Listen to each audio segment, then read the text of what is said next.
Chapter 1 Return from the Cultivation World. My name is Ningchen, and I just returned from the Cultivation World. Currently, I'm standing in a nameless desolate mountain on the outskirts of Qingzhou City, inside a cave covered with spider webs. Boom! A thunderous roar shattered the mountain's tranquility as I shot out like a bullet, embedding myself into the rock wall, shaking the earth and mountains. Cough cough. Finally, I'm back. To be honest, it's quite unbelievable. 2,000 years ago, during the summer vacation after graduating high school, I came to this desolate mountain as an outdoor adventure enthusiast and accidentally traveled to the cultivation world through an ancient teleportation array. With mediocre talent, it took me 2,000 years just to reach the nascent soul stage, eventually becoming the ancestral elder of my sect. Today, the very moment this once in 2 millennia teleportation array activated, when I was planning to return to Earth for a visit, I was ambushed by a group of mysterious assailants. My mud ball palace shattered, my primordial spirit severely wounded, my dantian leaking uncontrollably. How could I be injured this badly? Damn it, the teleportation array is destroyed too. Earth's spiritual energy is so scarce, without returning to the little southern heaven realm, these injuries can't possibly heal. Blood trickled from the corner of my mouth as my face turned frighteningly pale. With a shrug of my shoulders, the rock wall exploded, and I landed before the cave entrance,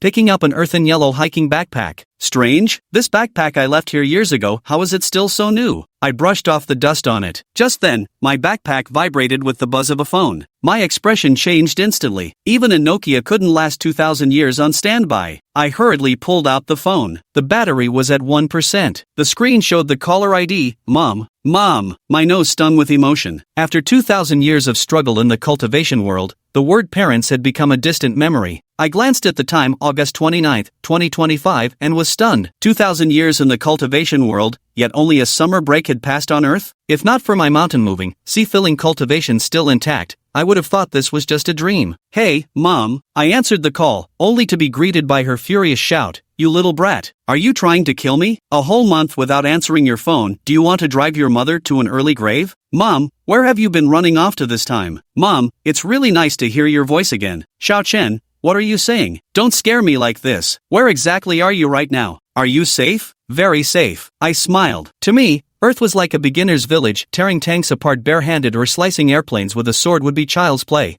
But I wouldn't do that unless absolutely necessary. But with my dantian shattered, I could no longer absorb spiritual energy from heaven and earth to cultivate. I was like a broken power bank only capable of discharging energy, not recharging it, unless I found some miraculous treasures for repair. Mom Chenlan hurriedly said, Xiao Chen, school is starting soon. Remember to go to Qingzhou and visit Aunt Xiao. I have some things to take care of, so I'll hang up now. Then the call ended. Making a nascent soul stage-old monster like me attend university, isn't this ridiculous? Aunt Xiao is Mom's best friend, also originally from Dongyang County. She later married a wealthy merchant in Qingzhou. When Aunt Xiao heard I got into Qingzhou University, she proactively called and invited me to stay at her place. Mom happily agreed. Seems like she might be trying to matchmake me with Aunt Xiao's daughter. Thinking this, I willed myself to rise into the air, but feeling the gradual loss of spiritual power in my body, I could only sigh bitterly and land back on the ground, proceeding on foot out of the mountains. At noon, I arrived at the cafe near Qingzhou railway station, the address my mother had given me. 2 young women had been waiting for a while. Why hasn't he arrived yet? I've already finished my coffee. Xu Yan, maybe you should call and hurry him up. A cute girl wearing a Hello Kitty short-sleeved shirt rested her chin on the coffee table, her butt sticking way up in the air. I'm already starving. The call won't even go through. 5 more minutes and I'm leaving if he doesn't show up. I really don't get why Mom insists on making me pick up this Ningchen when there are so many people at the company. I was supposed to go to the cat cafe this afternoon. A tall, strikingly beautiful girl complained with her arms crossed. I approached and asked, Are you Aunt Xiao's daughter, Su Shu Yan? Ah. The cute girl jumped up from her chair in fright. Who are you? Why did you suddenly appear out of nowhere? Are you Ningchen? Su Shu Yan stared at the scratches and mud stains on my body, then at the utterly tacky hiking backpack, her delicate face gradually stiffening. That's right, she's Su Shu Yan. At the critical moment, Su Shu Yan pulled a cute girl to be her scapegoat, leaning down to whisper, Please, Xiao Tang, help me out this time. I'll give you a lipstick later. The cute girl whispered, 3 sticks, Givenchy. Su Sharan patted her shoulder and said, Deal. I'm speechless. Do these 2 girls take me for an idiot? Hello, Ningchen. You must be exhausted coming all the way from Donyang County. Jiang Tang smiled and gestured to me. Let's go eat first. We can talk over the meal. Sounds good. I rubbed my stomach. The shattered mud pellet palace was causing spiritual energy to leak. Though negligible for now, prolonged leakage would lead to continuous weakening of my powers. Who would have thought that I, a cultivator at the nascent soul stage, would one day rely on mortal food to prevent my cultivation from regressing. A bitter smile touched my lips as I followed the two women out of the cafe. To my surprise, Auntie Xiao's daughter was driving a rather expensive Porsche Panamera. So, what do you think? Nice car, right? Su Yan took out her keys to unlock it, glancing at me out of the corner of her eye. I nodded. Yeah, not bad. Just a bit slow. Su Yan immediately frowned. Slow? Excuse me, Mr. Ning. What kind of car do you drive? I replied casually, I don't have one. I usually ride clouds or occasionally a flying sword. Ride clouds? Flying sword? But Zhang Tang burst out laughing. Dude, you've read too many cultivation novels. That's adorable. Su Yan rolled her eyes and added, if you think my car is too slow, you can take a taxi and we can race to see who's faster. I replied nonchalantly, sure. Su Yan said in surprise, are you serious? We're going to eat at City West in Time City, about 6 or 7 kilometers from here. Dare to race? The loser pays. Race if you want. I responded absent-mindedly, with the impatience of an adult humoring a child. Just warning you in advance, I have a big appetite. Chapter 2, told you I had a big appetite. Su Yan hated my indifferent tone, but when she heard me agree, her face blossomed into a smile. Great, let's meet at Gate 1 of In Time City. With that, she hit the gas and drove off. She figured being a local of Qingzhou, familiar with the roads and having a head start, there was no way she wouldn't be the one treating for this meal. Xu Yan, you just left him behind like that? Zhang Tang said worriedly from the passenger seat. It's his first time in Qingzhou, completely unfamiliar with the place. Aren't you afraid Auntie Xiao will find out and give you a beating? What's there to be afraid of? He won't get lost at his age, Su Yan scoffed, though secretly she thought I was just being stubborn. Not long after the two women left, I vanished like a fleeting shadow, moving so fast that even the surveillance cameras couldn't capture me. A cultivator at the nascent soul stage could traverse the city effortlessly merely by footwork, without even needing to circulate spiritual energy. In less than 2 minutes, I arrived at the West Hangzhou in Time City, though a minute and a half of that was spent asking for directions. I had no intention of using my divine sense to scan the entire city. I wasn't about to waste a single drop of spiritual energy. 5 minutes later, two girls rushed towards Gate 1 of the In Time Mall. It was none other than Su Yan and Zhang Tang. Yay, we won! I heard two girls cheerfully high-fiving as I was already ordering food at a restaurant on the 5th floor. I told the waiter, not this one,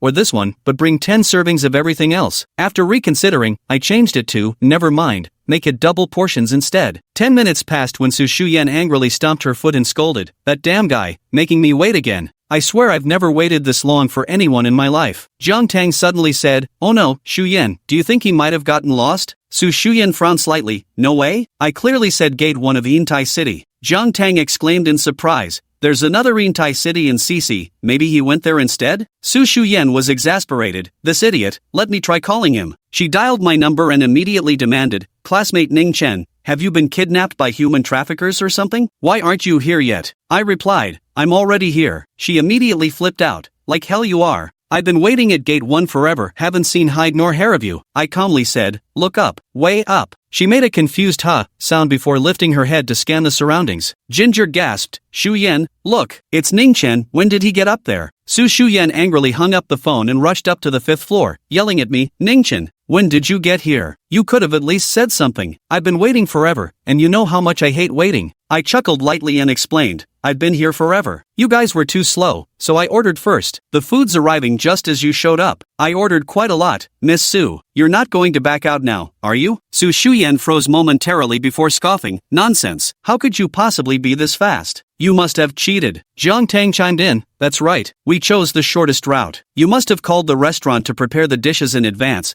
then sneaked up here while we were waiting for you, didn't you? She even scolded me, fine then, Ningchen. You seem so honest, but who knew you could be so cunning? I shook my head helplessly and called over the waiter. The waiter truthfully said, these two ladies, this handsome guy really did arrive 15 minutes ago. Zhang Tang still wouldn't believe it, impossible. 15 minutes ago, he was still wandering near the North Railway Station. Unless he can fly. The waiter looked embarrassed. Well, Su Yan couldn't be bothered to argue. Forget it, Xiaotang. Let him win this one. It's just a meal. I knew she must have thought I'd bribed the waiter into lying for me. When we entered the private dining room and saw the table laden with dishes, Su Yan was completely dumbfounded. Flame-grilled steak, shark fin with snow fungus, sea cucumber soup, bird's nest stewed with papaya, steamed Hong Kong grouper, and even a whole jar of Buddha jumps over the wall. Zhang Tang's cherry-red lips parted in shock. The server gestured that it was my order, instantly sending Su Yan into a fury. Her her delicate face flushing crimson. Ning Shan, what grudge do you hold against me? Why deliberately embarrass me like this? I never thought you'd be this kind of person. I shrugged innocently. I did warn you I have a big appetite. If you don't want to treat me, that's fine, I'll pay myself. Su Shu Yan whipped out her diamond-encrusted black card. Don't bother.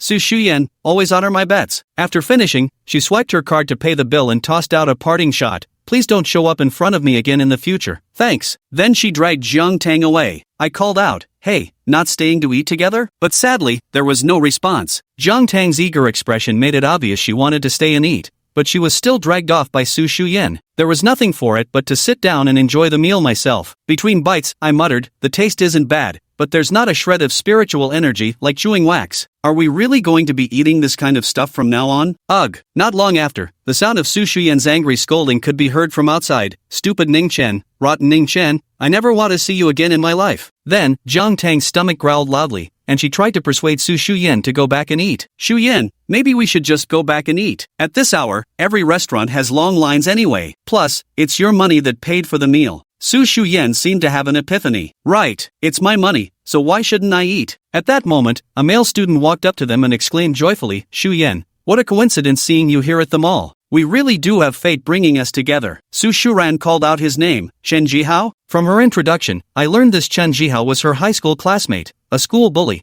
and also one of her many admirers. When Chen Xihao heard Su Shuran was treating him to a meal, he got extremely excited. He followed Su Shuran and the others to the restaurant, where I was happily eating away. Jiang Tang exclaimed in surprise, oh my god, Ningchen, were you born in the year of the pig? How can you eat so much? Su Shu Yan also widened her beautiful eyes, probably noticing that more than half of the 30-plus dishes on the table were already gone. I paused my meal and asked, didn't you guys leave? Why are you back? Su Shu Yan crossed her arms and snorted coldly, humph, I paid the bill. Is there anything wrong with me coming back to eat something? None of your business. Chen Xihao pointed at me with a dumbfounded expression and asked, Shu Yan, who is this punk? Su Shu Yan answered truthfully, oh, his name is Ningchen. He's the son of my mom's best friend. He just arrived in Qingzhou from Dongyang today, and my mom asked me to entertain him. Sure enough, Chen Jihao's face instantly darkened. He stepped forward and patted my shoulder. Hey buddy, had enough to eat? Since you're full, you should leave. Shu Yan and I have important matters to discuss. I was busy devouring the fried beef kidneys and ignored him. He called out again, hey, buddy. I simply grabbed a lemon chicken and tore off a drumstick first. He said again, hey man, look, how about this? I'll give you $2,000 to go eat somewhere else.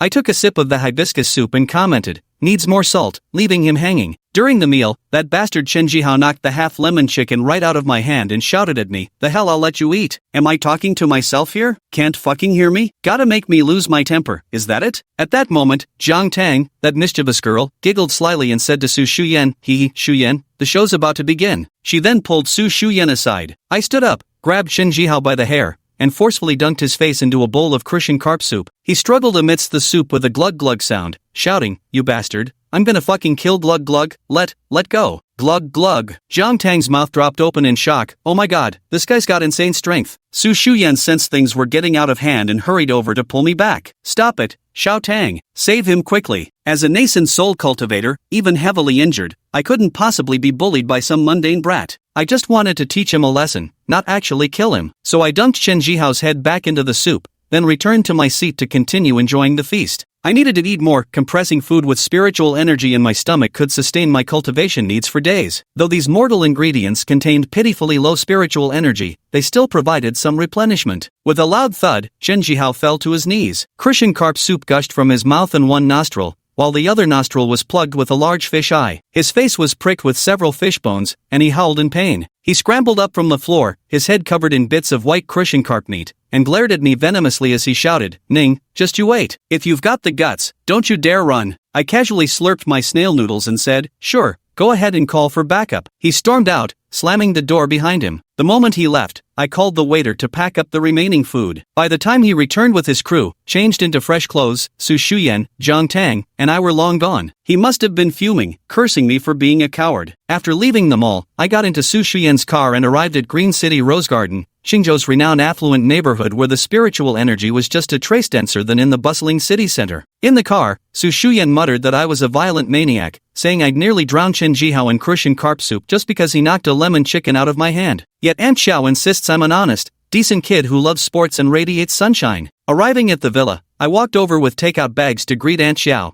telling her she grows more beautiful by the day. Zhang Tang grinned and said, I brought these leftovers back from the restaurant. Aunt Xiao first froze for a moment, then praised me for being thrifty with food, calling me a good kid. She also told me to get along well with Su Shu Yan and treat her like a younger sister. Su Shu Yan immediately burst into frustration, calling me an ultra-violent maniac and saying she didn't want to live with me anymore. Zhang Tang also chimed in to persuade Aunt Xiao alongside Su Shiran, explaining that having a boy suddenly move in would be rather inconvenient. But Aunt Xiao trusts my character, and even the butler Fanny finds me mature and reliable. Su Shu Yan clutched a cushion, crying so bitterly it broke your heart. Aunt Xiao called me into the yard, telling me to give in to Su Shu Yan and to look after her at school. I pulled out a stack of cash, saying it was for rent, but Aunt Xiao wasn't happy and told me to take it back. So I pocketed it again. It was just a polite gesture anyway. Aunt Xiao then urged me to take care of Su Shu Yan, saying she's pretty and attracts a lot of boys. I really didn't see Su Shu Yan as all that beautiful, compared to the female cultivators back in the southern heavenly realm.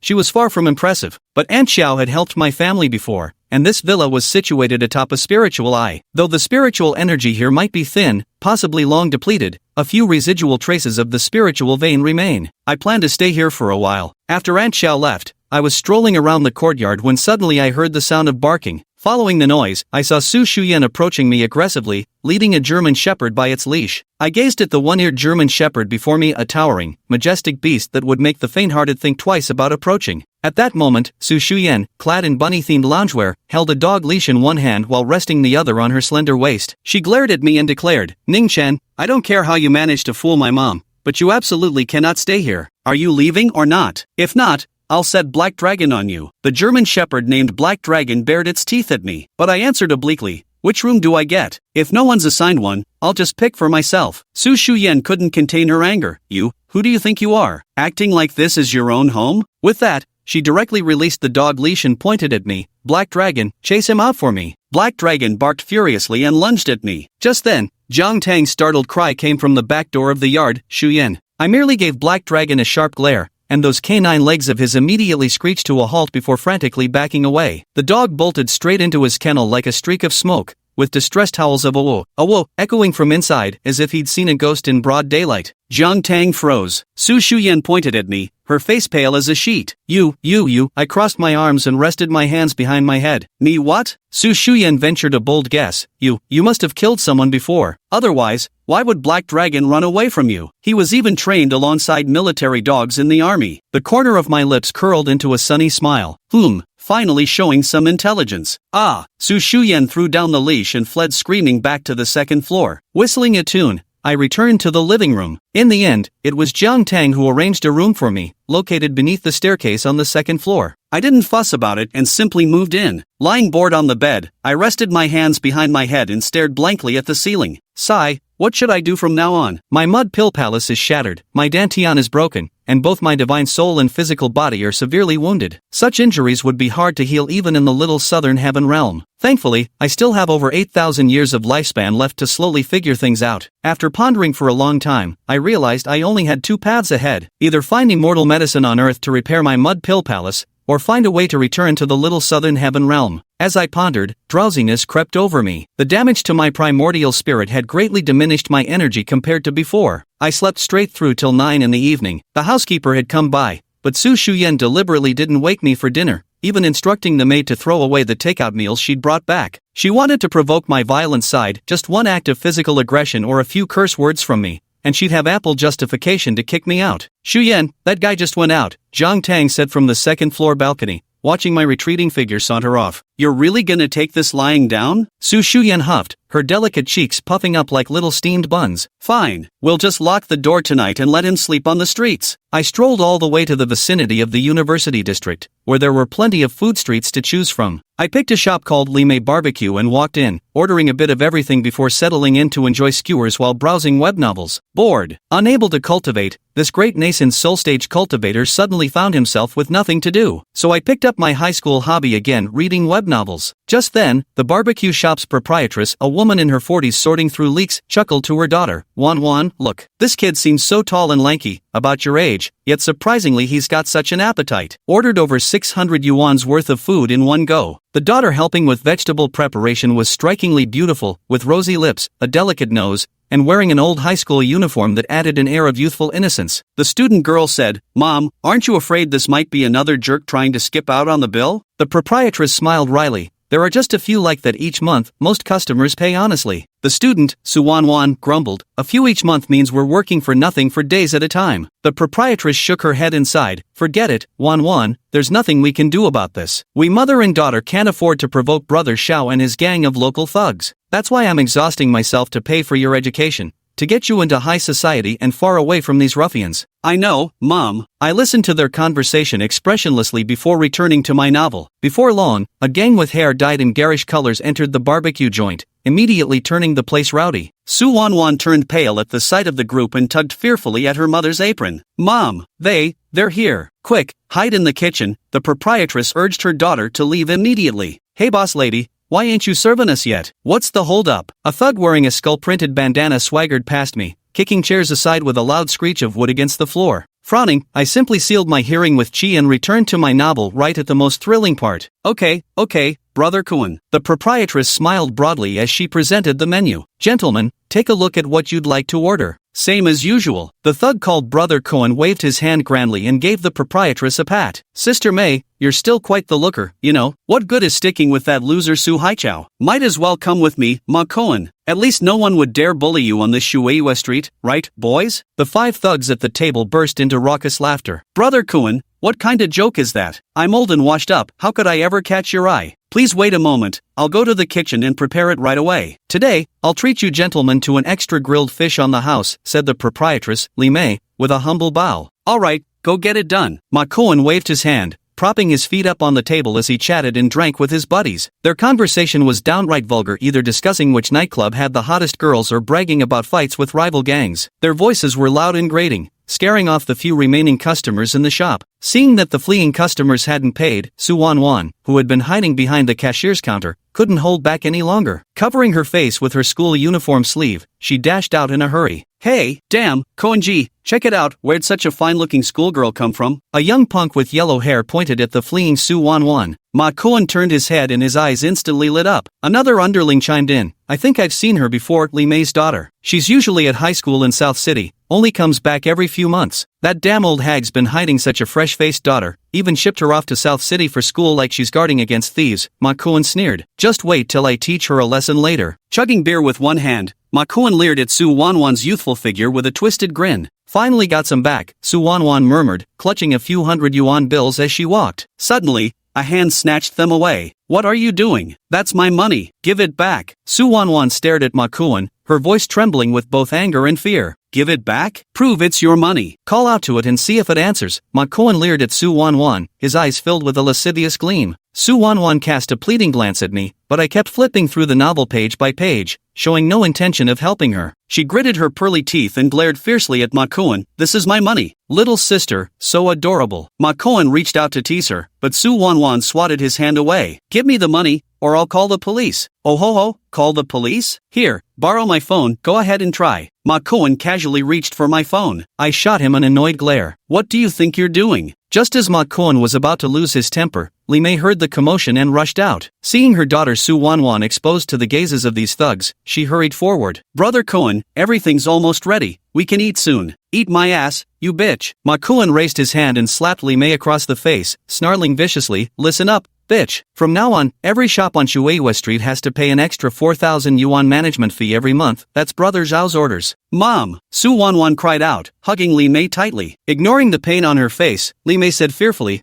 Brother Kuan, you're driving us into a dead end. 4,000 yuan, how can I afford that? Can't afford it? Tell you what, Ma Kuan sneered. How about your darling daughter here calls me big brother? That way, you'd be like family to me. I guarantee no one on this street will dare bully you again. What do you say, Sister May? As he spoke, Ma Kuan's eyes never left Suan. Her delicate curves and innocent face were simply begging to be defiled. Brother Kuan, please spare me and my daughter. I'm kneeling for you. Wan is only 18, she just got admitted to Qingzhou University. Li Mei naturally knew what Ma Kuan intended to do and knelt to beg for mercy. Mom, don't kneel for him, Su Wan cried, her face streaked with tears. As for me, I remained expressionless. I've lived for over 2,000 years and have witnessed countless similar incidents in the cultivation world. At least Earth still has laws, the cultivation world was truly lawless. If someone fancied something, they took it. If anyone dared to stop them, they killed. Whole villages could be slaughtered without a second thought. Save them? Sigh, there's no saving them all. Boss, how much for these? I figured I'd pay and leave right away, then go back to finish that novel. Young man, you. Li Mei looked at me at a loss. Su Wan also found me strange but still said, that'll be 530 yuan in total. I was just about to scan the QR code to pay when Ma Kuan swung his palm toward my face. Did I fucking tell you to scan? Who said you could scan? The next second, I grabbed his wrist and gave it a light squeeze. With a crisp crack, the bones in his wrist snapped. He howled in pain, crumpling to the ground and rolling about in agony. At that moment, the cash register announced, payment received, 530 yuan. Su Wan was completely stunned,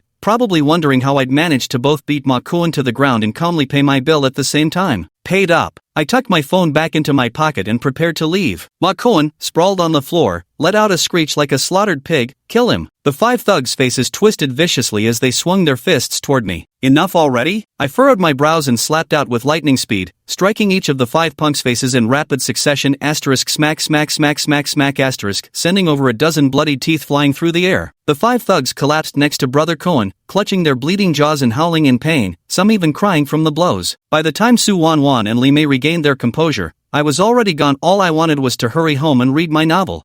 Just wait a second. Su Wan caught up to me, panting heavily, as I reached the intersection. She stood before me, hands on her knees, drenched in fragrant sweat, panting heavily as she said, Are you an athlete? You walk so fast. I said bluntly, if you want to thank me for earlier, don't bother. She froze, momentarily at a loss for words. I turned and walked away without another glance. There was a time when I too was warm-hearted and chivalrous, always ready to draw my sword against injustice. But after doing it too often, I grew weary, especially when some of those I saved began to take my help for granted. When Su Wan returned to the shop, she saw Ma Kuan and his gangsters all with twisted mouths, tilted faces, limping as they got into an ambulance. The gangsters were all crying in a heap, wailing that their mouths were crooked and their necks wouldn't turn properly, terrified they'd have to live the rest of their lives with their faces twisted. The ER doctor had never seen anything like it. 6 people with severely misaligned jaws and necks, the bones already set in place. They'd need to be broken and reset. Naturally, this was my doing. Just a bit of mischievous justice when punishing evildoers. Ma Kuan not only had a twisted mouth and lopsided face but also sported crossed eyes as he snarled viciously, that damned kid must be behind this. This ain't over, mark my words. A little after 10, I ambled back to Rose Garden carrying several heavy grocery bags. After jiggling the key a couple times to no avail, the door was bolted from inside. I wasn't annoyed, just crooked my right index finger and sent a wisp of Jinchi energy into the lock mechanism. At this moment, Zhang Tang asked Su Shu Yan in the living room, Shu Yan, aren't we being too harsh? Sitting on the sofa with milk tea in her hands, Su Shu Yan replied, what's harsh? He might have killed someone. How could I possibly live under the same roof as a murderer? Zhang Tang rolled her eyes and said, oh please, he was just joking around. Su Shu Yan sipped her milk tea while playing a game, accidentally spilling some on her pajamas. She asked Zhang Tang to toss them in the washing machine and hastily stripped off her pajama top. At that very moment, I happened to walk through the door. Su Shu Yan's brain momentarily short-circuited from lack of oxygen, and when she regained her senses, she clutched her body, let out a scream, and turned away. To make matters worse, she threw her pajamas onto Zhang Tang's head. Zhang Tang giggled mischievously and pounced on her, initiating a playful tussle. I didn't see anything. I cleared my throat twice before turning to enter the kitchen. Young people really are full of energy. A short while later, in the second-floor bedroom, Zhang Tang knelt by the bed apologizing. Su Shu Yan had buried her head under the blankets, her pretty face burning with embarrassment, and asked, by the way, wasn't the door locked? How did he get in? She said with humiliation, Xiao Tang, I don't care what you do, you must find a way to kick him out. Otherwise, neither of us will be safe in the future. Zhang Tang proposed a solution, making me pay 10,000 yuan a month in rent, but Su Shiran thought it was too little and insisted on raising it to 30,000. As Jiang Tang went downstairs, she was immediately drawn in by the extraordinary aroma wafting from the kitchen. Peeking her head around the door, she exclaimed, "Good heavens, Ningchen, you know how to make soup?" I asked if she wanted to join me for some. In that instant, she completely forgot why she had come downstairs in the first place. She swore she had never tasted such delicious chicken soup in her life, almost swallowing her tongue in delight. Actually, this medicinal stew was prepared with 17 different Chinese herbs, it's just that the chicken was too ordinary. If it had been the snow-plumed chicken from the cultivation world, the soup would have been a true divine delicacy. After finishing the soup, Jiang Tang returned to her room completely satisfied. Su Shu Yan stood at the doorway, hands on her hips, glaring at her indignantly. "Jiang Tang, you traitor!" Until the next day, Su Shu Yan refused to speak to Jiang Tang, thinking she had no backbone. She glared at me through the rearview mirror of the Rolls-Royce all the way from home to Qingzhou University's gate. I spoke up. "I didn't mean to yesterday." She covered her ears, scarlet with embarrassment, and cried out, "Ah, shut up, don't you dare say it, don't." The driver broke out in a sweat listening to us. I continued, "Don't worry, we won't be living together forever, I promise." She folded her arms and turned her head away, cheeks flushed with anger. That'd be best. 10 minutes later, the Rolls-Royce Cullinan stopped at Qingzhou University's entrance, drawing sidelong glances from the crowd. Su Shu Yan was dressed beautifully today, turning heads with a full 100% rate, while Jiang Tang also drew quite a few gazes. I walked while reading a novel on my phone, yawning now and then. Someone had sneaked downstairs to steal a bowl of the soup I made late last night, keeping me awake. Not long after entering the school gate, 5 or 6 boys came up to chat,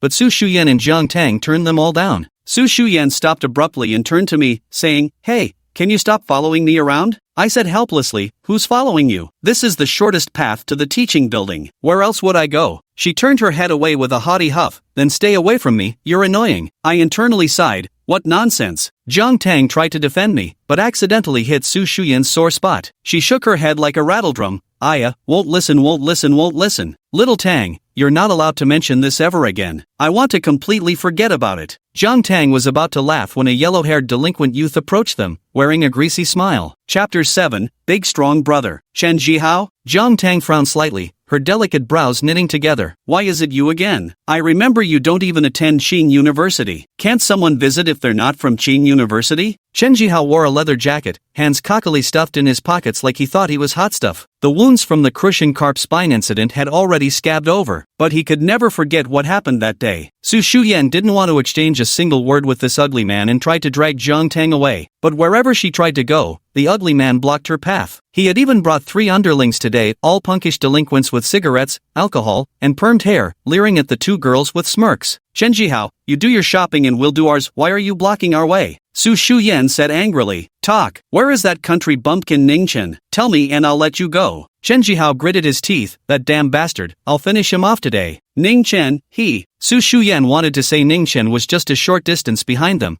but the word stuck in her throat. That guy might be a jerk, but he's still the son of mom's best friend. If Chen Xihao really beats him up badly. At that moment, Jiang Tang had a sudden idea. She deliberately pointed behind Chen Xihao and feigned surprise, exclaiming, "Oh, Ningchen?" Chen Xihao, that pig-brained fool, was really easy to trick. He abruptly turned his head to search around. Where is she? "Brother Jihao, she's playing you," his lackey behind him warned. "Damn it, chase her now." Chen Xihao was furious, smacking the back of his lackey's head before leading the charge after them. Su Shu Yan and Jiang Tang weaved through the crowd and soon spotted Ningchen lounging on a bench by the artificial lake. Ningchen was sitting there with his legs crossed, casually reading a novel. "Ningchen, run!" Jiang Tang came running over, panting heavily as she said, Chen Xihao brought people to look for you." "Chen Xihao? Who's that?" Ever since Ningchen's primordial spirit was damaged, his memory had also noticeably declined. Naturally, he paid no heed to insignificant nobodies like that. But as Chen Xihao appeared, it all came back to him. This was that rich second-generation heir who had nearly drowned him in crushing carp soup that day.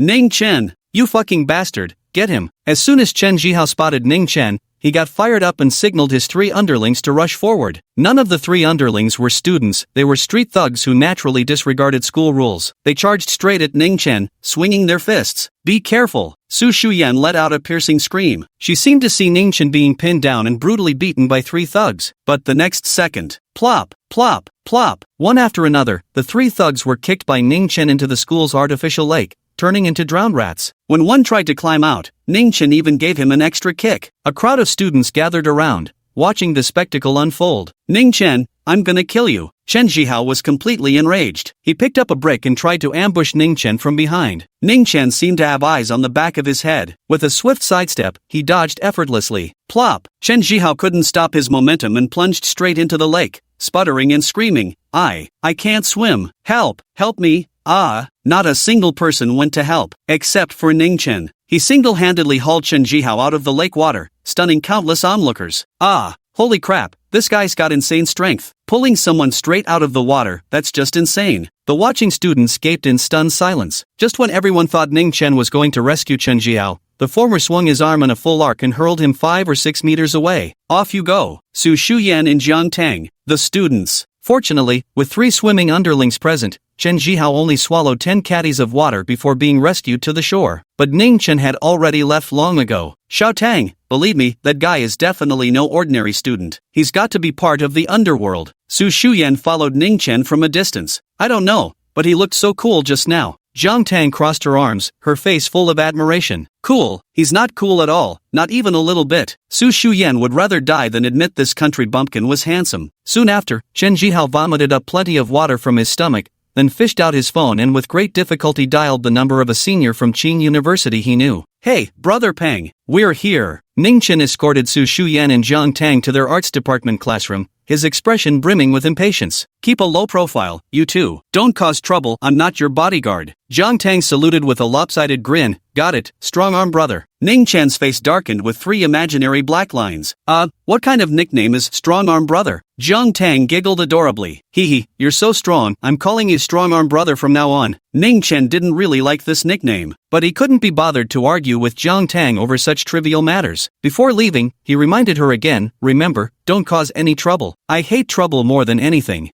This young lady does whatever she wants. Why should I listen to you? Su Shu Yan was instantly displeased upon hearing this and crossed her slender arms. If it weren't for Auntie Xiao, I couldn't be bothered with you, Ningchen said before walking away. Who asked you to care, jerk? Su Shu Yan yelled at Ningchen's retreating figure, stomping her foot in frustration. Does she think she looks cute doing that? Ningchen shook his head. He strolled all the way to the medical department's classroom to report in. The utterly ordinary Ningchen attracted no attention whatsoever. He casually picked a spot and sat down, pulling out his phone to play with. Hey man, what are you doing that's got you so absorbed? Just 10 minutes in, a chubby bespectacled kid from the front row turned around. Reading a novel, Ningchen replied without even looking up. What novel could be more captivating than The Campus Bell? Little Fatty said. Let's get acquainted. I'm Fong Tao, but you can call me Fatty Fong. Ningchen, have you cast your vote yet, Ningchen? Fatty Fong asked. What vote? Not interested. Ningchen shook his head. You'd definitely be interested. Fong Xiaopeng's grin turned sly. The campus forum is holding a beauty pageant. Don't you want to see what the school bells look like? One of them is even in our class. He pointed ahead. A pure and pretty girl was surrounded by a group of male and female classmates bombarding her with questions, her face flushed with bashfulness. Not interested at all. Ningchen found novels to be more interesting. Having lived over 2,000 years, it wasn't like he'd never had romantic partners before. But, no matter how beautiful a woman was, she'd eventually seem ordinary after looking at her for too long. Keep pretending. Fang Xiaopeng gave Ningchen a disdainful look before striking up a conversation with a tall guy at the next table. The tall guy was named Zhang Dachuan, originally from the countryside, appearing somewhat simple and honest. Hearing about the chance to see the school beauty, Zhang Dachuan immediately pulled out his phone and logged onto the campus forum. Is this the Su Shu Yan everyone talks about? Wow, she's really beautiful.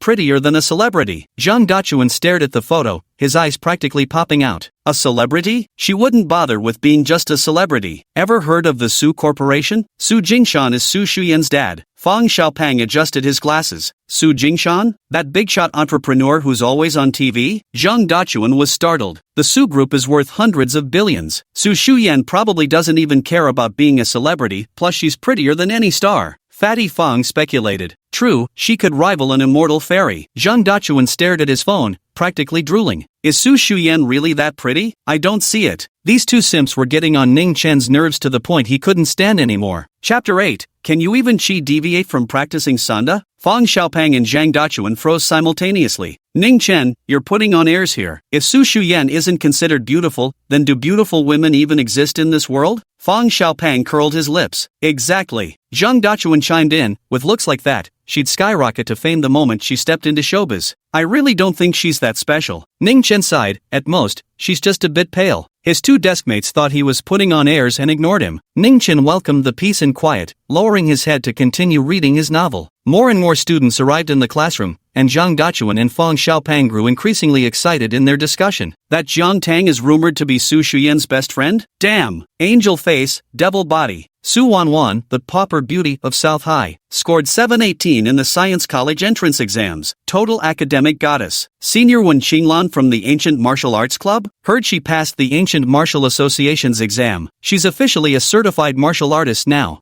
Cui Lingxiu, a sophomore exchange student from Qinchi Nation, also happens to be a beautiful live streamer. Senior Chu Mo, who plays the violin, say gorgeous face, legs for days, and such a melodic name. Too bad her surname is Bear. After debating for ages, Fang Xiaopang and Zhang Dachuan finally reached a unanimous decision. They'd cast their votes for Su Shu Yan. When it came to overall qualities, Su Shu Yan undoubtedly outshone all the other campus belle candidates. Before long, a group of people barged into the classroom. They looked fierce and aggressive. Leading them was a brawny young man, his body packed with muscles, standing with arms akimbo, clearly not someone to be trifled with. Pangu, it's him. Drenched from head to toe, Chen Xihao swept his gaze across the classroom before suddenly locking eyes with Ningchen. He's the one who threw me into the lake. The classroom erupted in gasps. All eyes turned toward Ningchen. Him? The innocent-looking girl sitting in the front row suddenly brightened with interest in her eyes. Ningchen, however, was just getting to the exciting part of the novel when interrupted, completely killing his mood. Meanwhile, Fatty Fang and Dachuan Zhang stared at him with frightened eyes. To them, Ningchen had always been a closet otaku addicted to web novels. Who could have imagined he'd be this bold? First day of school, and they throw someone into the lake? So you're Ningchen? Heard you've got quite the attitude. The burly youth stepped down from the podium, striding with purpose. He planted his foot right on Ningchen's desk with a thunderous bang. The freshman scrambled to get out of the way. Zhang Dachuan, being burly and strong-willed, spoke up, "Senior, what are you?" Slap. The brawny young man raised his hand and gave him a resounding slap. The nearly 6-foot-tall lad staggered from the blow and had to grab onto a table to keep from falling. "I'm Zhao Lipping from the Sanda Club, get lost." Hearing this, several freshmen's expressions changed immediately. Zhao Lipping, the core member of Qing University's Sanda Club and a municipal champion. What? A municipal champion? Then isn't this Ningchen as good as dead? A group of students gathered together, looking at Ningchen with concern. Little fatty, you want to try too? After slapping Zhang Dachuan to the ground with one blow, Zhao Lipping glared coldly at Fang Xiaopang, who was so scared he couldn't even stand straight. And no, senior, I. Smack. Another slap sound rang out. Fang Xiaopang squeezed his eyes shut in terror, but no pain came upon his face. An unbelievable scene unfolded. Chen Xihao clutched his burning red cheek, writhing on the ground while howling, "Zhao Lipping, have you lost your goddamn mind? Why the hell did you hit me?" Chen Xihao spat out a mouthful of blood mixed with chunks of his shattered tooth. I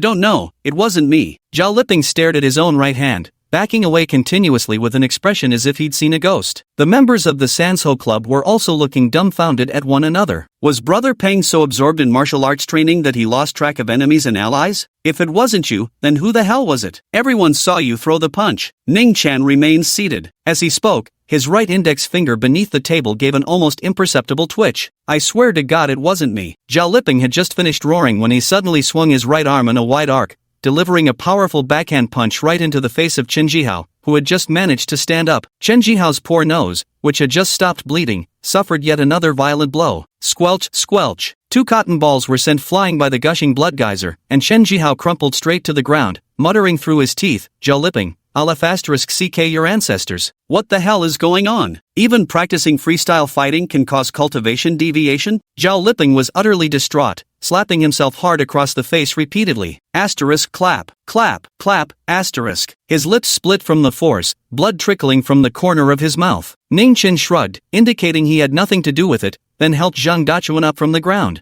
This tall guy's alright. When there's trouble, he actually steps up. "Teacher, it's him. He was trying to hit someone from our class." "Hurry in hell, huh?" Just then, the innocent-looking girl returned with 2 teachers, only to find Zhao Lipping frantically slapping his own face, his expression one of utter despair and terror. The innocent-looking girl was utterly confused. What just happened? The 2 instructors quickly escorted all the members of the martial arts club away. "Classmate, are you alright?" The fresh-faced girl stepped up to Ningchen. "It's you?" Ningchen took a closer look. Wasn't this the daughter of the owner from that barbecue shop last night? If he remembered correctly, Her name was Su Wanwan. Su Wanwan's eyes lit up as she was about to strike up a conversation with Ningchen when their homeroom teacher suddenly walked in. She had no choice but to return to her seat quietly. The counselor, surnamed Wang, offered Ningchen a few words of sympathy before announcing tomorrow's military training. After the announcement, Su Wanwan eagerly went looking for Ningchen, only to find he had already left. "Hello, do you know where that classmate went just now?" Su Wanwan asked Fang Xiaopang and Zhang Dachuan. Fang Xiaopang had never spoken to such a beautiful girl before, his face flushing red. I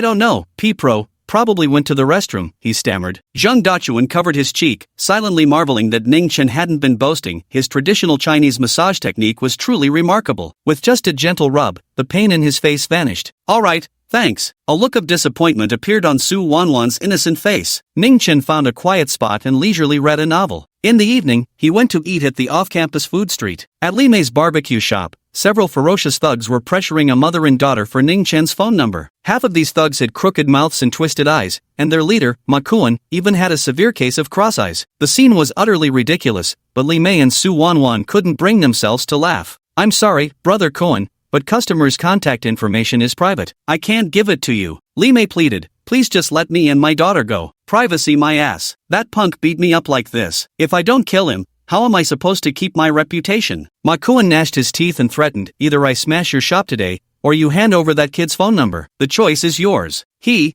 actually. Su Wanwan struggled internally over whether to reveal Ningchen's identity. Ningchen's voice suddenly came from the shop entrance. "Looking for me?" The thugs turned their heads to see Ningchen walking into the shop, dressed like a student with his hands tucked in his tracksuit pockets. Well, you've got the guts to show up?" Ma Kuan pointed at his cross-eyed condition. "Even the hospital can't fix this. Tell me, was it your doing?" "That's right. I did it. Come at me if you dare," Ningchen admitted honestly while giving them a sweeping glance. "Come at me together, don't waste time. I haven't even had my meal yet." Chapter 9, I came from the Pure Yang Infinite Palace. God damn it, who the hell does he think he is? Fucking kill him. Ma Kuan pulled out a telescopic baton from his belt and charged forward with his 10 henchmen. Inside the restaurant, tables overturned, chairs toppled, dishes shattered, complete chaos ensued. "Ningchen, don't be stubborn, run for your life." Su Wanwan, mustering courage from nowhere, screamed at the top of her lungs. There were 10 armed thugs, after all. How could one person possibly fight them all? But the next moment, she witnessed a miracle unfold. Ningchen knocked out a thug with a single punch, feeling no pain despite the baton strikes landing on his body. In the blink of an eye, all 10 thugs were writhing on the ground, howling in agony.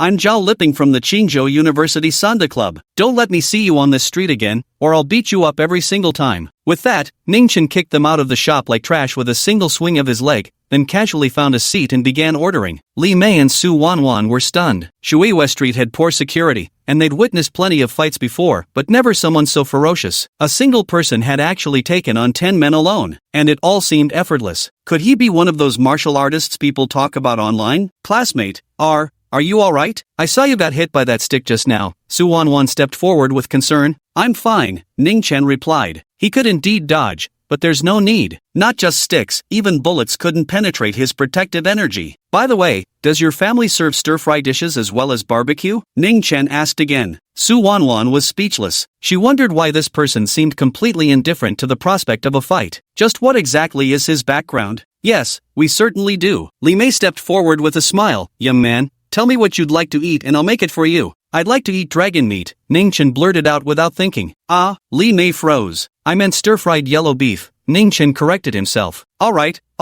Auntie will make it right away. Li Mei turned to head into the kitchen, throwing Su Wanwan a few meaningful glances as if hinting at something. The hoodlums from Shuiwa Street ended up in the hospital again, but they refused to accept it. "Kuan, Brother Kuan, how is that Zhao Lipping guy so strong? His fists hit like sledgehammers. I'll probably be bedridden for 3 months. Ow. A green-haired hoodlum lay on the hospital bed as an orthopedic doctor examined him. Being regulars here, the doctors and nurses were long accustomed to such scenes. Never thought that kid would be tough to deal with. Ma Kuan's face was swollen like a pig's head, his crossed eyes burning with rage. I bet he trained at Shaolin Temple, might have even mastered Iron Shirt Kung Fu. Iron Shirt? The gangster lackeys paled at the words. Didn't you see how he didn't even flinch when we hit him with the extendable batons? If that's not the Golden Bell Shield and Iron Cloth technique, then what the hell is it? Ma Kuan gritted his teeth and said, "No way, I've got to call Brother Xiao. We can't let this slide. With that, he immediately called his boss. Shueiyue Street, Bai Xiao. Useless. What a fucking loser. After hearing the whole story, Bai Xiao erupted in curses. You can't even take down a damn student? What the hell have I been feeding you for? Brother Xiong, it's really not our fault. Ma Koan felt quite aggrieved. That punk has trained in golden bell shield and iron cloth shirt. I whacked him with a rod, and he didn't even make a sound. Where's that kid now? I'll send Leopard and Wolf after him, Bai Xiao said in a deep voice. Brother Leopard? Brother Wolf? Ma Koan was startled and stammered, Xiao Ji, isn't this a bit too extreme? At the end of the day, he's just a student. Shut the hell up and spit it out. A furious roar from Bai Xiao and a woman's pained whimper came through the phone. Yes.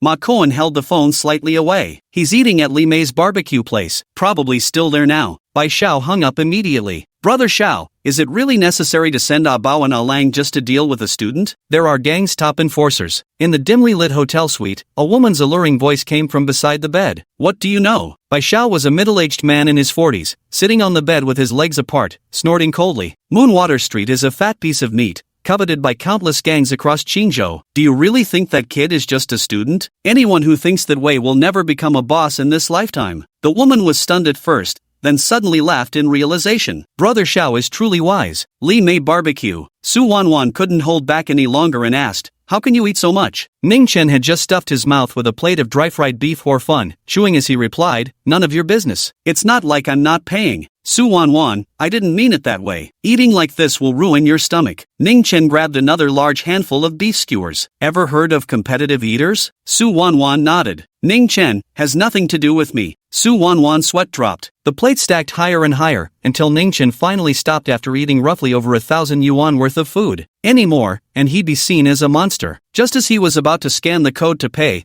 Li Mei quickly stopped him. Young man, thank you for your help these past couple days. This meal is on me. No need. Ningchen knew exactly what Li Mei was thinking. She simply wanted his protection for herself and her daughter. He was someone who detested trouble immensely. If not for Li Mei's exceptional cooking skills, he would never have visited her shop a second time. After paying, he left without another word. A trace of disappointment flickered across both mother and daughter's faces. Walking down the street, Ningchen contemplated a problem. At the rate he was eating, the 20,000 yuan living allowance from his mother would soon run out. Where could he get some money? Should he turn stones into gold and create a mountain of gold? Whether crafting magical instruments to sell at high prices, or finding terminally ill billionaires to extend their lives through mystical means, all these things seem to consume spiritual energy. Ningchen sighed and suddenly made a sharp turn into a murky, pitch-black alley. Where'd he go? Left side, chase. Two men in black trench coats followed closely behind. Entering the alley, Ningchen's voice immediately rang out. Looking for me? Damn, we've been spotted. The two trench-coated men exchanged surprised glances upon hearing this. So you're Ningchen, huh? To actually notice us tailing you, you must have some martial arts training. Ningchen kept his hands in his pockets. Cut to the chase. Who sent you? Kid, that's our line. The man in the trench coat on the left flipped back his hood, revealing a face scarred with knife marks. If any gang members were present,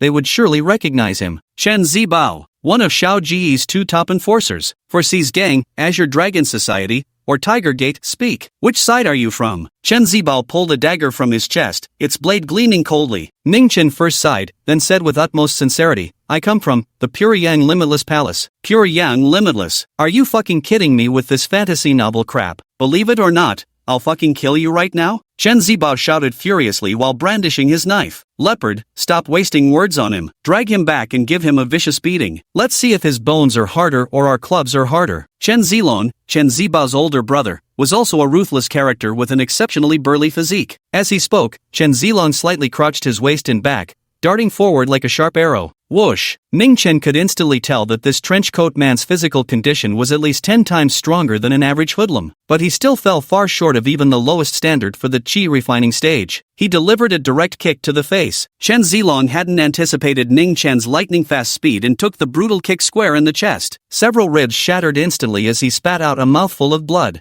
Bro! Chen Zihao was shocked and charged forward with his knife, roaring, I'll fucking kill you. Ningchen neither dodged nor avoided it, reaching out to snatch the dagger and crumpling it into iron sludge right in front of Chen Zihao. You.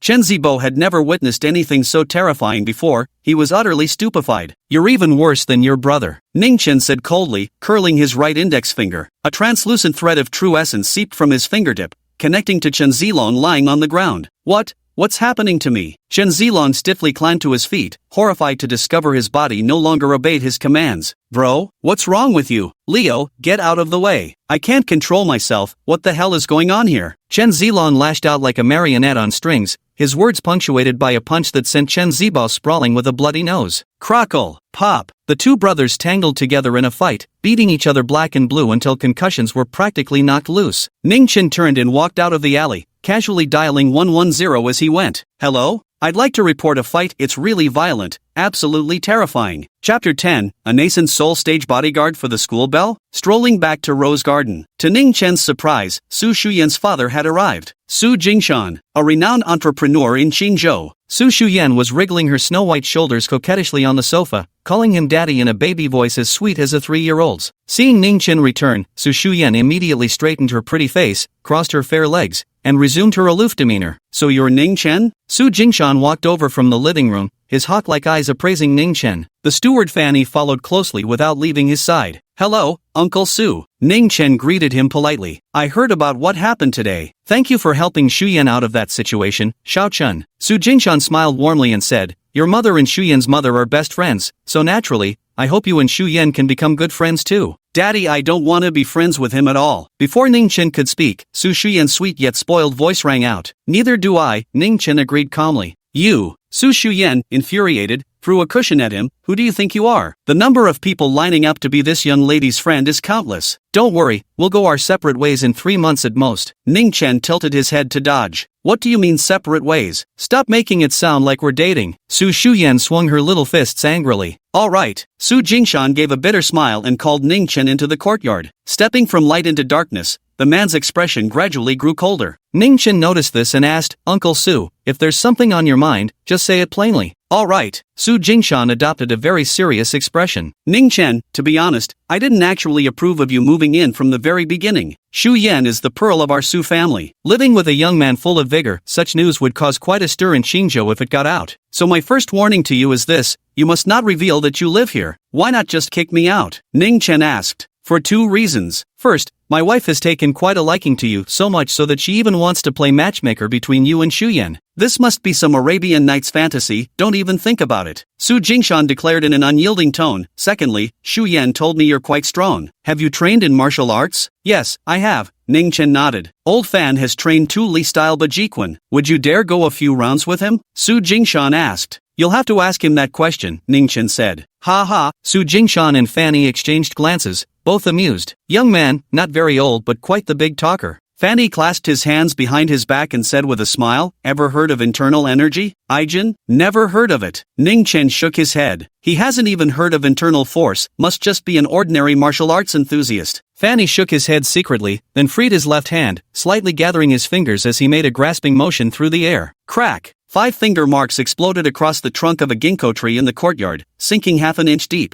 Had this blow landed on a person, it would have killed or at least severely injured them. This is internal energy. Only martial artists who've dedicated decades to cultivation can refine this power. Those who reach this realm are called martial generals, warriors who could lead charges and single-handedly defeat 100 men in ancient times. Fanny spoke while clasping his hands behind his back, thinking to himself that this young lad surnamed Ning must be pissing his pants in fear. Isn't this just internal energy? Ningchen remained unimpressed, but he suddenly developed a strong interest in modern ancient martial arts, so he asked, Steward Fan, may I ask what realms exist beyond internal strength? Seeing Ningchen unfazed, Fanny silently nodded in approval. Quite poised for his age, not bad. Then he added, Young man, don't set your sights too high. A martial artist with inner strength is already 1 in 10,000, back in ancient times. Becoming the top martial scholar would have been effortless. To cultivate inner strength like mine, one must first master outer strength. Even with superior innate talent, it requires a solid decade of relentless training. That old man sure talks a lot, thought Ningchen. Old Fan, what's the verdict? Su Jingshan asked in a hushed tone. Chairman, he can serve as the young lady's bodyguard. He'll have no problem dealing with ordinary troublemakers, Fan Yi concluded. Su Jingshan nodded in agreement. Here's a task for you, protect Shu Yan at school.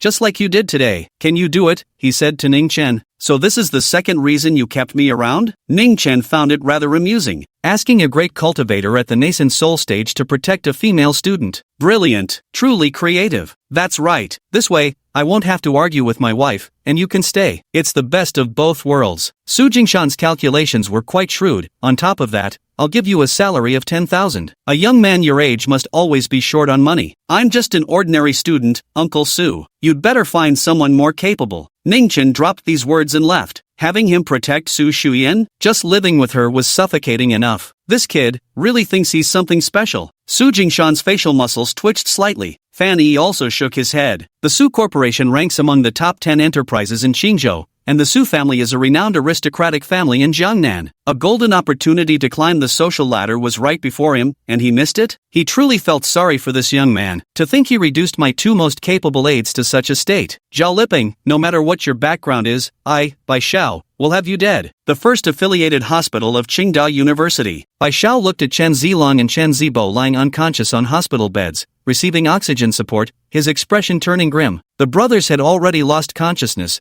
with no telling when they might wake up. Xiao brother, we've looked into it. This Zhao Liping is indeed a core member of the Sanda Club at Qingzhou University. His parents are ordinary folks with no notable background, just an uncle who works as a school administrator. A woman with burgundy-dyed hair walked up beside him. Her name was Wang Yinhua, Bai Xiao's mistress and secretary, a very alluring woman. For people like Bai Xiao who've clawed their way up, setting up a company is just a front to launder themselves into legitimate businessmen. But at their core, they're still thugs. Protection money remains their primary income. Damn, how can a college kid who practices MMA be this tough? Screw him. Bai Xiao gritted his teeth and snarled, enough. Yinhua, call in the troops. If one guy can't take him, send 10. If 10 can't, send 20. If 20 can't, send 50. If 50 can't, send a fucking 100. I refuse to believe this Zhao punk is some kind of goddamn Superman. If we don't finish him off, Bai Xiao, might as well quit the West District for good. Wang Yinhua frowned slightly, clearly dissatisfied with this decision. Yet she nodded in agreement nonetheless. Alright, brother Xiao, I'll make the call now and have the guys get ready. We must fucking kill him. Yes. Chapter 11. Well, if you put it that way, now I'm intrigued. The first day of school. Su Shu Yan got up exceptionally early and deliberately stomped loudly while going downstairs, hoping to disturb Ningchen's sleep. To her surprise, she found he wasn't even in his room. The guy had already gone out for a stroll. When they arrived at the school, Su Shu Yan had Ningchen get out at the school gate first while she and Zhang Tang went to the underground parking lot. Ningchen was perfectly fine with this arrangement. The first week of school began with the orientation assembly for freshmen, after which military training started. Ningchen had 1,000 ways to skip military training, but he couldn't be bothered. Time's up. Take a 20-minute break. At the young drill instructor's command, nearly all 50 students from clinical class 2 plopped down onto the ground,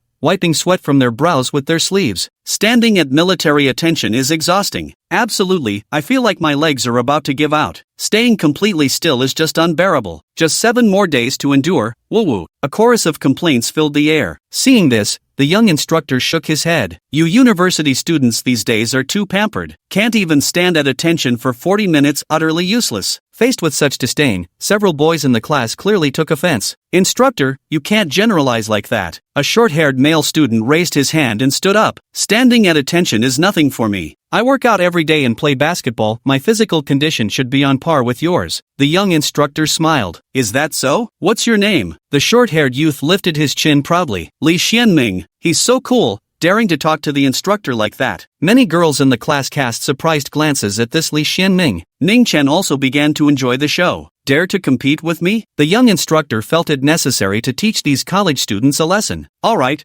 what are we competing in? Li Xianming got fired up. What if he actually beats the drill instructor? Wouldn't that make him the talk of the town? Even if he loses, it wouldn't be that embarrassing. Let's do push-ups, the young instructor casually suggested. No problem. Li Xianming patted his firm chest muscles. The two quickly got ready, hands on the ground, standing side by side. The rules of this contest were simple. Whoever gave up first would lose. Nearby classes, hearing about a student competing against the drill instructor, eagerly gathered around to watch. At first, Li Xianming could keep up with the instructor's pace, executing the movements fairly accurately. But after 80, his form started deteriorating. By 100, he was drenched in sweat. At 120, his whole body trembled. Damn, this instructor is really something else. Li Xianming looked up and nearly got scared to death, because that young instructor was actually doing one-arm push-ups. His jaw dropped, and he immediately stood up to ask, Instructor, why'd you stop? The young instructor also stood up, his face smiling and slightly flushed. Bro,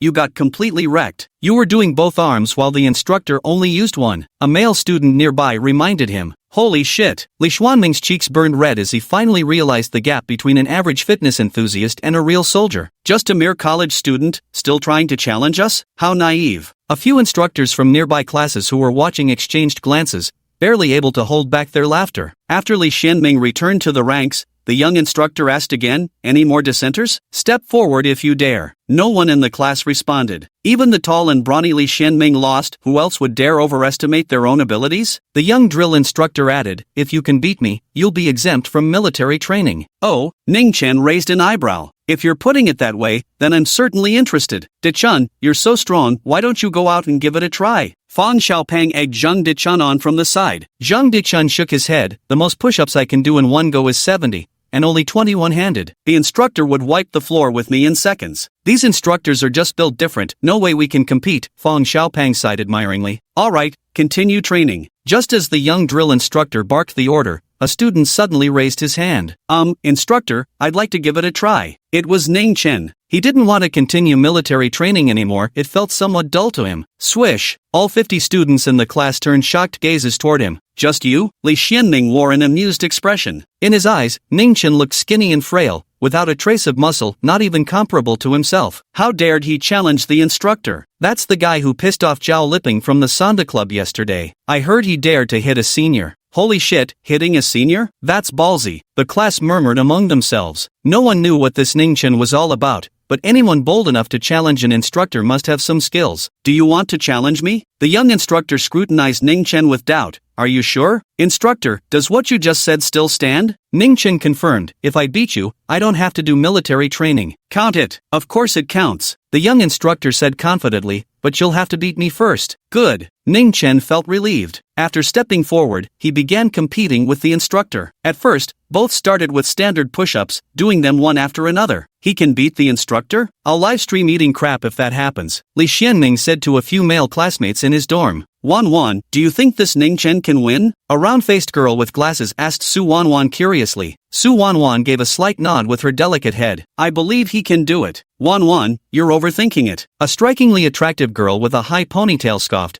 her face full of disdain. A mere college student could never defeat a drill instructor. They're professionals who train daily. Exactly, another chimed in. Every profession has its masters. Don't challenge someone's livelihood with your hobby-level skills. Another girl with a pockmarked face also spoke. Although all the girls in the dorm believed Ningchen was bound to lose, Su Wan still held on to a glimmer of hope. She had seen Ningchen effortlessly beat up Ma Kuan and his gang of hoodlums. It had seemed like child's play to him. Even trained soldiers might not have handled it with such ease. Soon, the number of push-ups exceeded 50. And the young drill sergeant began his performance. 1 arm versus 2. Kid, you're still too green to challenge me at this. I'm the push-up record holder in my entire company. The young drill instructor sneered internally. Then, they witnessed Ningchen switch to using just 1 arm, folding his fingers one after another. Finally, he left only his little finger planted on the ground, executing rapid movements with lightning speed. How is this possible? The young instructor froze on the spot, utterly dumbfounded. From Class 2 of the clinical department erupted waves of screams, particularly from the girls who had earlier thought he was doomed to lose. Oh my god, just 1 finger? Am I seeing this right? Is this the legendary 1-finger push-up we've heard about? And with just the pinky too, holy shit, that's insane. Not just clinical class 2, even nearby classes came rushing over to watch. Many instructors watching this scene were utterly dumbfounded. What the hell is this? Li Xuanming, who prided himself as the most physically fit in the entire class, flushed crimson as if someone had slapped him hard across the face. Chapter 12, none of this concerns us. There are fitness masters on Douyin performing all kinds of fancy push-ups. 1-finger push-ups aren't unheard of either, but they're basically all done with the index finger. Ningchen decided to show off by using just his little finger instead, and did several dozen in one go, instantly blowing these mere mortals' minds. If he weren't afraid of scaring them, not just 1-finger push-ups, he could even do armless push-ups without hesitation. Who the hell are you? Ningchen straightened up, and the young instructor stared at him blankly, wide-eyed, as though he were looking at a monster. Ningchen couldn't come up with a good explanation on the spot, so he borrowed Li Xuanming's words. I work out every day, play basketball, my physique gradually improved through training like this. The young instructor turned his head to glance at Li Xuanming. That brat, is he deliberately making me lose face? Li Xuanming gnashed his teeth in anger, especially when he noticed Su Wan, the campus belle of their medical department,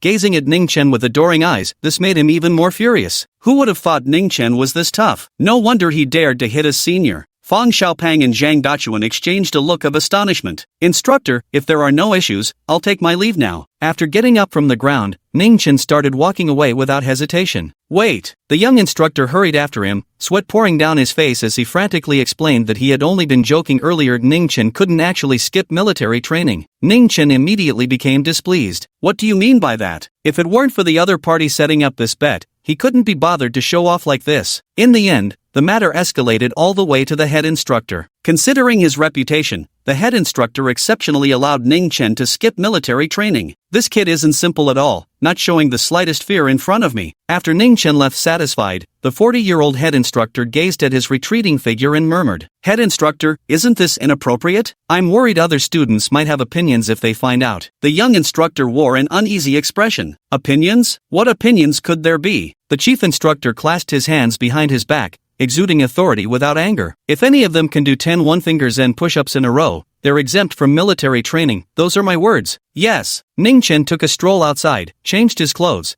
then finally headed to the campus supermarket to buy a box of ice cream. He walked while eating it. Isn't that Su Shu Yan in Zhangtang? As he passed by the basketball court, he spotted two familiar faces and chose a shady spot to sit down. This was the military training site for Class 1 of the Performance Arts program. No shortage of beauties here. But he hadn't come specifically to admire the girls. He just wanted to find a place to sit and finish his ice cream. Odd, with Su Jingshan's connections, Su Shuran shouldn't have to suffer under this scorching sun at all. Could it be intentional tempering for her? While eating ice cream, Ningchen pulled out his phone to play with it. Shu Yan, look, isn't that brother Dolly? Why isn't he participating in military training? Soon, Jiang Tang spotted Ningchen. Su Shu Yan followed the sound and spotted a boy sitting in the shade of a tree not far away, eating an ice cream, just as she suspected, that violent pervert. Damn it! Here she was, roasting under the scorching sun, while this guy was casually enjoying ice cream. Was he deliberately messing with her? That bastard. The day passed quickly, and Ningchen unwittingly dozed off under the tree. Since he wasn't wearing a military uniform, the instructors assumed he was a sophomore and left him alone. Punga, there's something weird about that Ningchen kid. Next time, we should bring more people and teach him a proper lesson. Ludi's voice trailed through. Last time I messed up my martial arts practice. If I run into him again, I'll beat him to death. That was Zhao Liping's voice. The two walked right past Ningchen without noticing him. They picked up several shady friends along the way, plus two pretty freshmen they just met, and the whole group headed off to party at a bar. But just as they exited the school gate and hadn't walked 2 blocks, a large group of armed thugs surged out from an alley, surrounding them. Holy shit, Brother Pang, what's going on? Lu Di trembled in fear and quickly hid behind Zhao Liping.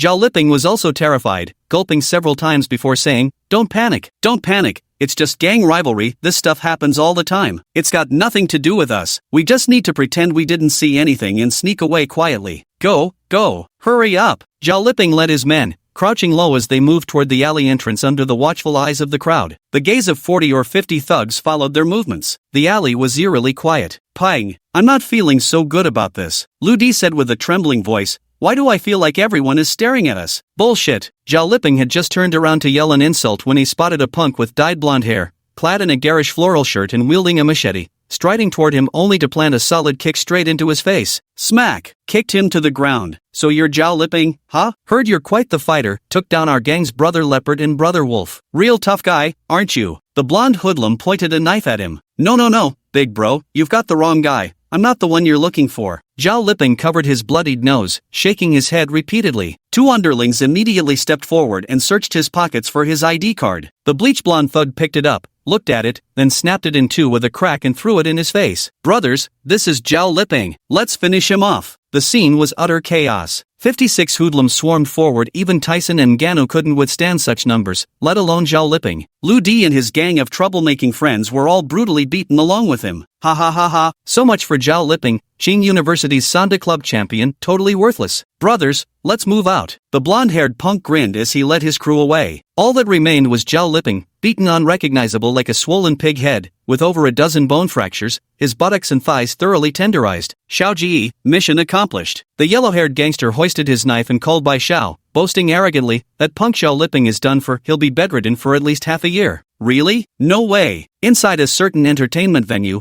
Bai Xiao stood up in pleasant surprise. Yang Kai, you're not lying to me? Is there any doubt about that? The yellow-haired punk named Yang Kai sneered. I even bent his ID card in half. If you don't believe me, Brother Xiao, I'll go back right now, grab him, and take a few more photos for you. Ha ha ha, good. Bai Xiao laughed heartily. Yang Kai, I never noticed your capabilities before. Who knew you had some real skills? Come to Mingzuan immediately, I'm going to reward you in front of everyone. Thank you, Brother Xiao. Thank you, Brother Xiao. Yang Kai was overjoyed. Zhao Liping, resolved just like that? After hanging up the phone, Wang Yinhua doubted, Brother Xiao, could Yang Kai be mistaken? Relax, no mistake. We've checked his ID. Bai Xiao held her close, a cigarette dangling from his lips as he sneered. After all, it's 40 or 50 guys, all armed. Even if it were Wang Fei Hung or Ip Man, they'd still get a few heavy slaps across the face, let alone just one guy. Hearing this, Wang Yinhua finally nodded. Chapter 13. Which one is Brother Xiao? Ningchen, Ningchen. In a daze, Ningchen heard someone calling him and shaking him by the arm. The voice sounded familiar, it was Su Wan. Did I actually just fall asleep like that? Ningchen woke up groggily, rubbing his eyes while silently noting that the injuries to his primordial spirit were too severe, making him constantly drowsy. Back in lesser southern heaven, falling asleep in the wilderness without setting up formation arrays would have meant certain death 8 times out of 10. Ningchen, why are you sleeping here? A fair, oval face like a lotus emerging from water,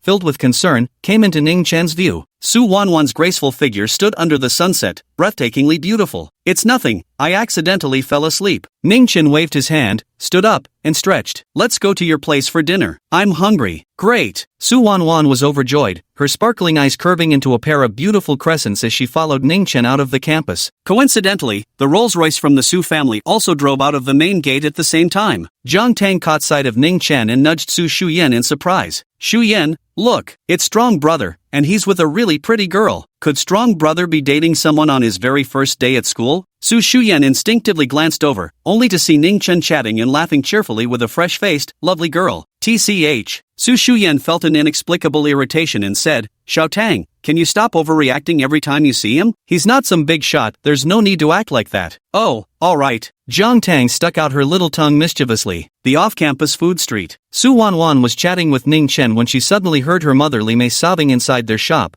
accompanied by the cruel laughter of a few neighborhood thugs. Mom! Su Wanwan immediately pushed through the crowd and rushed inside. So it's those hoodlums again? Ningchen's expression darkened as well. Inside Li Mei Barbecue Restaurant, the hooligans led by Ma Kuan completely wrecked the restaurant. Proprietress Li Mei sat weeping on the floor, utterly helpless. Listen up, bitch, the leader sneered. That Zhao Liping punk got crippled by our brother Xiao. He ain't ever coming to help you again. 4,000 yuan management fee. If you can't cough it up next month, we'll kill you. Let's go. Ma Kuan still had those crossed eyes, while the thugs behind him all uniformly sported crooked mouths and squinted eyes. The onlookers outside the store were both frightened and puzzled, thinking to themselves how uniquely styled these gangsters looked. Mom, are you okay? Su Wanwan came running and crying, threw herself angrily into Ma Kuan's arms, and started pounding on him wildly. You jerk. Drop dead already. You little brat, looking for death. Ma Kuan was just about to slap Su Wanwan when he spotted Ningchen walking through the door and immediately backed away 3 steps in fright. You? I've told you people before, why can't you ever learn your lesson? Ningchen strolled in with his hands tucked into his pockets. Brother Cohen, what's going on? Wasn't this kid beaten up by Brother Kai and sent to the hospital? One of the thugs asked. You ask me. Who the hell should I ask? Ma Kuan's face turned pale as he grimaced. Knowing he was no match for Ningchen, he could only bow and scrape, forcing a laugh as he said, Heh, Brother Pang, it's all a misunderstanding, just a misunderstanding. Fuck your misunderstanding. Ningchen kicked out, sending Ma Kuan flying from the front entrance all the way to the kitchen with a loud crash. After a few bangs, there was no more movement from him. Holy shit! The onlookers and gangsters alike were stunned. Kicked flying over 10 meters away, is this damn Bruce Lee reincarnated? The invincible shadowless kick of Foshan? Little did they know, Ningchen had already exerted his utmost to restrain his strength. Otherwise, a single kick from a nascent soul cultivator wouldn't just obliterate a person, it could vaporize an entire street. It seems today's the day to settle everything once and for all. Ningchen gazed calmly at the thugs already kneeling on the ground as he spoke these words. Half an hour later, Mingzuan Club, the largest nightclub in the Western District. Ningchen marched in with a battered and bloodied Ma Kuan in tow. As for the remaining gangsters, Ningchen ordered each to write a 30,000-word self-criticism without a single typo, warning them he'd kill them if they failed to complete it. This was sheer psychological torture for these junior high dropouts who hadn't even finished their education yet. Alright, now it's Yang Kai's turn to dedicate this song, My Good Brother, to our boss Brother Xiao. Inside an Emperor VIP room, Yang Kai was howling into the microphone like a banshee. Suddenly, bang! The door to the private room was kicked flying off its hinges. By Xiao, Yang Kai, Wang Yinhua, and the others stared dumbfounded at Ma Kuan and Ningchen, who appeared in the doorway. Which one is Brother Xiao? Ningchen tossed Ma Kuan aside and swept his gaze across the entire scene. Your grandpa's right here. What do you want? Yang Kai thumped his chest and shouted into the microphone. So you're Brother Xiao? Perfect. Ningchen didn't waste a single word. In a flash,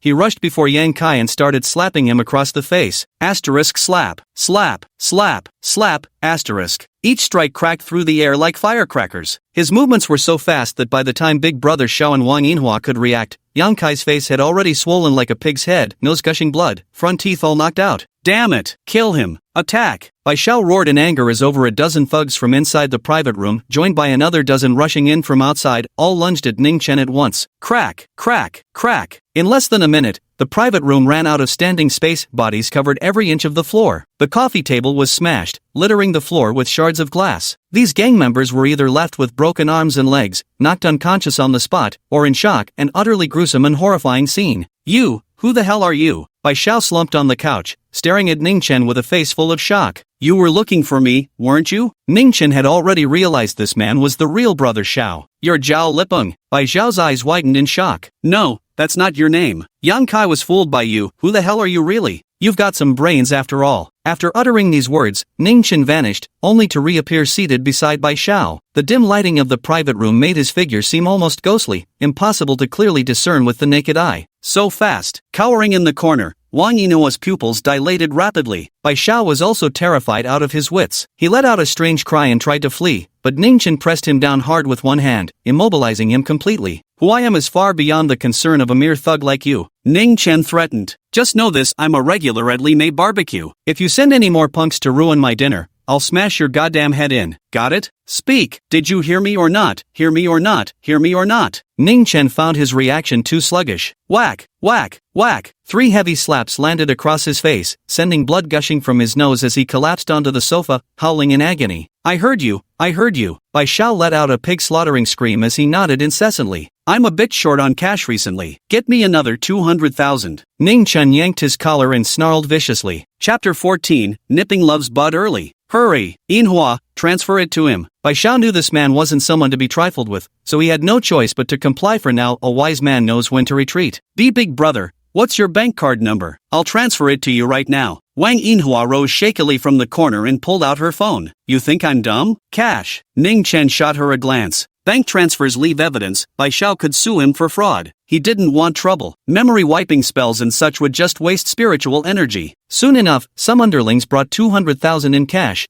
which Ningchen pocketed before leaving. Remember this, messing with Li Mei's barbecue joint is like smashing my rice bowl. Watch me blast your damn head off. Don't think for a second I'm joking. After giving a couple more warnings, Ningchen finally left. Bai Xiao clearly shrugged off that threat without a second thought. If every time he said, be careful or I'll kill you, meant he actually killed someone, then his feet would already be standing on mountains of corpses and piles of bones. Ningchen, you little brat, no one's ever dared to take money right out of my hands. Wait and see, you're fucking dead. Bai Xiao roared loudly inside the private room. Wang Yinhua cautiously said, Brother Xiao, it seems this Ningchen is a martial artist. We can't afford to provoke him. Slap. Bai Xiao delivered a resounding slap to Wang Yinhua's face, sending her stumbling backwards so violently she nearly fell to the ground. Who the hell do they think they can't afford to provoke? So what if they've practiced martial arts? Had I kept training my Bai family iron sand palm since childhood, just now I could have beaten 3 pounds of shit out of him. Bai Xiao waved his hand in the air and roared. Sinking back into the sofa, he seemed to have thought of some plan as he sneered sinisterly, if we can't take them head on, we'll just have to play dirty. He failed to notice that Wang Yinhua, still lying on the floor, also flashed a malevolent look in her eyes. Back at Li Mei's barbecue shop, several thugs had already cleaned up the place. Ningchen directly took out 100,000 yuan and handed it to Li Mei. Chen, what is this? Seeing such a thick stack of cash, Li Mei dared not accept it. Where did you get so much money? I just went to reason with Brother Xiao. He agreed to compensate you and won't collect protection fees anymore. Ningchen lied through his teeth. Really? Su Wanwan's eyes sparkled brilliantly. This, Li Mei was half believing, half doubting. Take it,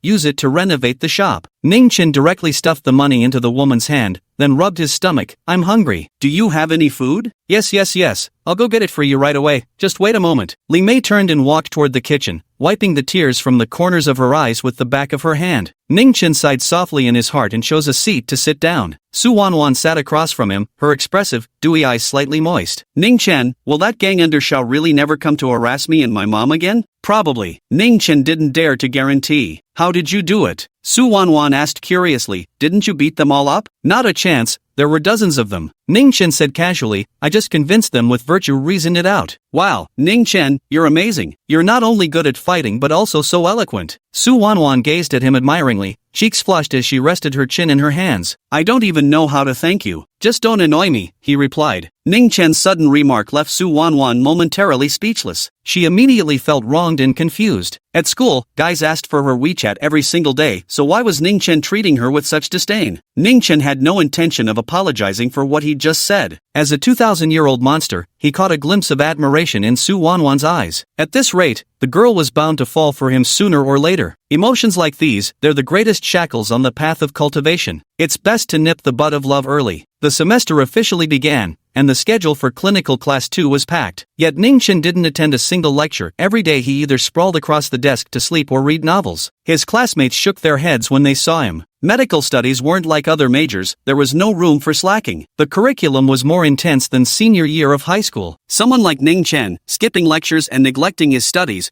was practically doomed to fail. Ningchen, aren't you afraid of flunking every exam by the end of the semester? After a physiology class, Fang Xiaopeng couldn't help asking Ningchen, who was just pocketing his phone and heading to the cafeteria. Studying medicine is such a drag. 10 exams during finals, I'm already regretting it. Zhang Dachuan hugged a stack of books, his face full of gloom. Isn't studying medicine just about memorization? A last-minute cram session before finals will do. Ningchen seemed completely at ease as he turned and walked out of the classroom. Li Xianning glared at him and sneered. A dozen textbooks, let's see how you cram for finals now. Good luck failing, you idiot. Mere mortals could never fathom the terrifying memory capacity of an immortal cultivator. These students would never imagine that Ningchen was actually a divine physician possessing peerless medical skills, who looked down upon Western medicine with its mere 2 centuries of history. The southern heavenly realm boasted a medical tradition spanning hundreds of millennia. At noon, while queuing in the cafeteria, Ningchen suddenly sensed a vicious gaze burning into his back. Turning his head, he saw Su Shu Yan.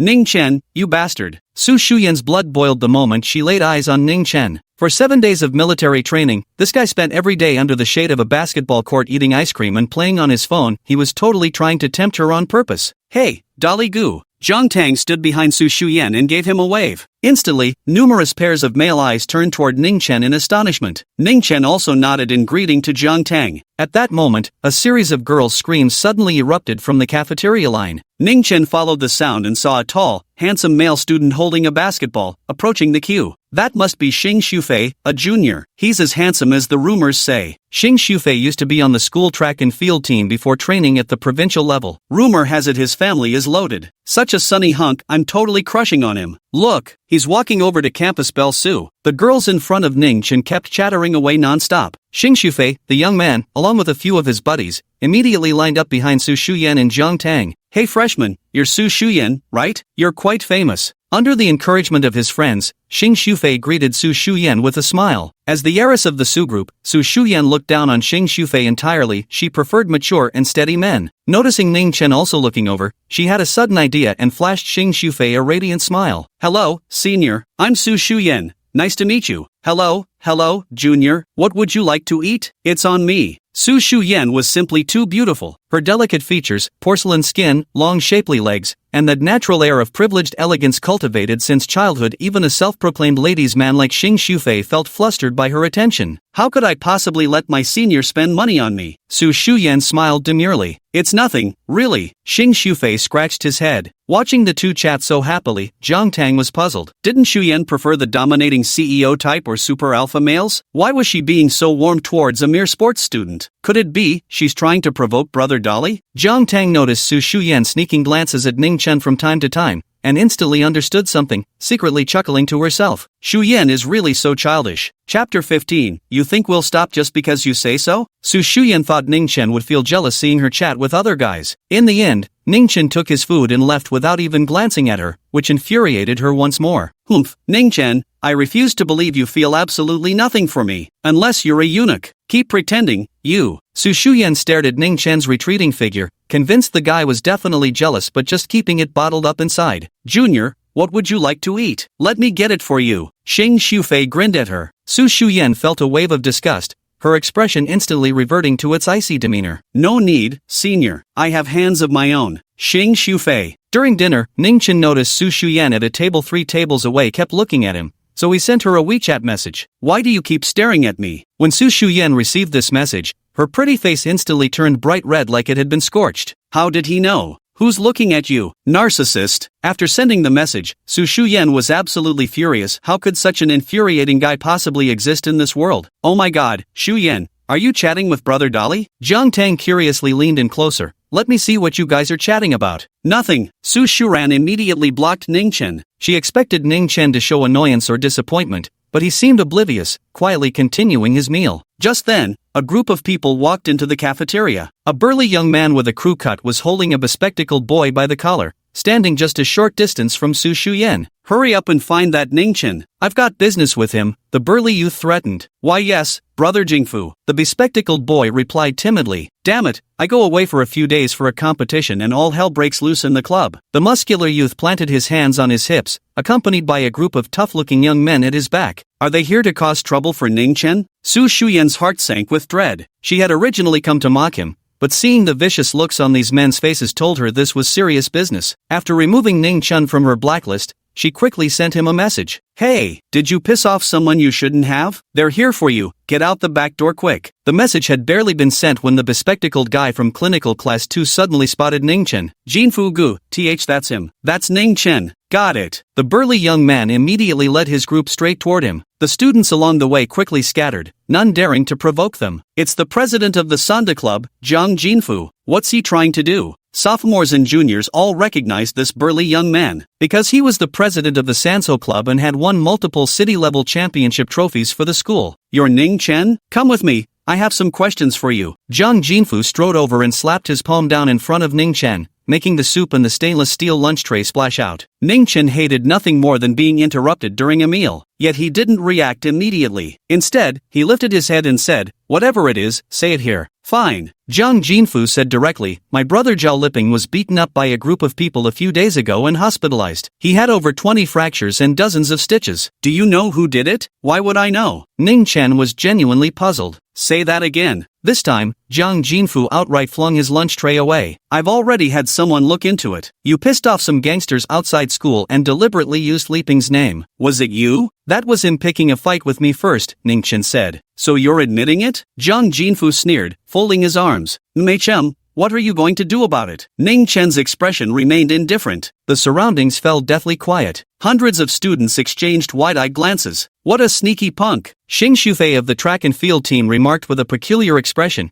He actually dared to pull something like this. Finished. Absolutely finished. Even I wouldn't provoke Brother Jingfu. He's in serious trouble now. A few track and field team members also shook their heads. Among Qing University's student body, aside from Senior Dwan and Senior 1 from the Ancient Martial Arts Society, there was no one Jiang Jinpu didn't dare provoke. Moreover, he had a chivalrous nature and plenty of followers. Shu Yan, what should we do? Jiang Tang anxiously watched Su Shu Yan. They actually dare to act so recklessly. I'm speechless. Su Shu Yan also had a headache, then quickly took out her phone. I know a few teachers. Let me contact them first. Meanwhile, Zhang Jinfu originally wanted to take action directly beating Ningchen up in front of so many people to vent Zhao Liping's anger but was restrained by his underlings. Brother Jinfu, there are too many surveillance cameras here. We can't act impulsively, the underling advised. How about we take him to our turf and properly teach him a lesson, another lackey suggested. Sounds good. Zhang Jinfu temporarily suppressed his rage, bracing both hands on the table as he glared viciously at Ningchen. Kid, you got the guts to come with us to the Sanda Club's activity room? We need to have a little talk. Lead the way. Ningchen stood up. Zhang Jinfu and the members of the Sanso Club were all stunned. They hadn't expected this freshman to be so forthright. Alright,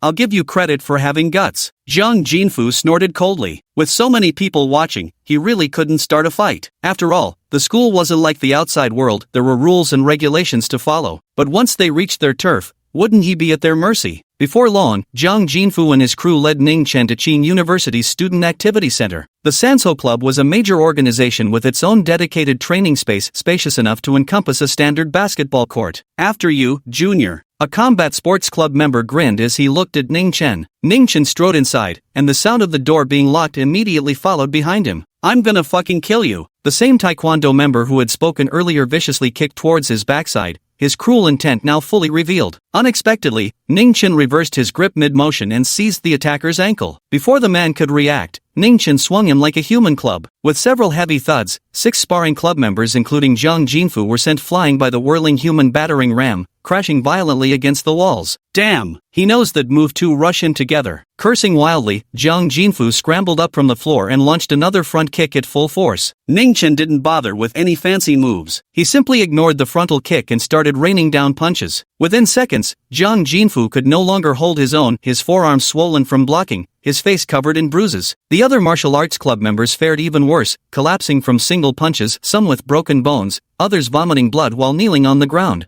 No more. We surrender, they cried. Zhang Jinfu was in unbearable pain, certain his forearm bone was fractured. You think we'll stop just because you said so? Ningchen gave him another slap that sent his head spinning. Weren't you acting all high and mighty in the cafeteria earlier? Ningchen kicked him again, sending him flying with such force that even the locked activity room door was smashed open, breaking the lock. Zhang Jinfu tumbled into the corridor, his vision blurry from the pain and struggling to breathe. Chapter 16, Senior Brother Dwan Shueluo. Senior Brother Dwan, with your top 3 provincial competition results this year, securing direct admission to Dragon Tiger Martial Arts School shouldn't be a problem anymore. Congratulations! The Dragon Tiger Martial Arts Academy is one of the top 4 martial schools in the country. Getting to train at Dragon Tiger Mountain is an opportunity most martial artists can only dream of. I'm so envious of you, Senior Brother. Senior Brother, when you become successful in the future, don't forget about us juniors, huh? On the second-floor corridor of the Student Activity Center, a group of students crowded around a young man like satellites orbiting a shining star, showering him with flattery and praise. The young man appeared to be around 24 or 25 years old, tall and broad-shouldered, with resolute features. Dressed in white training attire, his piercing tiger-like eyes gleamed with a chilling intensity. Faced with the flattery of the crowd, he merely nodded politely, paying it little mind. I need to return to the martial arts hall to train. Qinglan, stay behind. The rest of you may leave. Senior Dwan turned his gaze toward a young girl with her hair tied in a ponytail,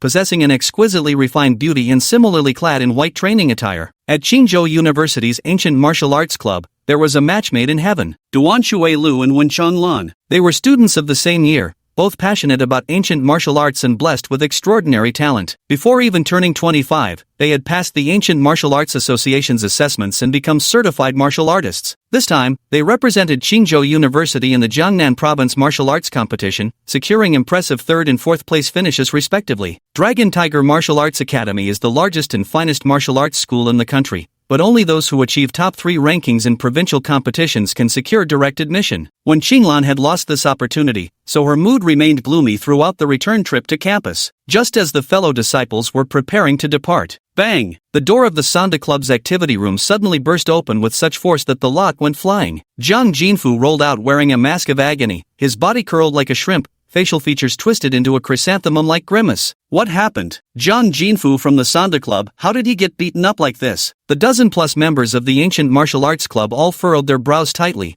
with some stepping forward to help him up. Then they all saw Ningchen leisurely walking out of the activity room, running straight into them face to face. Ningchen swept his gaze over the group of students, finally fixing his eyes on Duan Shuilu. He felt quite surprised, because this youngster in white actually had physical conditioning equivalent to the first level of body tempering realm. The first level of body tempering is the lowest existence in the cultivation world. Strictly speaking, it's far from qualifying one as a true cultivator, but on Earth, such a person would already be considered a formidable expert, capable of taking on 10 opponents single-handedly. Here, 10 doesn't refer to the elderly, children, or women, but to 10 full-grown, robust men. Although Earth is scarce in spiritual energy, it's entirely normal for some individuals at the body tempering stage to emerge. After a brief glance, Ningchen decided it was time to leave. Halt! A shorter male student, noticing Zhang Jinfu was seriously injured, immediately shouted at Ningchen, "Which school are you from? How dare you have the audacity to come to Qing University to challenge us?" "I'm from Qing University," Ningchen replied. "You're from Qing University?" The shorter guy was startled, then immediately swore. "What kind of bullshit are you spouting? I'm from Qing University's Ancient Martial Arts Club, and I've never heard of someone like you. Can you watch your damn mouth? Ningchen replied unhappily, I'm a freshman from clinical class 2, Ningchen. What? Everyone was stunned, even Dwan Shuilu, and when Qinglan exchanged glances. A freshman studying medicine beat the head of the Sanso Club into this state? Zhang Jinfu had won several municipal martial arts championships. Elder brother, you're back. At that moment, a kickboxing club member limped out from the activity room, crying out, Elder brother, you can't just ignore this matter. What the hell happened here? Dwan Shuilu's eyebrows suddenly knitted together in a deep frown. After hearing the mixed martial arts club member recount the incident, Dwan Shuilu understood the situation perfectly. Though he wasn't a member of the MMA club, all martial arts-related societies at Qing University, including the MMA club, judo club, boxing club, and combat sports club, recognized the Ancient Martial Arts Society as their flagship organization. Furthermore, he was universally acknowledged by the entire student body as their first senior brother. How could I just ignore something like this? Soon after, the Sanso Club members were helped to the infirmary. Dwan Shuilu walked over and scrutinized Ningchen with an admiring look. You've got good moves. Where'd you learn Kung Fu? I'm self-taught, Ningchen replied with a hint of impatience. Jiaotong University? Which one? Dwan Shuilu looked confused. Xinzhou Jiaotong or Binhai Jiaotong? Are you a transfer student? Nah, I was taught by my grandpa, Ningchen bullshitted. Dwan Shuilu. Wen Qinglan. Heh, you're quite the comedian, Junior. Dwan Shuilu forced a laugh and got straight to the point. Join the Ancient Martial Arts Society. China reveres martial prowess, and martial artists are the rarest talents in society today. With potential like yours, goodbye. Ningchen waved him off and turned to leave. You! When Qinglan was so furious that she took 3 steps in 2, blocking Ningchen's path. What's with you, freshman? Our Qing University Ancient Martial Arts Society isn't just open to anyone. Do you have any idea how much the average warrior earns? You could slave away as a doctor your whole life and still not make as much as a warrior does in a month. Ningchen rolled his eyes. He was just here to coast through college, having no interest in becoming either a doctor or a martial artist. My apologies, but I'm really not interested. Excuse me. He reached out to push Wen Qinglan aside and was about to leave with flair when a sudden gust of wind attacked from behind. Senior brother has made his move. The members of the Ancient Martial Arts Club all had excited gleams in their eyes. Wen Qinglan was terrified and tried to stop Dwan Shuilu, but the latter had already reached the first level of body tempering. His speed was simply too fast. Swish! Ningchen sidestepped effortlessly to avoid Dwan Shuilu's kick, then said with irritation, what the hell? Looking to die? Not bad reflexes. Dwan Shuilu flashed an appreciative smile, completely unaware of how punchable it looked in Ningchen's eyes. I'm extremely fast. Few among my peers can dodge my attacks. Move another finger, and I'll send you to the infirmary too. Believe me? Ningchen pointed at him. Ha ha ha ha. What an arrogant brat. Learn some half-baked martial arts and now you dare disrespect even the senior brother? Are all freshmen this cocky nowadays? The members of the Ancient Martial Arts Society burst into laughter. When Qinglan looked at Ningchen with disdain, this freshman had decent skills, but his emotional intelligence was far too low, too arrogant. Ningchen, Jr. Dwan Shuilu couldn't help but chuckle. You single-handedly took down the entire Sanda Society, he said with a smile. As the senior disciple of Qing University's martial arts clubs, I can't just let you walk away that easily. What do you want to do then? Ningchen asked bluntly. Let's have a fight, Dwan Shuilu said with a laugh. It was time to let this kid understand the difference between a martial arts enthusiast and a certified martial artist. Sure, Ningchen immediately raised his fists. No, not here. It's too crowded. Let's go to the martial arts gym, it's spacious and we'll have room to move. Dwan Shuilu looked at Ningchen's utterly unprofessional starting stance and couldn't help but feel a bit mocking. This kid seemed like a complete amateur. Fighting shouldn't be this complicated. Ningchen wore an annoyed expression but still followed Dwan Shuilu and the others to the 5th floor martial arts hall. Chapter 17, with moves that flashy. I actually thought you were at the Golden Core stage. The martial arts hall was spacious, with 2 levels and spectator seating. When Ningchen entered with Dwan Shuilu, many people were training inside. Wooden dummies, plum blossom stakes, sandbags, all kinds of training equipment were present, even a weapon rack, though the blades there were dulled and meant for display. Senior disciple. Greetings, senior brother. Senior brother is back from the competition? We've all heard the news. Congratulations on securing your spot at the Dragon Tiger Martial Arts Academy. Everyone came over to offer their greetings. Ningchen remained expressionless, addressing Dwan Shuilu directly. Hey, are you still fighting or not? Who's this guy? Over a dozen members of the Ancient Martial Arts Society stared in bewilderment at this brash junior. Fight? Of course we'll fight. Duan Shuilu sneered. Was this kid really so eager to get beaten up? Then, upon hearing the news that Duan Shuilin was about to spar with a freshman, the ancient martial arts club members immediately gasped in surprise within the training hall. Him, fighting against the senior disciple? Don't make me laugh, a female student scoffed. With that physique, one black tiger plucks the heart move from me and he'd be down, a few male students chimed in. Don't underestimate him, this kid isn't simple. When Qinglan watched Ningchen and Duan Shuilu step onto the platform and calmly remarked, he single-handedly took down the entire Sanxia club. This man knows his martial arts. That impressive? The girls' gazes toward Ningchen shifted noticeably. What a bunch of useless fools in that Sanxia club. Kickboxing is worthless compared to our ancient martial arts. The male students protested indignantly. Watch how our senior disciple brother teaches him a lesson. He probably can't even withstand one move from senior disciple brother. At this moment, in the spectator seats on the second floor of the martial arts hall, an elderly man sat with a cane in hand, quietly observing the arena below. That youngster from the Dwan family is really regressing in his training. To actually compete with a freshman, isn't he afraid of tarnishing the reputation of their Dwan family's Bajuanjin? The old man shook his head. The Dwan family is a prominent aristocratic clan in Qingzhou, inheriting the ancestral Bajuanjin martial art that originated from the northern Song dynasty. With a history spanning over 800 years, it's an exceptionally rare body refining technique preserved in the modern world. Back in the day, the Dwan family's patriarch dedicated over 60 years to rigorous cultivation,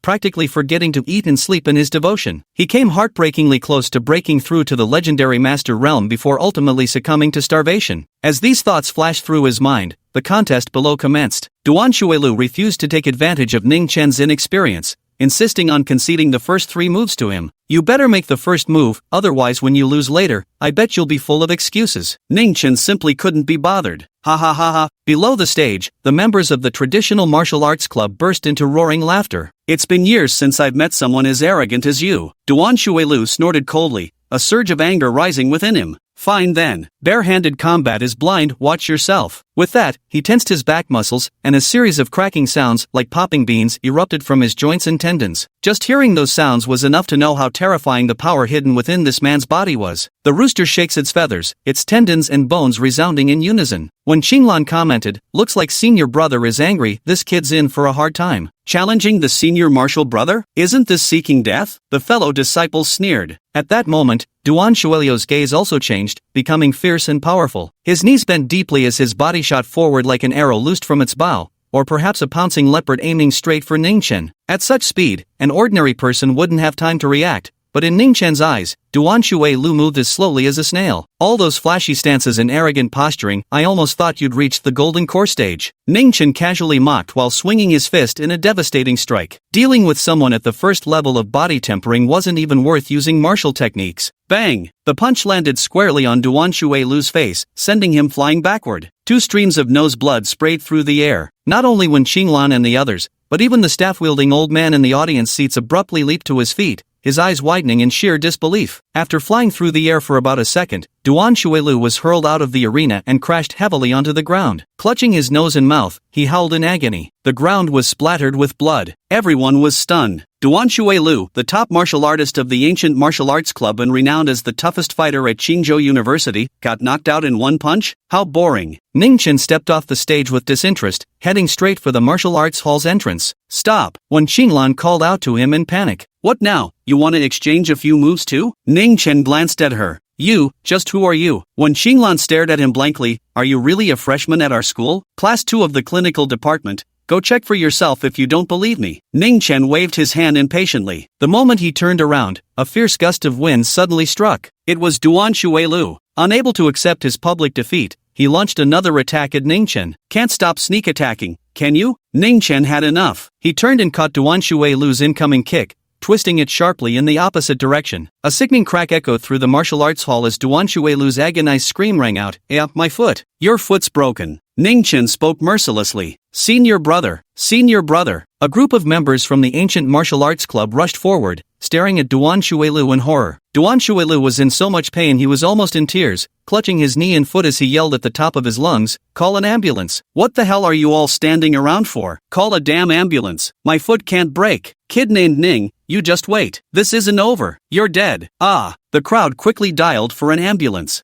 This way, no one at Qing University should dare to mess with me anymore. With his hands casually stuffed in his pockets, Ningchen walked out of the martial arts hall, keeping these thoughts to himself. Just as he was about to leave the student activity center, that senior named Wen Qinglan called out to him again, "Wait up, what is it this time?" Ningchen impatiently turned around and noticed that Wen Qinglan was accompanied by an elderly man in a suit this time. The old man looked around 70, clutching a rosewood cane with a head full of silver hair and a kindly face. His gaze held a complicated expression as he watched him. "Hello, principal. Hello, principal." Some students passed by. Ningchen heard their greeting and shot Wen Qinglan a speechless glare. "You're really something, tattling so quickly." Wen Qinglan was just about to explain when the cane-wielding elder chuckled and said, I never expected our Qingzhou University's freshman class to include a master who has reached the pinnacle of external strength. May I ask where you hail from, young friend?" "I'm just an ordinary student," Ningchen replied. "An ordinary student who can defeat Xiao Duan in one move?" The old man with the cane frowned and said, "Young man, do you realize Xiao Duan just won third place in the Jiangnan Province Youth Martial Arts competition? His school has already decided to recommend him for admission to the Dragon Tiger Martial Arts Academy." "I don't know about any martial arts competition or Dragon Tiger Academy. I only know he's weak," Ningchen answered truthfully. "You!" Wen Qinglan was so furious at Ningchen's insult to her senior brother that she wanted to scream at him. But remembering how her senior brother had been defeated in just one move, unable to even counter a sneak attack, she was left speechless. Where on earth did this Ningchen guy even come from? "Little friend, why don't we step into my office for a chat?" The staff-bearing elder's expression turned grave and he said, "You just snapped Xiao Duan's foot. This matter will be far more serious than you imagine. Without my intervention, your martial arts journey could very well come to an end. Ultimately, you youngsters still don't know how to hold back when you throw a punch." Chapter 18 Dwan Family Retainer, Ironfoot 7. Having nothing better to do, Ningchen decided to follow the old principal. He was genuinely curious to hear what impressive background this Duan Shui Lu possessed. During their casual conversation along the way,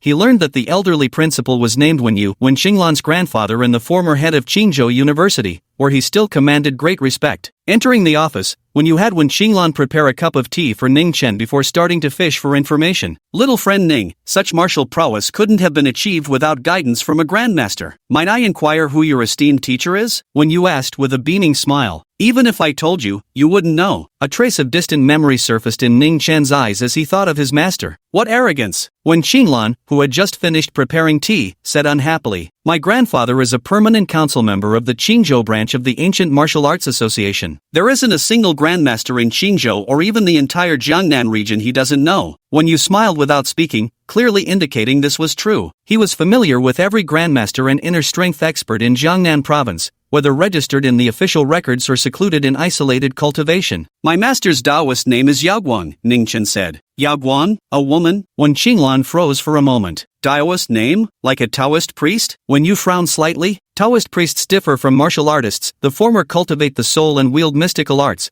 while the latter temper the body and practice martial skills. Both are paths to great power. After reviewing the list of powerful figures from the south in his mind, when you didn't recognize any female Taoist named Yaoguang. Of course he wouldn't know her, because the Yaoguang Shangren was once the supreme elder of the pure Yang Wuji Palace in the southern celestial realm, a supreme cultivation master at the peak of nascent soul stage. 1500 years ago, due to an unexpected incident, Ningchen became Yaoguang Shangren's disciple, the one with the poorest innate talent under her tutelage. Through unrelenting efforts, he gradually grew into the most outstanding disciple of the pure Yang Limitless Palace and fully inherited Yaoguang's teachings. But later, when Yaoguang failed to break through to the divine transformation stage, her soul scattered to the winds. The pure Yang Limitless Palace thus lost an elder supreme, and Ningchen lost his master. In the days that followed, whenever Ningchen recalled that scene at the heart of the lake, he deeply regretted not intervening. Perhaps then she wouldn't have left him forever. "My master was a reclusive sage. It's normal that you haven't heard of him." Ningchen emerged from his reminiscence. "I see." When you nodded. "Let's get down to business. I've just examined Xiao Duan's injuries. The wounds on his right foot are quite severe. I doubt they'll fully heal in less than half a year. Xiao Duan is currently at the prime age for martial arts training. The Duan family definitely won't let you off easily." "The Duan family? Are they formidable?" Ningchen's expression remained calm throughout. "You're not from Qingzhou?" When Qinglan slightly furrowed her brows. "That's right, but my parents are just ordinary folks," Ningchen replied. "No wonder." When Qinglan folded her arms. "The Duan family is one of Qingzhou's wealthy clans. Their influence rivals our Wen families, and they keep many martial artists in their employ. You're in deep trouble. The only way for you to settle this matter now is to quickly find yourself a powerful backer." Ningchen suppressed a laugh. Find a backer? You mean your Wen family? Wen Qinglan grew furious at his attitude. Do you think our Wen family would even want you? The Dwan family has strong ties with the ancient martial arts association. We wouldn't want to invite trouble over someone like you. You're barely at the peak of outer strength. What makes you so cocky? Wen Yu waved his hand. Alright, Qinglan. Only then did Wen Qinglan stop, sitting on the sofa and glaring at Ningchen with her eyes. Ningchen sipped his tea quietly, not bothering to argue with a little girl. When you continued, young friend, at such a tender age, you've already reached the peak of external strength. You could register for the Dragon Tiger Martial School's exam. Once you pass, I'll put in a good word for you. If you apologize, the Dwan family might just let this go. Ningchen shook his head. Forget it, it's too troublesome. Wen Yu. Wen Qinglan couldn't hold back. Hey, Grandpa is trying to save your life. What kind of attitude is that? Setting down his teacup, Ningchen leisurely rose. Thank you for your kindness, Elder Wen, but I'll pass. Wen Yu was both amused and exasperated. Young man, the Dwan family has taken in quite a few wandering martial artists from the streets, including some with blood on their hands.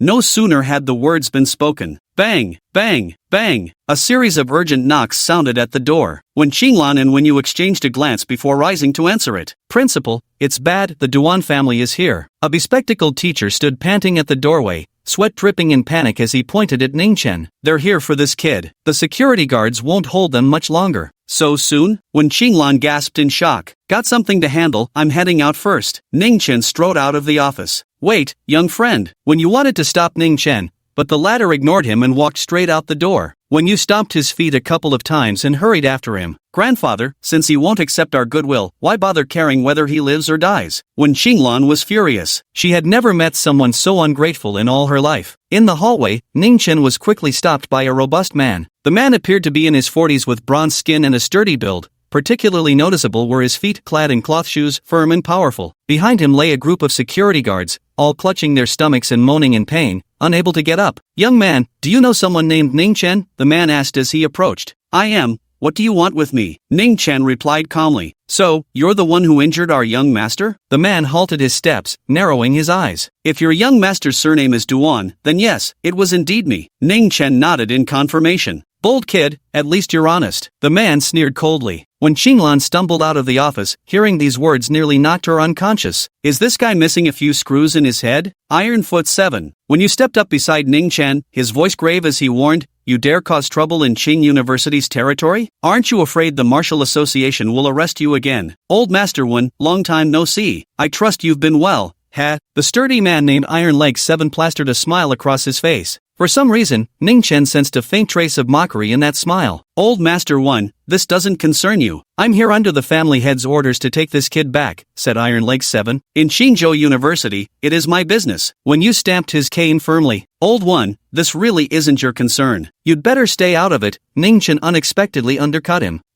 When Qinglan nearly choked with anger. When Yu was also speechless, did this kid even have a brain? Ironfoot 7 hailed from Guangdong. Though he wasn't considered a top master in the martial arts world, he had trained for decades and was currently at his prime. How old was Ningchen anyway? How many martial artists had he actually fought? What kind of experience had he accumulated? Ha ha ha ha. At that moment, Ironfoot 7 burst into roaring laughter. Old One, you hear that? This kid doesn't appreciate your kindness at all. TSK, youngsters these days, stop your nonsense. Ningchen cut him off with an impatient look. If you're going to fight, then hurry up and make your move. Are you just gonna keep yapping over there? Chapter 19. These pathetic moves are an embarrassment. When Qinglan was utterly speechless. She had seen arrogance before, but never to this extent. Ironfoot 7 had roamed the Jianghu for over 20 years, injured many, and been arrested by the Martial Arts Association multiple times. Was he someone this kid could handle? Are all young people these days so fearless of tigers like newborn calves? As your elder, it seems I must teach you a lesson. Ironfoot 7 sneered, raising his right leg high with the foot curl like the coiled strike of a venomous snake. Yet his stance remained rock solid, clearly the work of a leg technique master. Whoosh! A shadow flashed as Ironfoot 7's kick shot forward like a bullet, aimed straight at Ningchen's chest. Knowing his young master had mastered the 8 trigram palm to the level of external force minor achievement, this opponent before him, though young, might already be at the external force major stage. So he went all out, aiming to end the fight in a single decisive blow. If this kick landed, an ordinary person would be lucky to escape death, let alone avoid severe injury. But half a second later, he kicked nothing but air. Ningchen had vanished into thin air. Before he could react, an excruciating pain tore through his left leg, the one braced against the ground. Ah! Ironfoot 7's agonized scream echoed through the corridor. The martial artist from Guangdong, who had practiced the piercing foot technique for decades, clutched his mangled left foot and howled in agony as he lay on the ground. Ah! When Qinglan screamed in fright. Even when Yu and the male teacher gasped sharply in shock. They saw that Ironfoot 7's left foot had become a pulpy mess, his entire cloth shoe soaked through with blood, a truly horrifying sight. Such amateur skills, and yet you dare show your face, Ningchen said coldly. As if tired of Ironfoot Chi's noise, he delivered another kick, sending the man into unconsciousness. Then, under the stunned gazes of the Wen family's grandfather and granddaughter, he strode away without a backward glance.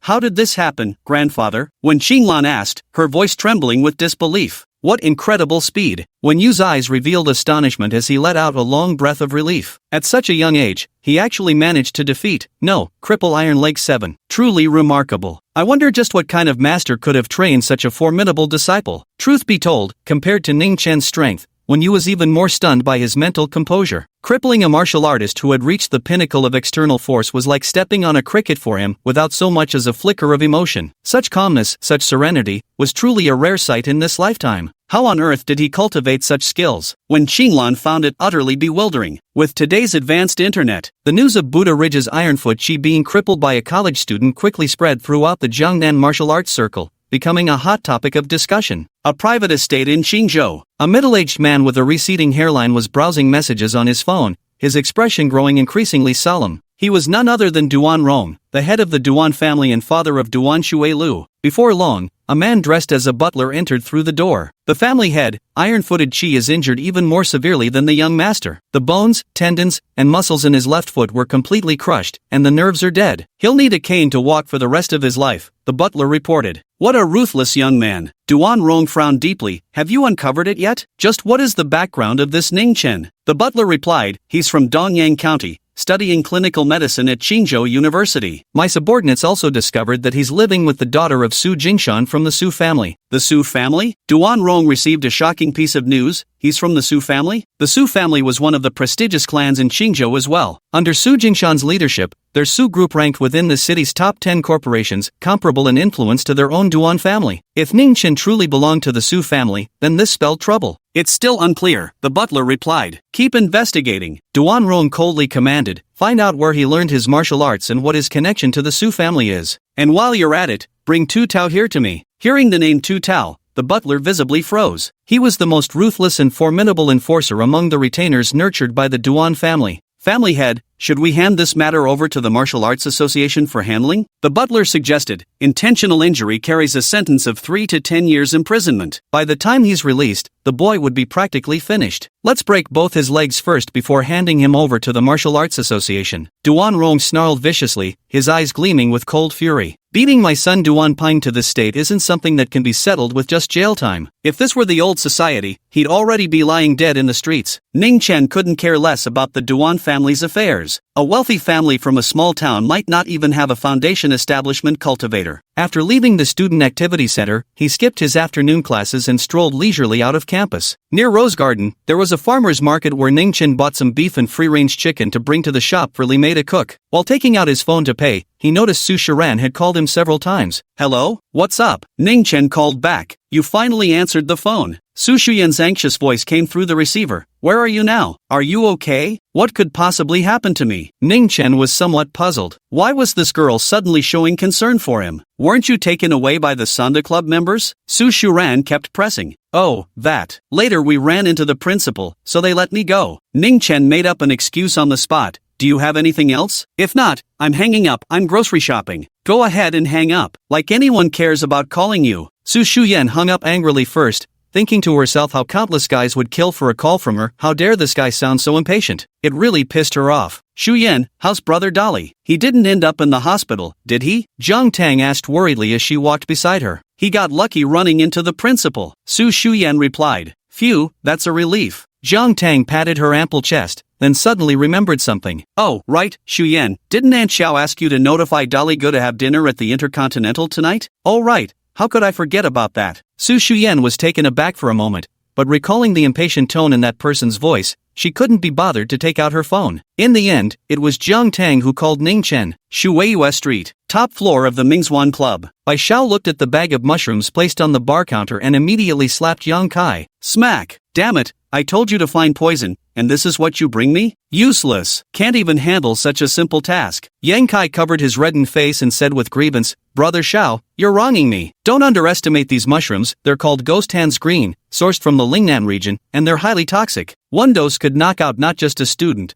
but even an ox. Bai Zhao's eyes lit up subtly. Really? Yang Kai kept nodding vigorously. Absolutely, absolutely. This kind of mushroom has killed quite a few people. It's been banned from sale for ages. But recently, a batch just happened to be smuggled into Jiangnan. I pulled some strings to get a little. Doesn't Ningchen often eat at that barbecue joint? Let's give him a special treat. He. Then, a few underlings let in a stray dog from outside. Yang Kai put on gloves, crushed the ghost hand mushroom, and mixed it into dog food before feeding it to the stray dog. Before long, the stray dog began foaming at the mouth and collapsed, dead. Its entire body turned a horrifying bluish black, with blood seeping from all 7 orifices, a gruesome death. Hiss, this toxic? Ma Kuan, standing to the side, paled slightly. Bai Xiao burst into laughter and instructed Yang Kai to handle this matter discreetly, ensuring it remained completely untraceable, preferably framing Li Mei for it. Ningchen, oh Ningchen, in your next life, keep your eyes sharp. Not everyone is someone you can afford to offend. Chapter 20, Poison in the Soup. 7 p.m. Ningchen took a taxi to the Intercontinental Hotel, where a server escorted him to an opulent private dining room on the 6th floor. Su Jingshan, Auntie Xiao, Su Shu Yan, and Zhang Tang had already arrived, along with the butler Fanny. Hey, big strong brother, Zhang Tang waved excitedly. Little Tang, Ningchen responded with a smile. But when he saw Su Jingshan and his daughter Su Shu Yan, the smile on his face noticeably faded, and he only politely greeted, Uncle Su. Chen, come sit quickly. Auntie Xiao specifically saved a seat for Ningchen right next to Su Shu Yan. Then she complained to her daughter, why didn't you bring Chen along? Making him take a taxi by himself. Why should I bring him along? Su Shu Yan said with a prideful pout. You child, where are your manners? Auntie Xiao gave her a displeased glare before turning back to Ningchen with a smile. Xiao Chen, don't mind her, we've spoiled this child rotten, she said. Mommy. Su Shu Yan stomped her little feet in anger. She even suspected Ningchen might be Mom's secret love child, why else would she treat him so well? Alright, serve the dishes now. At Su Jingshan's command, Steward Fan behind him gave the waiter a look, who promptly signaled the kitchen to begin serving. Xiao Chun,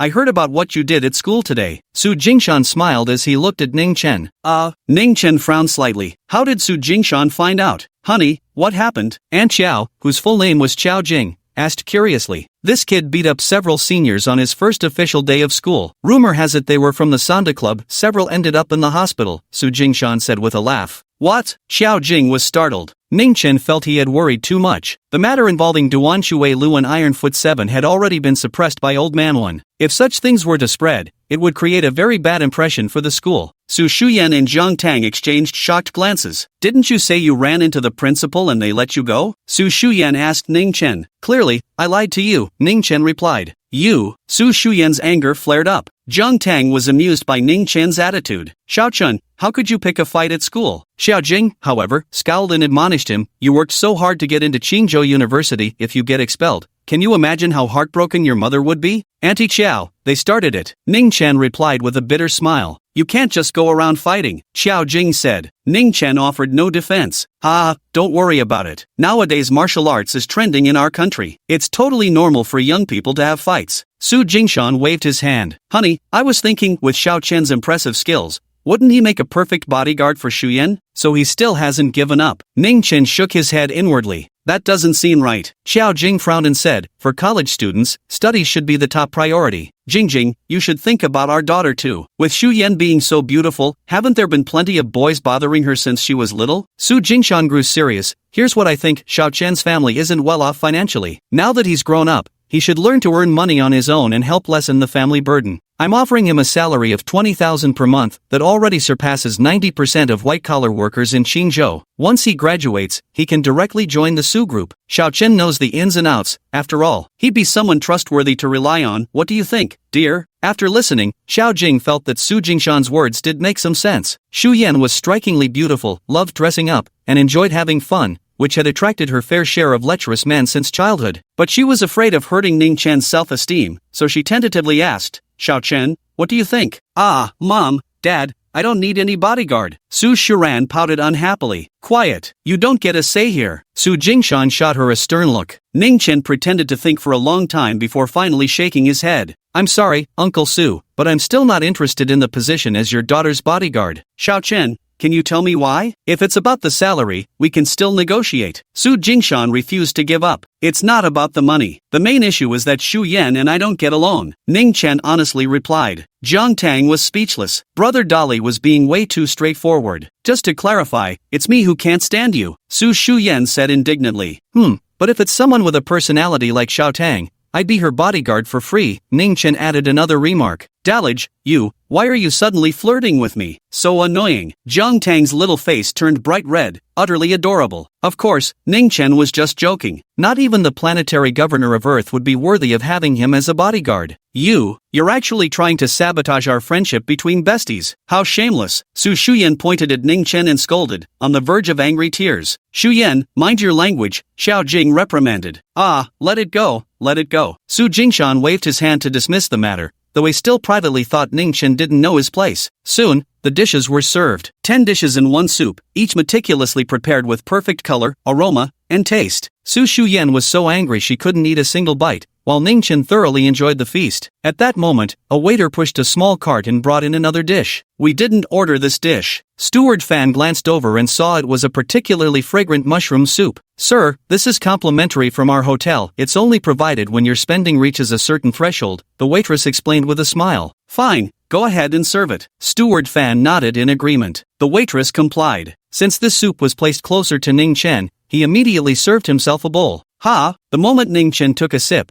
he sensed something was amiss. The fragrant aroma of the soup was actually laced with a potent toxin. Wait! Seeing Su Shu Yan also ladling a bowl, he urgently snatched it from her hands, his expression deadly serious. What are you doing? Su Shu Yan glared at Ningchen in confusion. Why are you taking my soup? There's plenty more, can't you serve yourself? There's poison in the soup, Ningchen said with complete seriousness. Put! Jiang Tang burst out laughing, nearly spitting out her food. Are you crazy? Su Shu Yan had been putting up with Ningchen for quite some time. She couldn't hold back any longer and snapped, "You're the toxic one here. Give it to me." Ningchen promptly poured the soup away in response. Su Shu Yan was so furious she nearly passed out. Chapter 21, So you finally dropped the act. Xiaochen, what on earth is going on? Xiao Jing cast a puzzled glance. Aunt Xiao, Uncle Su, this bowl of soup is truly poisonous, believe me. Ningchen's face was full of conviction. Xiao Jing and Su Jingshan exchanged glances, both somewhat embarrassed and incredulous. Sir, please rest assured. At this moment, the waitress stepped forward to reassure them. The main ingredient in this mushroom soup is the blue-staining boletus, sourced from Lingnan. While it does contain certain toxins, our head chef has professionally processed it to completely eliminate any harmful elements. You can enjoy it without worry. Xiao Chen, did you hear that? It's perfectly safe, reassured Xiao Jing with a smile. Some people really have no sophistication. Pufferfish is poisonous too,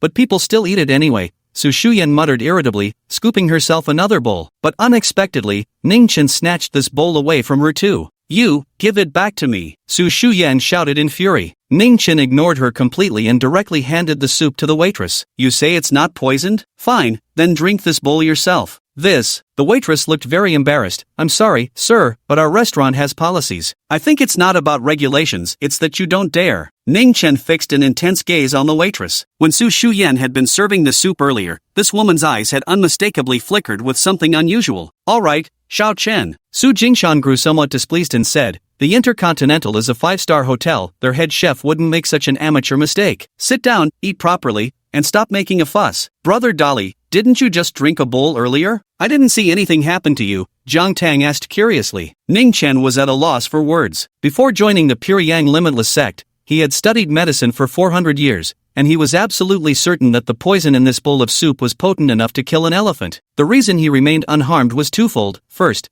the physical body of a nascent soul-stage cultivator was exceptionally robust, and second, he had once consumed the serpent core of a black-scale serpent emperor, granting him a physique immune to all toxins. But if he spoke such words, he would undoubtedly be labeled a madman. I bet he's the clown the Monkey King sent here for laughs. Seeing Ningchen rendered speechless, Su Shuyan sneered coldly. At this moment, Ningchen turned his gaze to Su Jingshan, scanning him briefly before saying, Uncle Su, you've had a nosebleed within the last 3 days, haven't you?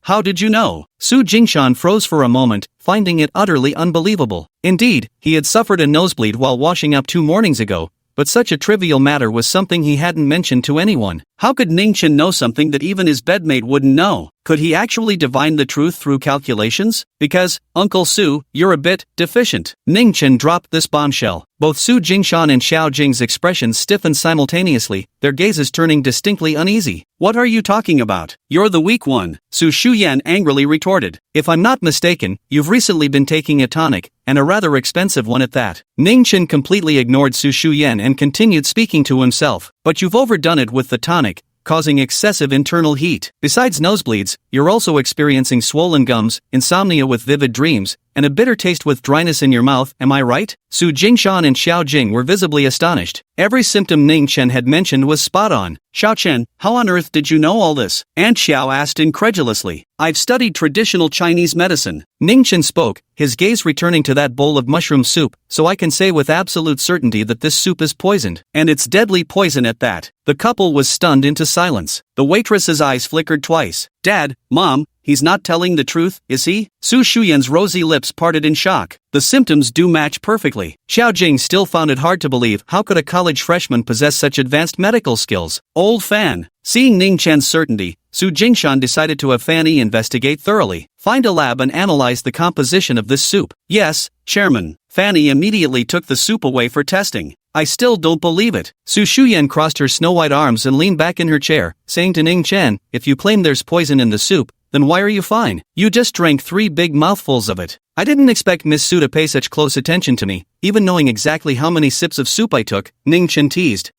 Who's paying attention to you? Don't flatter yourself. Su Shuyan's fair face flushed crimson as she turned away in a huff. Alright, let's get back to the point. The reason I'm immune to poison is because Ningchen was trying to come up with an excuse. Suddenly, the waitress's voice rang out, but unlike her earlier timid demeanor, it was now laced with coldness. Young man, your medical skills are impressive. You actually managed to neutralize the toxicity of ghost hand green. Oh, so you finally dropped the act, Ningchen replied, turning to look at her. Since everyone's gone, there's no need to keep up the act anymore. The waitress extended her hand and pulled out a silenced pistol from beneath the meal cart. Without hesitation, she unlocked the safety and aimed it straight at Su Jingshan. Ah! Su Shuyan screamed in fright at the sight of the gun. Don't make a sound, or I'll shoot him dead, the waitress threatened. Okay, I won't yell. Don't shoot my daddy. Whoa, Su Shuyan cried out in tears. Beside her, Jiang Tang and Xiao Jing were also frightened, their faces pale with shock. Su Jingshan remained relatively calm, bracing his hands against the table with a dark expression. A diversionary tactic, he growled. Exactly. The waitress pressed the cold, dark muzzle of the gun against Su Jingshan's back of the head. Iron Fist 100 Victories. Fanny is a master of internal strength. A head-on confrontation would cost us dearly, so we have no choice but to resort to some underhanded tactics. Don't move! The waitress was also highly skilled, glancing sideways to monitor the other's movements as she spoke. She shifted the gun barrel toward Su Shuyan and snarled, hand over your phone. Su Shuyan dared not disobey. And yours too. 1, 2, 3, 4 phones were tossed onto the table. Only Ningchen remained standing still, refusing to move. Kid,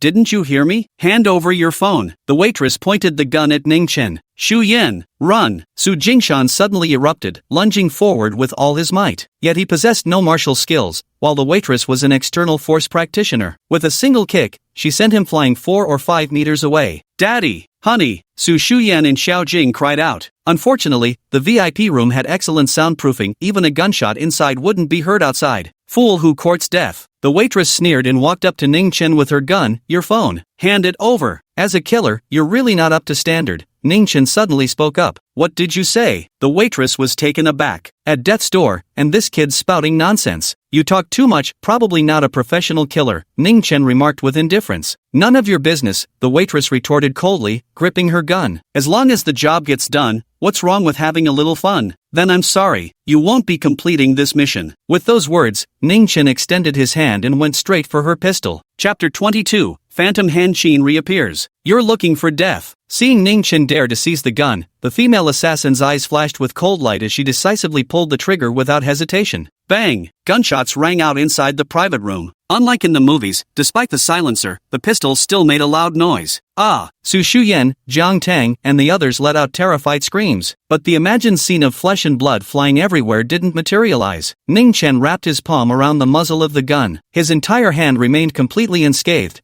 with only wisps of gun smoke curling through his fingers. How is this possible? The female assassin's eyes nearly bulged out of their sockets. Su Jingshan couldn't comprehend it either. How could a human hand possibly block a bullet? Damn it! The female assassin didn't hesitate and pulled the trigger again. Bang! Bang! Bang! 3 consecutive shots. The female assassin was certain the bullets had been fired, yet somehow Ningchen's hand remained completely unharmed, his face expressionless. She tried to pull the gun back, but Ningchen's grip was incredibly strong, making it impossible. I refuse to believe this. The female assassin tried to pull the trigger again, but suddenly bang, her pistol exploded in her hand, mangling it beyond recognition. She collapsed to the ground, screaming in agony. Ah, my hand! My hand! The female assassin clutched her bloodied right hand, writhing on the ground with agonizing screams. The Su family and Jiang Tang were completely bewildered. What on earth was happening? Don't look! Ningchen walked over and covered Jiang Tang's eyes. Jiang Tang's delicate body trembled slightly as warmth instantly flooded her heart. Xiao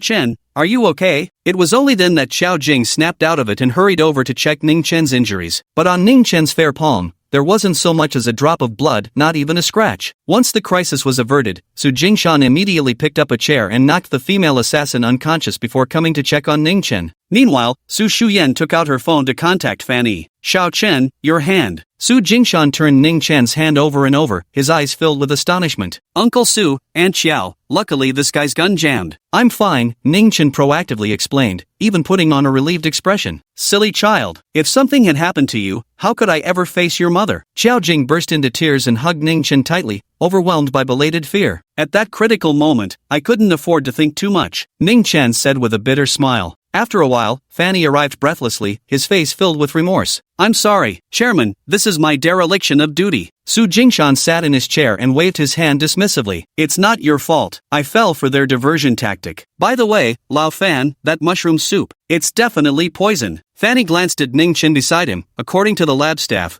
the mushrooms in the soup were ghost hand greens from Lingnan, the most toxic kind. The local government banned their sale years ago. Even the natives of Lingnan don't dare touch them. The entire family stared at Ningchen in shock, especially Su Shu Yan, remembering her earlier words. Her face burned crimson with embarrassment. Little Chen, it turns out everything you said was true. I'm sorry, Uncle Su misjudged you. Su Jingshan wore an apologetic expression, now fully convinced of Ningchen's extraordinary abilities. Heavens, Brother Dolly, you're simply amazing. Jiang Tang's admiration for Ningchen grew even stronger. Just a fortunate coincidence, Ningchen replied with a faint smile. Absolutely not. Such poisonous mushrooms, Xiao Chen, I must take you to the hospital for a checkup immediately. Xiao Jing strode over determinedly, ready to whisk Ningchen away. Ningchen felt troubled, helpless in the face of Xiao Jing's insistence and even Su Jingshan's determination that he get checked. He had no choice but to make the trip. The female assassin was taken away by police who arrived shortly after. The entire hotel was thrown into chaos, with the manager being held accountable overnight and ultimately losing his job. In the Rose Garden Villa, Su Shu Yan and Jiang Tang went upstairs early. The events of tonight had truly frightened them badly. Su Jingshan and Fanny sat together, but were discussing Ningchen. Impossible. When the topic turned to Ningchen blocking a gun barrel with his bare hand, Fanny shook his head with absolute certainty. At such close range, stopping a bullet with flesh and emerging completely unscathed, even a master of the transformation realm couldn't do that. Unless he's a legendary martial arts grandmaster capable of refining true chi to protect his body. Su Jingshan suddenly understood. So you're saying it really was the gun's fault? Fanny fell silent. He knew this explanation was quite far-fetched. How could a professional killer's gun easily jam and even explode? But Ningchen was still too young. It was even more impossible for him to be a martial arts grandmaster. Old Fan, contact the police first thing tomorrow morning. I want to know as soon as possible who exactly is trying to kill me, Su Jingshan said with a grim expression. Yes, Chairman. By the time they returned from the hospital, it was almost 11 o'clock. Xiao Chun, thank you for saving our whole family tonight. Inside an Audi A8 parked by the roadside, Xiao Jing handed Ningchen a bank card, speaking somewhat awkwardly. Don't think Aunt Xiao is materialistic. I truly don't know how else to thank you. There's 300,000 yuan in this card. The pin is your birthday. Use it to buy something you like. If you ever need money in the future, just tell Aunt Xiao anytime. Without hesitation, Ningchen took the card and stuffed it into his coat pocket, saying, Thank you, Aunt Xiao. Xiao Jing smiled warmly. This child's unpretentious sincerity suited her taste perfectly. Soon after, Xiao Jing drove away, but Ningchen didn't head straight back to the Rose Garden Villa. Instead, he made a stop at Li Mei's barbecue. The night's drama had left him too unsettled to finish his meal. Arriving at the shop, Li Mei took out the beef and free-range chicken he had delivered that afternoon and began preparing the late-night meal. To accommodate Ningchen, this barbecue shop had essentially transformed into a small restaurant. Li Mei's excellent cooking skills were the main reason Ningchen frequented the place. But amidst the spread of dishes on the table, Ningchen spotted one particularly familiar ingredient. Devil's hand mushroom. Poisonous mushrooms from Lingnan. What's wrong, Xiaochen? Don't these dishes suit your taste? Li Mei stood nearby wearing an apron, her gaze clear and innocent, showing no signs of intending to poison him. I've never seen this dish before, Aunt Mei. Ningchen picked up his chopsticks and placed a slice of ghost hand mushroom into his mouth, chewing slowly. Damn, it wasn't fully cooked. This variety of ghost hand mushroom packs an even more potent toxin. Li Mei beamed with delight upon hearing Ningchen address her as Aunt Mei. She said, I got these fresh mushrooms from a business acquaintance, they're from Lingnan, over 100 yuan per caddy, terribly expensive. Is that so? Aunt Mei, you shouldn't have gone to such expense. Ningchen continued eating the dish of mushrooms stir-fried with meat slices. To be honest, despite being poisonous, this ghost hand green mushroom was truly exquisite in flavor. Ordinary people could never have the chance to taste such delicacies. One bite and they drop dead on the spot. Don't mention the expense, it's all your money anyway. Li Mei smiled warmly and sincerely, referring to the 100,000 yuan Ningchen had given her a few days ago. These mushrooms are delicious, Auntie Mei. Where did you buy them? Call me tomorrow when you go. I'll get some for my friends too, Ningchen said between bites. The Gudong Agricultural Market, the same place you went for groceries this morning, Li Mei replied. Got it. Ningchen nodded, but a flicker of icy coldness flashed through his eyes. Chapter 23, 3 strikes and you're out. How come this kid's been eating for ages without any reaction? Could something have gone wrong? Inside Li Mei's barbecue joint, a dozen or so customers sat scattered throughout the establishment. 2 of them were Bai Zhao's underlings, assigned to keep an eye on Ningchen. When they saw Ningchen eat the deadly mushroom, they were ecstatic. But after waiting forever, Ningchen showed no signs of distress. His complexion remained healthy and rosy. After a while, Ningchen learned from Li Mei that there were still several large deadly mushrooms left in the kitchen. He suggested taking a look and left the table, heading into the kitchen. 2 thugs walked over to check the situation. Could it be that bitch Li Mei overcooked the mushrooms? One thug picked up chopsticks to poke at the remaining half plate of stir-fried mushrooms and meat. I heard poisonous mushrooms lose their toxicity when fully cooked. Quite possibly. The other, who hadn't eaten dinner yet, immediately picked up a piece with his chopsticks and popped it into his mouth. Let me taste. Delicious, so umami. Holy shit, are you crazy? You dare eat that? What's there to fear? That kid earlier ate it for ages and was fine, MMPH. The thug who had just been raving about the delicious taste of the deathcap mushroom suddenly felt dizzy and disoriented. In his delirium, he saw countless tiny figures grabbing his hands and dancing around him before collapsing to the ground with a loud thud. The kitchen. Ningchen examined those fresh deathcap mushrooms and unexpectedly discovered they contained a faint trace of spiritual energy. Although the content was pitifully meager, it was still enough to fill him with delight. Just as he finished packing the 3 Amanita mushrooms into a plastic bag, he heard commotion outside. Rushing out with Li Mei, they found a crew-cut thug lying on the ground, foaming at the mouth, convulsing violently, his skin tinged with a bluish hue. Another punk with an earring crouched beside him, consumed with anxiety. Ningchen immediately recognized them as the 2 guys who had been stealing glances at him during dinner. What's going on here? Li Mei was terrified and rushed over immediately. Someone had already called emergency services and explained, this young man just ate 2 mushrooms moments ago, and now look at him. Boss lady, your mushrooms aren't poisonous, are they? Absolutely not. Li Mei pointed at Ningchen and said, he just ate half the plate with no problem. How could it be poisonous? You're full of shit. The punk with the earring jumped up from the floor and pointed accusingly at Li Mei, shouting, you're the one who poisoned it. The mushrooms in this stir-fry aren't regular ones, they're toxic mushrooms from Lingnan. The restaurant erupted into chaos. More than a dozen pairs of eyes stared at Li Mei in terror. Nonsense. Ningchen sneered, if they were really poisonous mushrooms, would I still be standing here talking to you? With that, he picked up the plate and shoveled the remaining mushroom slices into his mouth, chewing loudly. After waiting for a while and seeing that he showed no unusual reactions, Li Mei finally relaxed. The young punk with the earring was left speechless, his face turning bright red. Speaking of which, I'd like to ask you too, you've been staring at me since I entered the shop, and even purposely came over to eat my food. What exactly are you up to? Ningchen narrowed his eyes and suddenly barked, did Bai Xiao send you? No.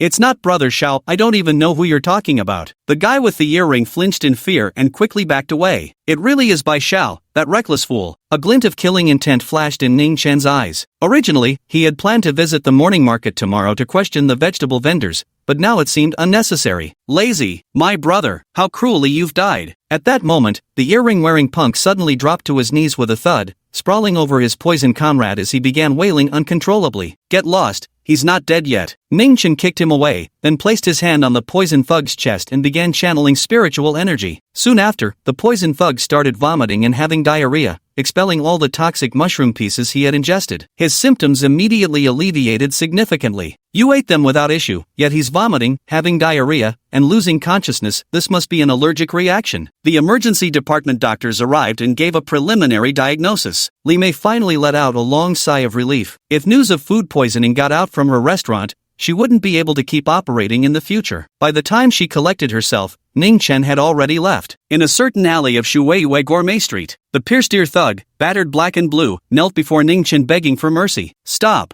hitting me, boss. I'll tell you everything. It was Brother Xiao. Brother Xiao sent me. Ghost Han Qing was also the one he got the wholesalers to sell to Li Mei. Please spare me. Woo woo. A flash of murderous intent crossed Ningchen's eyes. His rule was clear: give them one chance, then two, but never a third. Bai Xiao will pay for his actions. A little past 1 in the morning. Hashtag Diamond Club. Bai Xiao and his brothers were partying in the VIP room. Brother Xiao, Lei swears he saw Ningchen eat the devil's hand mushroom with his own eyes. That punk's probably meeting the king of hell by now. Ha ha. The dyed blonde punk Yang Kai laughed while holding his wine glass. A damn kid who hasn't even grown his full feathers yet, thinking he can mess with me. Bai Xiao sprawled arrogantly on the sofa, puffing away at his cigarette. His mistress Wang Yinhua nestled in his arms, coquettishly smiling as she asked, Brother Xiao, now that Li Mei's been locked up, what do you plan to do with that barbecue shop? Just find another tenant. With Moonwater Street's foot traffic, we won't lack applicants. Bai Xiao flicked cigarette ash directly onto Wang Yinhua's plump thigh. Come to think of it, I heard Li Mei has a daughter named Su Wan. Saw her photos, quite the pretty little thing. Which of you is going to fetch her for me? Brother Xiao, I'll go. This kind of job is right up my alley. Yang Kai hastily set down his half-finished glass of wine and said excitedly, Li Mei's husband is named Su Haichao. He still owes our company several $100,000. That degenerate gambler, if you asked him to sell his daughter, or even his own mother, he wouldn't bat an eye. Ha ha ha ha. A burst of laughter rang out from the private room. Alright, Yang Kai, have him send his daughter over right now, and I'll forget about those hundreds of thousands in interest, Bai Xiao said with a wicked grin. Got it, Brother Xiao. Yang Kai immediately had one of his underlings call Su Haichao. At first, the man on the other end was reluctant, but after Yang Kai snatched the phone and threatened him with a few words, he had no choice but to comply. Soon, a middle-aged man with a potbelly and heavy eye bags arrived at the Diamond Club,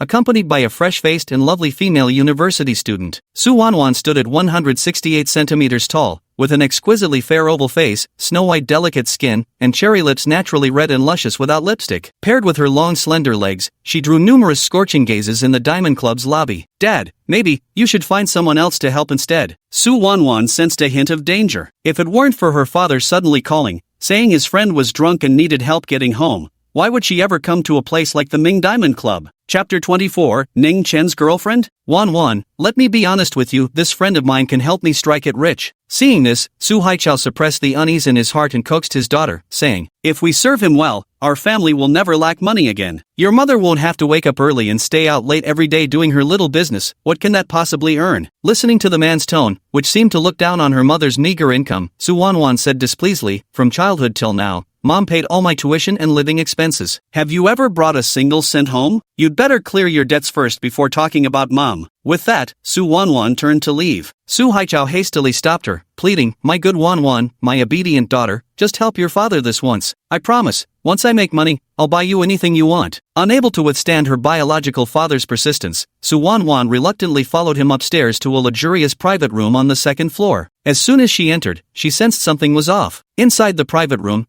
people either had dyed hair in garish colors, were puffing clouds of smoke, or had their arms around scantily clad women. Stepping in, she almost choked from the thick cigarette fumes. Yo, Brother Chao's here. Yang Kai saw him and immediately came over. Brother Kai, you're too kind. Su Haichao's face was instantly filled with smiles, eager to exchange a few words with Yang Kai in order to show off in front of his daughter. Unexpectedly, Yang Kai walked straight past him, stopped in front of Su Wan, looked her up and down, and said, so this is your daughter? She's so pretty. Su Haichao, your wife must have cheated on you. With your damn ugly face, how could you produce such a beautiful daughter? Ha ha ha. The entire room erupted in laughter. Brother Kai, you're too funny. Su Haichao could only join in the laughter before deciding to divert everyone's attention by bringing up his daughter. So he bent down and said to Su Wan, this is Brother Kai. Say hello. Su Wan's eyes were already red, her small fists clenched tightly as she glared at Su Haichao. Didn't you say your friend was drunk and needed help? Which one of them is drunk? This, Su Haichao froze in surprise. Beside them, Yang Kai playfully pretended to be drunk, staggering as he walked. Oh hey, little sister, your dad's right, I'm drunk, totally drunk. Ha ha ha. Kai Ji's acting is just too good. About a dozen thugs, including Bai Xiao, watched this entertaining spectacle with great interest. I'm leaving. You stay here by yourself. Su Wanwan threw these words at Su Haichao before turning to flee. How could Yang Kai let such easy prey slip through his fingers? Where do you think you're going, sweetheart? Yang Kai yanked Su Wanwan back with a cheeky grin. Since you're already here, why not have a couple drinks with us? I don't drink. Let me go. Su Wanwan struggled desperately, casting a pleading look at Su Haichao. Instead, Su Haichao begged, Wanwan, just have a couple of drinks with them. Your dad will send you home afterward, I promise. Su Haichao, making your own daughter drink with strangers, are you even human? Su Wanwan finally snapped, tears streaming down her face like pear blossoms in the rain. Good sister, why are you crying? Don't worry, big brother will avenge you. Yang Kai first gently wiped away Su Wanwan's tears, then turned around and delivered a kick that sent Su Haichao flying 4 or 5 meters away, even overturning the coffee table. The private room immediately erupted in cheers and whistles. Ah! Su Haichao lay sprawled on the ground, clutching his stomach, unable to even get up. Dad! Su Wanwan grew anxious. Little sister, let me tell you the truth, your dad owes us 400,000 yuan. With interest, that's 650,000 yuan total. He's already sold you to us. Ha ha ha. Yang Kai shamelessly eyed Su Wanwan up and down, but since she was specifically requested by Bai Xiao, he didn't dare lay a finger on her, only venturing to look for now. No, I don't believe it. Su Wanwan was utterly heartbroken between sobs. Su Haichao knelt on the ground in pain, unable to utter a word. Yang Kai dragged Su Wanwan by her hair and brought her before Bai Xiao. Little sister, you're grown up now. You should help lessen the family's burdens. Xiaogo has declared that if you follow him, we'll wipe out the interest your useless father owes. That's a full 250,000 yuan. That means as long as you please brother Xiao nicely, you'll earn 250 grand. How about it? Pretty good deal, right? Yang Kai persuaded with honeyed words. If you dare lay a finger on me, my boyfriend will make you pay. Su Wanwan tried her best to put on a fierce glare, but a female college student's ferocity had its limits. Far from being intimidated, the gang burst into laughter instead. Bai Xiao paid no attention to his boasting. Instead, he took a drag from his cigar and asked, Kid, is that boyfriend of yours named Ningchen? Yes, my boyfriend is Ningchen. He's trained in martial arts, he can fight really well. Su Wanwan tried to threaten them. Yet, Bai Xiao erupted into roaring laughter as if he had just heard the funniest joke. What are you laughing at? Su Wanwan asked, puzzled. She knew Bai Xiao's men had suffered several defeats at Ningchen's hands already. Little sister, your little boyfriend is indeed quite skilled in fighting, that much we've learned the hard way. Yang Kai interjected with chilling clarity, but no matter how well he fights, he's just a student. We have countless ways to ruin him, shoot him with a gun, run him over with a car, or poison his food. To tell you the truth, Ningchen is currently in the hospital under emergency care, but there's an 80% chance he won't make it. Ha! Su Wanwan's beautiful eyes widened in shock. What? Hospital? Emergency care? What? What did you do to him? Enough! Shut up! Seeing Yang Kai getting more and more carried away, Bai Xiao waved his hand to cut her off, then glanced around. Everyone out. Got it, brother Xiao. Cheer up, alright? Yang Kai waved his hand with a grin and led his men away. Su Haichao was also dragged off, weeping non-stop along the way and apologizing to Su Wanwan. Seeing this, Wang Yinhua could only sigh helplessly before stepping out of the famous diamond club to smoke a cigarette outside. As he puffed away, a familiar face approached him. Her expression froze as she pointed at Ningchen, stammering, You're still alive. Oh, so you were involved in poisoning me too, I see. Ningchen stood smiling before this heavily made-up woman. He came to settle accounts with Bai Xiao. However, little did he know that Bai Xiao was currently bullying Su Wanwan inside the private room. No, I only knew about it. I wasn't involved. Wang Yinhua, well aware of Ningchen's terrifying nature, hurriedly threw away her cigarette and shook her head desperately. Seeing Ningchen appear so leisurely, she instantly felt that this college student was far from as simple as Bai Xiao and the others imagined. By the way, your girlfriend is upstairs, and Bai Xiao is about to make a move on her. Wang Yinhua suddenly remembered something important. My girlfriend? Ningchen was quite bewildered, wondering when he had acquired a girlfriend. Su Wanwan, isn't she your girlfriend? Wang Yinhua was desperately anxious. Wanwan? Ningchen's brows furrowed as he strode swiftly into the diamond club. Wang Yinhua hastily followed behind him. Chapter 25, Foolish Mortals. Inside the lavish private room, Bai Xiao sipped on imported liquor, smiling as he gazed at Su Wanwan. Help! Help! Su Wanwan huddled in the corner like a helpless kitten, screaming her lungs out. Tears streamed down her delicate face like scattered pearls from a broken necklace. Keep screaming. Nobody's coming to save you. This is my turf now. Bai Xiao boasted arrogantly. He reached out his predatory claw towards Su Wanwan, but unexpectedly, the girl swiftly dodged and desperately ran towards the booth door. Unfortunately, her long hair was seized by Bai Zhao's tight grip, brutally yanking her back. Smack! A heavy slap landed on Su Wanwan's face, knocking her onto the sofa, dizzy and disoriented. Damn it, playing hide-and-seek with me? Bai Zhao spat on the ground and was ready to take action directly. At precisely that moment, a commotion erupted outside the private room. Someone was shouting loudly, followed by the sounds of punches and kicks, before everything fell silent in just a second. Young Kai, what the hell are you up to? Bai Zhao flung open the door with a furious shout, but his expression instantly froze. The corridor was littered with his fallen lackeys, their agonized groans echoing throughout. A youthful yet familiar face turned toward him. You, why are you here? Bai Zhao stared at Ningchen as if seeing a ghost, glaring at his resurrection from the dead.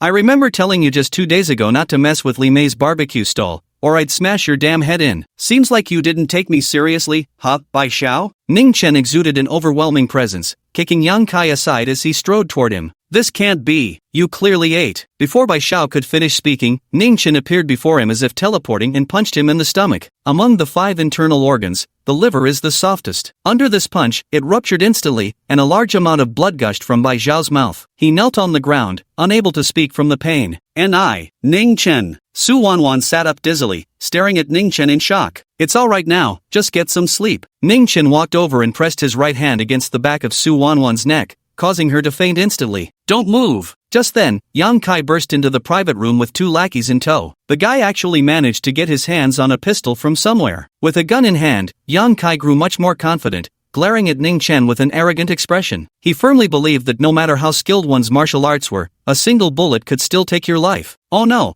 how could I forget Bai Zhao had a pistol? Wang Yinhua stood outside, thinking to herself that things had taken a bad turn. Ahui, Xian, take Brother Xiao to the hospital, Yang Kai ordered. Yes, Brother Kai. Just as the 2 underlings were about to move, Ningchen let out an angry roar. No one's leaving today. Damn it, you little brat. Do you think what I'm holding is a toy gun? Yang Kai directly cocked the gun and took 2 more steps forward. Kneel. Who are you telling to kneel? Ningchen's figure flickered like a ghost as he instantly teleported behind Yang Kai. Holy shit! Yang Kai startled with a jolt and quickly turned around. Yet Ningchen had vanished once more. Yang Kai frantically scanned his surroundings but couldn't locate Ningchen anywhere. Do you think holding a gun makes you invincible? Foolish mortal, you have no idea how insignificant and weak you truly are. In my eyes, you're no different from a stink bug on a tree. I could crush you at any moment. Ningchen's indifferent voice reverberated throughout the private room. Ah, you damned brat, I'll kill you. Yang Kai wildly fired his gun in all directions with both hands. Bang, bang, bang, bang. The gunfire stopped after just a few shots, abruptly cut short by a crisp sound of bones breaking. Yang Kai collapsed to the ground, screaming in agony as his pistol clattered to the floor. Ningchen casually picked it up and fired a shot at him, then turned and took another shot at Bai Zhao.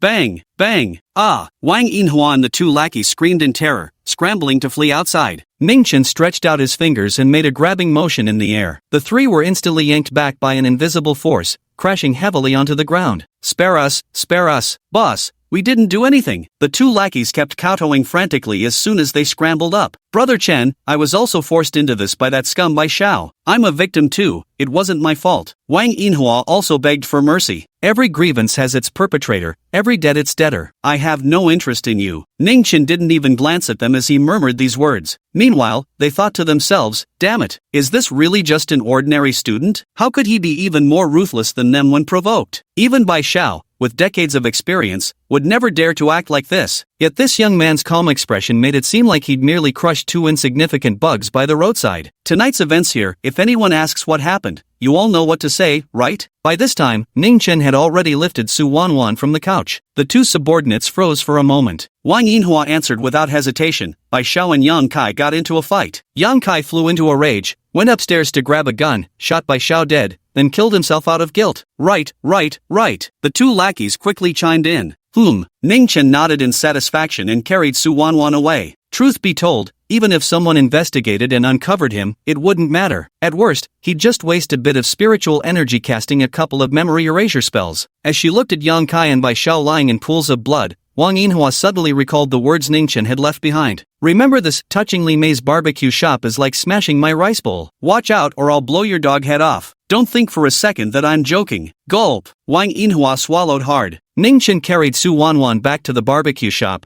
handed her over to Li Mei, and then left. Although he wasn't a bloodthirsty person, during his 2,000 years in the Shan'an Heaven realm, the number of people he had killed was at least 8,000, if not tens of thousands. Killing 2 small-time gangsters like these was less significant than passing gas to him. Returning to the Rose Garden Villa, it was already 2:30. He took a shower and went straight to bed. Perhaps because he had used his spiritual sense last night, which aggravated his primordial spirit's injuries, he didn't wake up until 10 in the morning. "Brother Dolly, you're up?" It was the weekend, so both Su Shu Yan and Zhang Tang were staying at home. The pair of sisters were wearing casual shorts that revealed their slender, graceful legs as they watched TV in the living room. Seeing him get up, Zhang Tang quickly came forward. "Big brother Dolly, why'd you sleep in so late today? Usually you're up by 5 or 6. It's the weekend. Just catching some extra sleep." Ningchen reached out to pat Zhang Tang's head before heading to the bathroom to wash up. The sudden intimate gesture made Zhang Tang's face blush and grow hot. Normally playful and witty, she surprisingly found herself at a loss. Chapter 26, Zhang Tang's Attempted Mediation. For some reason, Su Shuran felt an indescribable discomfort seeing Ningchen being so affectionate with Zhang Tang.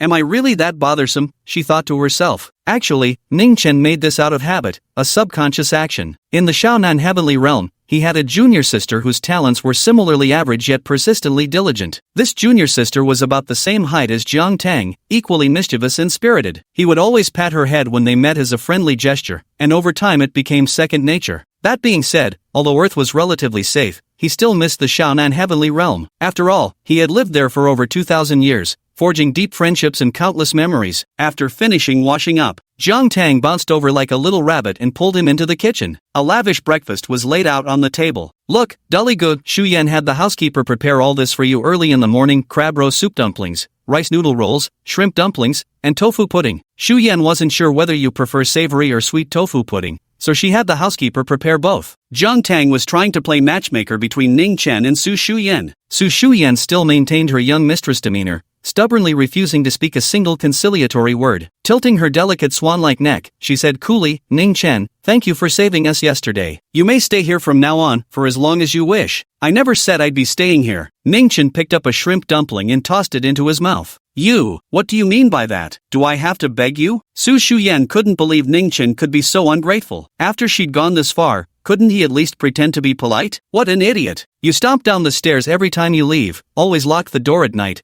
and secretly throw out all the ingredients I put in the fridge. If it weren't for certain special circumstances, do you really think I'd want to live here?" Ningchen glared at her impatiently. "You." Hearing Ningchen list all her faults, Su Shu Yan was furious. "Stay or don't, I'd be thrilled if you moved out tonight." With that, she turned on her heel and stomped upstairs in a huff. "Shu Yan, brother Dolly, you, Zhang Tang had originally hoped this encounter would help mend the relationship between these two, but she never anticipated Ningchen would speak so bluntly without leaving any room for courtesy. "Big brother Dolly, are you and Shu Yan zodiac incompatible or something? You two start arguing the moment you meet." Zhang Tang let out a bitter laugh. "That's a real possibility," Ningchen remarked with an air of seriousness. After breakfast, he went out to walk the dog. The dog, naturally, was Su Shuyan's black dragon, a German shepherd missing one ear. It was originally the housekeeper's job to walk the dog, but ever since Ningchen moved in, this task fell into his hands. After coming and going a few times, Heilong became quite familiar with Ningchen, wagging its tail whenever it saw him. "Brother Dolly, to be honest,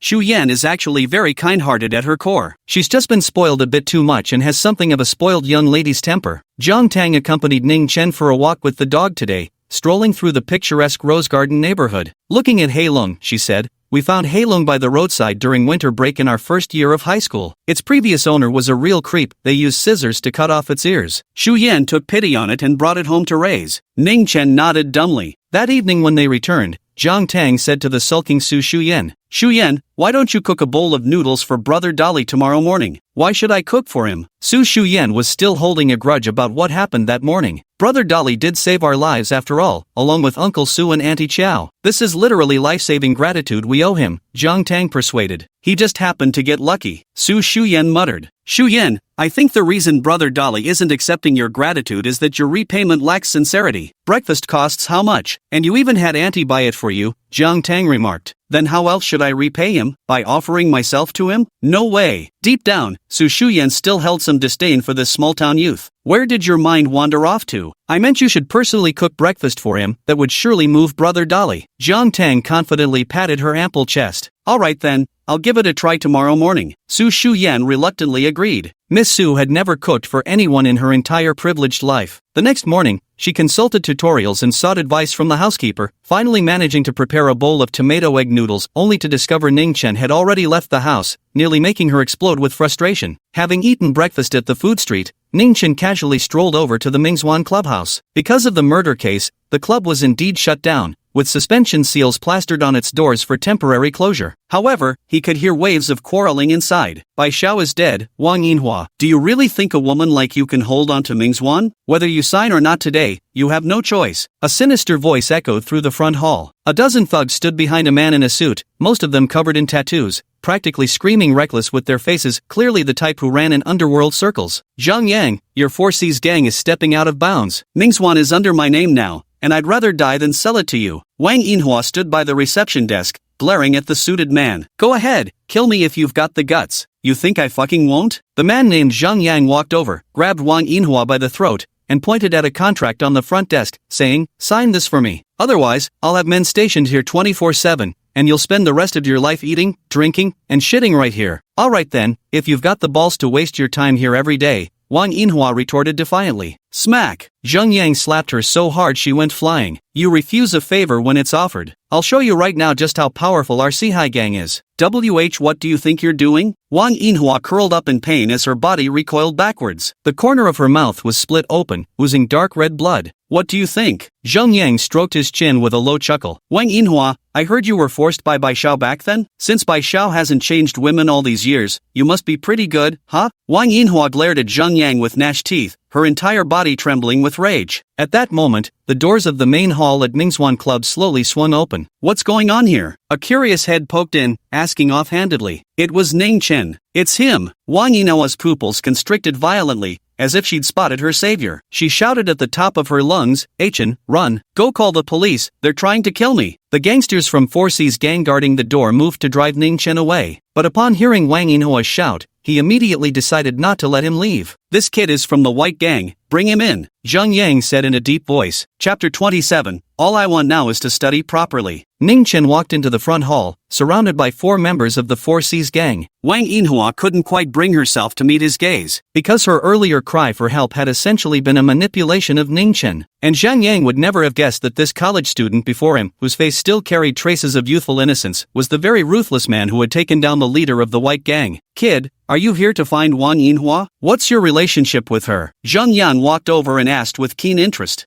Her and me? What kind of relationship could we have? Nothing, Ningchen answered truthfully. Zhang Yang was clearly dissatisfied with this response. No relationship? Looks to me like you're the pretty boy she's keeping at school. Zhang Yang shouted loudly, then turned his gaze to Wang Yinhua. You shameless bitch. Using a man's money to prey on younger guys at school, how low can you get? Bai Xiao must be wearing a crown of green by now. Ha. No, that's not true. Don't you dare spread lies. Wang Yinhua shook her head violently, then threw herself forward, clutching Zhang Yang's leg. Brother Zhang, I beg you please let him go. He has nothing to do with this. He's still a college student. Ningchen. This woman is quite the actress. The more she spoke like this, the less likely Zhang Yang would let Ningchen off. Consequently, Ningchen would have no choice but to take action. This was blatant scheming. Beat it! Zhang Yang kicked Wang Yinhua away, then prepared to teach Ningchen a lesson as leverage to force Wang Yinhua into signing the contract. But before he could even raise his fist, Ningchen countered with a backhand slap. With a crack as loud as firecrackers, Zhang Yang, along with 2 front teeth, sailed across the room before crashing into the wall. He lay there, groaning in pain for a long while, unable to get up. Holy shit! The 4C's gang thugs were shocked, frozen in place for a long moment. How is this kid so strong? Is he some kind of superhuman? Seeing this, Wang Yinhua secretly breathed a sigh of relief. Ningchen stepped forward directly, glaring coldly at this bewitching bitch. You dare to use me? Brother Chen, I didn't. Wang Yinhua naturally wouldn't admit it, instead putting on an expression of bewilderment and innocence. Kill him. Zhang Yang's furious roar echoed through the air. A dozen or so members of the 4C's gang, some carrying chairs, others barehanded, rushed forward in a mob. Scram! Ningchen turned around and let out a thunderous roar. That roar contained a trace of true qi, forming a visible shockwave that sent the gang members flying backward en masse. 15 or 16 people lay on the ground simultaneously bleeding from their ears, wailing incessantly, with some even passing out on the spot. Yet Ningchen remained standing there, perfectly composed. Wang Yinhua also covered her ears, her face twisted in agony. Fortunately, Ningchen had his back to her, otherwise, she might have been outright killed by the shockwave.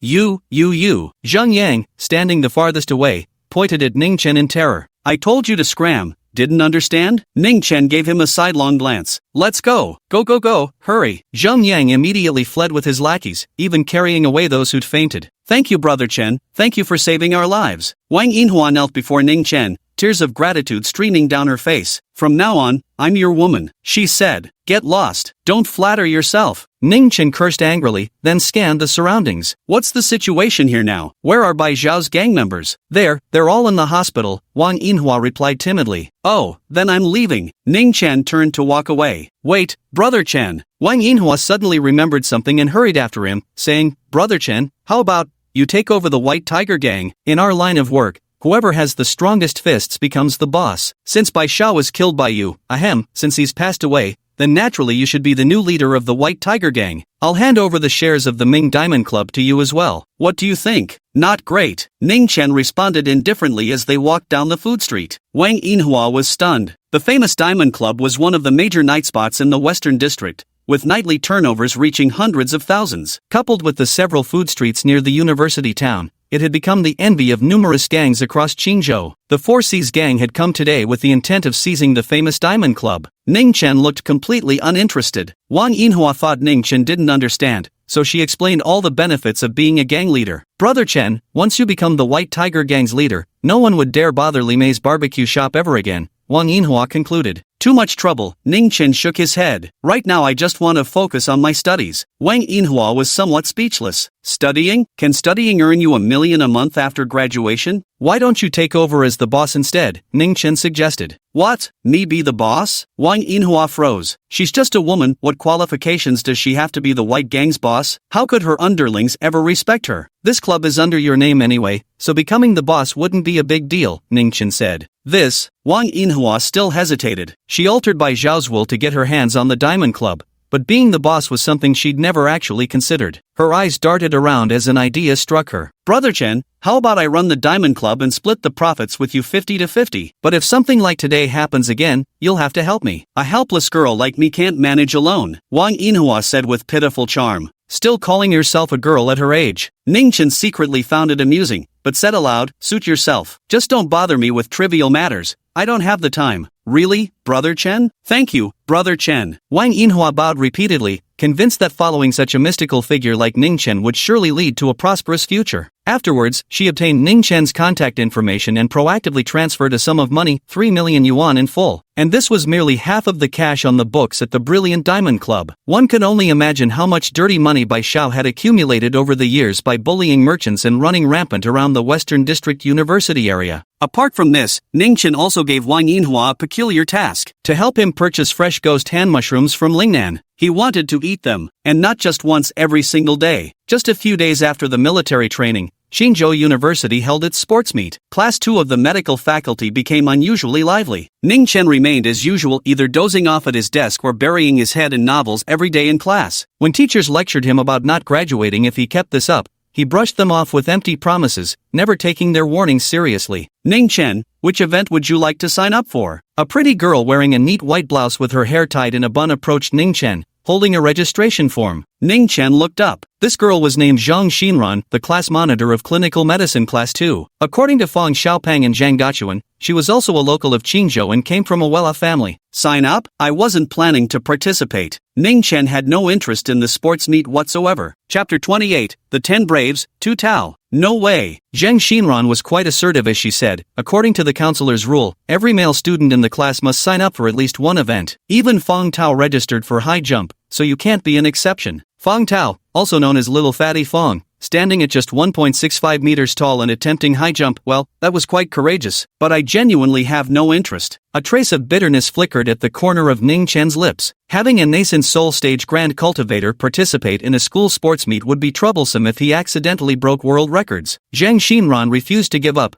pressing him further. You were so impressive during military training, even defeating the drill instructor. Why is it so difficult to get you to join the sports meet? The sports meet doesn't have push-ups as an event. If it did, I'd participate, said Ningchen. You, Zhang Xinran gritted her teeth in frustration. Forget it, Xinran. This kind of person is just a typical selfish jerk with no sense of collective honor. At that moment, a clearly mocking voice chimed in. It was Deputy Class Monitor Li Xianming. Tall, fair-skinned, and radiating sunny charm, he was quite popular among the girls in their class. Whether he's here or not makes no difference. Li Xianming walked over with several boys and said with a smile, "Don't worry, Shinran. My roommate, the guys from the next dorm, and I have already discussed it. We'll defend the ranking of Class 2 Clinical Medicine in the sports meet." What a show-off. Fang Xiaopang beside them muttered quietly to Zhang Dachuan. Zhang Dachuan wondered curiously, since Ningchen was so impressive at doing push-ups, his physical fitness must be quite good, so why wouldn't he want to participate in the school sports meet? It was clearly a perfect opportunity to show off. "Thank you for supporting my work, Xianming." Zhang Xinran cast a grateful look at Li Xianming before turning to Ningchen,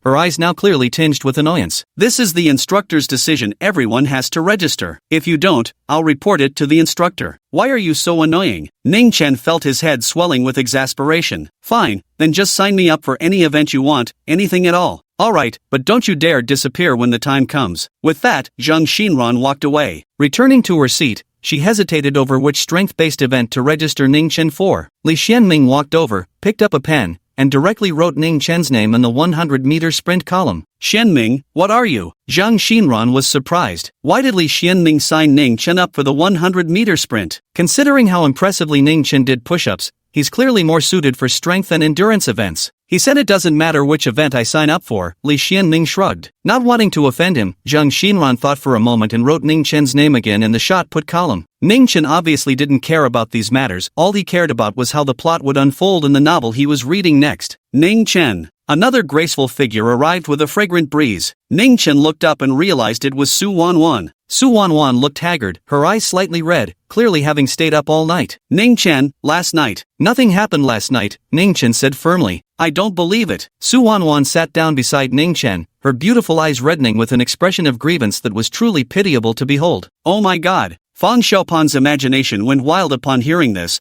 with all sorts of unspeakable scenes flashing through his mind. He was consumed with envy and resentment toward Ningchen. Spread the word Ningchen slept with Department Beauty Su last night. He turned to Zhang Dachuan and relayed the news. "Ha!" Zhang Dachuan's jaw practically hit the floor. "Ningchen, you damn scumbag." Li Xianming tore his textbook in rage upon hearing the news from his roommate. Su Wan was the undisputed beauty of the medical department, someone he'd been strategizing how to pursue. Yet Ningchen had struck first. That beast. Fortunately, Su Wan remained unaware of Bai Zhao's death, otherwise, Ningchen would have found himself in a truly inexplicable situation. She came to express her gratitude and ended up sharing some family matters. Though Ningchen wasn't particularly interested. The Youth League Committee recently launched a university student entrepreneurship support program. "I'm thinking of starting a milk tea stall." Just before class ended, Su Wan unexpectedly said, "Mom works too hard. I want to earn next year's tuition myself." "Good, you're thoughtful." Ningchen absent-mindedly flipped another page of the novel. "Then I'll bring you milk tea every day from now on." Su Wan lowered her head, her pretty face blushing. "Stuff's too disgustingly sweet, not my thing." Ningchen flipped yet another page. "It can also be lightly sweetened," Su Wan whispered. Ningchen couldn't take it anymore. He turned off his phone, preparing to sternly lecture Su Wan about abandoning any improper thoughts about him, that there was absolutely no possibility between them. But as the words reached his lips, seeing the pitiful expectation in Su Wan's eyes, his heart softened unexpectedly. He could only relent and say, "Bring them if you want to." "Humph." Su Wan finally broke into a happy smile, her lively eyes curving like crescent moons. After a day of classes, while classmates were discussing the upcoming sports meet the day after, Ningchen stuffed his hands in his pockets and walked straight out of campus to have dinner at Su Wan's place. By the way, Li Mei Barbecue Shop had now become Li Mei Restaurant. After Bai Zhao's death, no one dared to cause trouble here anymore. However, during dinner, Su Haichao dropped by to demand money from Li Mei. The two ended up quarreling in the kitchen. Su Wan lowered her head, softly sobbing. Ningchen sighed lightly, not bothering with the family's private affairs, and simply offered a few words of comfort. Returning to Rose Garden Villa, neither Su Shiran nor Jiang Tang were home, and the house was pitch dark. Ningchen turned on the light to find a stranger with a scarred face sitting on the sofa,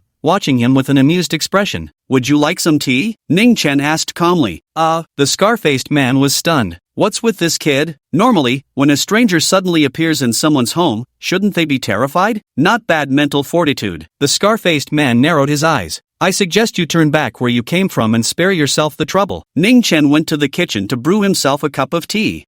"I, Tu Tao, have roamed the martial world for over a decade. I wasn't raised on threats," Scarface declared his background. Ningchen remained impassive. "You haven't heard of me?" the scar-faced man asked curiously. "Are you that famous?" Ningchen leaned against the table corner, calmly sipping his tea. "I am the leader of the 10 Braves, Tu Tao of North River, the scar-faced man thundered. Oh, Ningchen replied indifferently. Your grandmother must be quite old to still be leading the 10 Braves. Impressive, impressive. Seeking death. Tu Tao's eyes flashed with cold light as he threw a punch toward Ningchen. The punch whistled through the air, swift as lightning. He crossed the 10-meter distance from the living room to the kitchen door in an instant. Tu Tao possessed peak-level outer strength, making him 5 or 6 times stronger than Iron Link 7. But in a blur before his eyes, Ningchen suddenly vanished into thin air. Tu Tao's punch struck empty air, leaving him startled as he quickly turned around. Ningchen was sitting on the sofa, calmly blowing the steam from his teacup. I don't care if your name is Tu Tao or if your grandma is called Tu Tao. Get lost now, or I'll beat you to death, he threatened with icy calm. Chapter 29 School Sports Meet. Such terrifying speed. Tu Tao clearly didn't take this threat to heart. Instead, he was astonished that Ningchen, despite his young age, had actually cultivated his Qingdong, light body skill, to such an extraordinary level. This realization immediately made him somewhat uncertain. Yet failing to complete the mission would leave him with no way to account for himself to the family head. At this moment, Su Shu Yan and Zhang Tang happened to return arm in arm from their shopping trip outside. Tu Tao peered through the living room's floor-to-ceiling window and suddenly grinned. They're your girlfriends, right, kid? Living the dream, huh? But if you don't come with me tonight, I'll kill them both. You know martial arts, but they don't. Besides, you can't protect them 24/7, haha.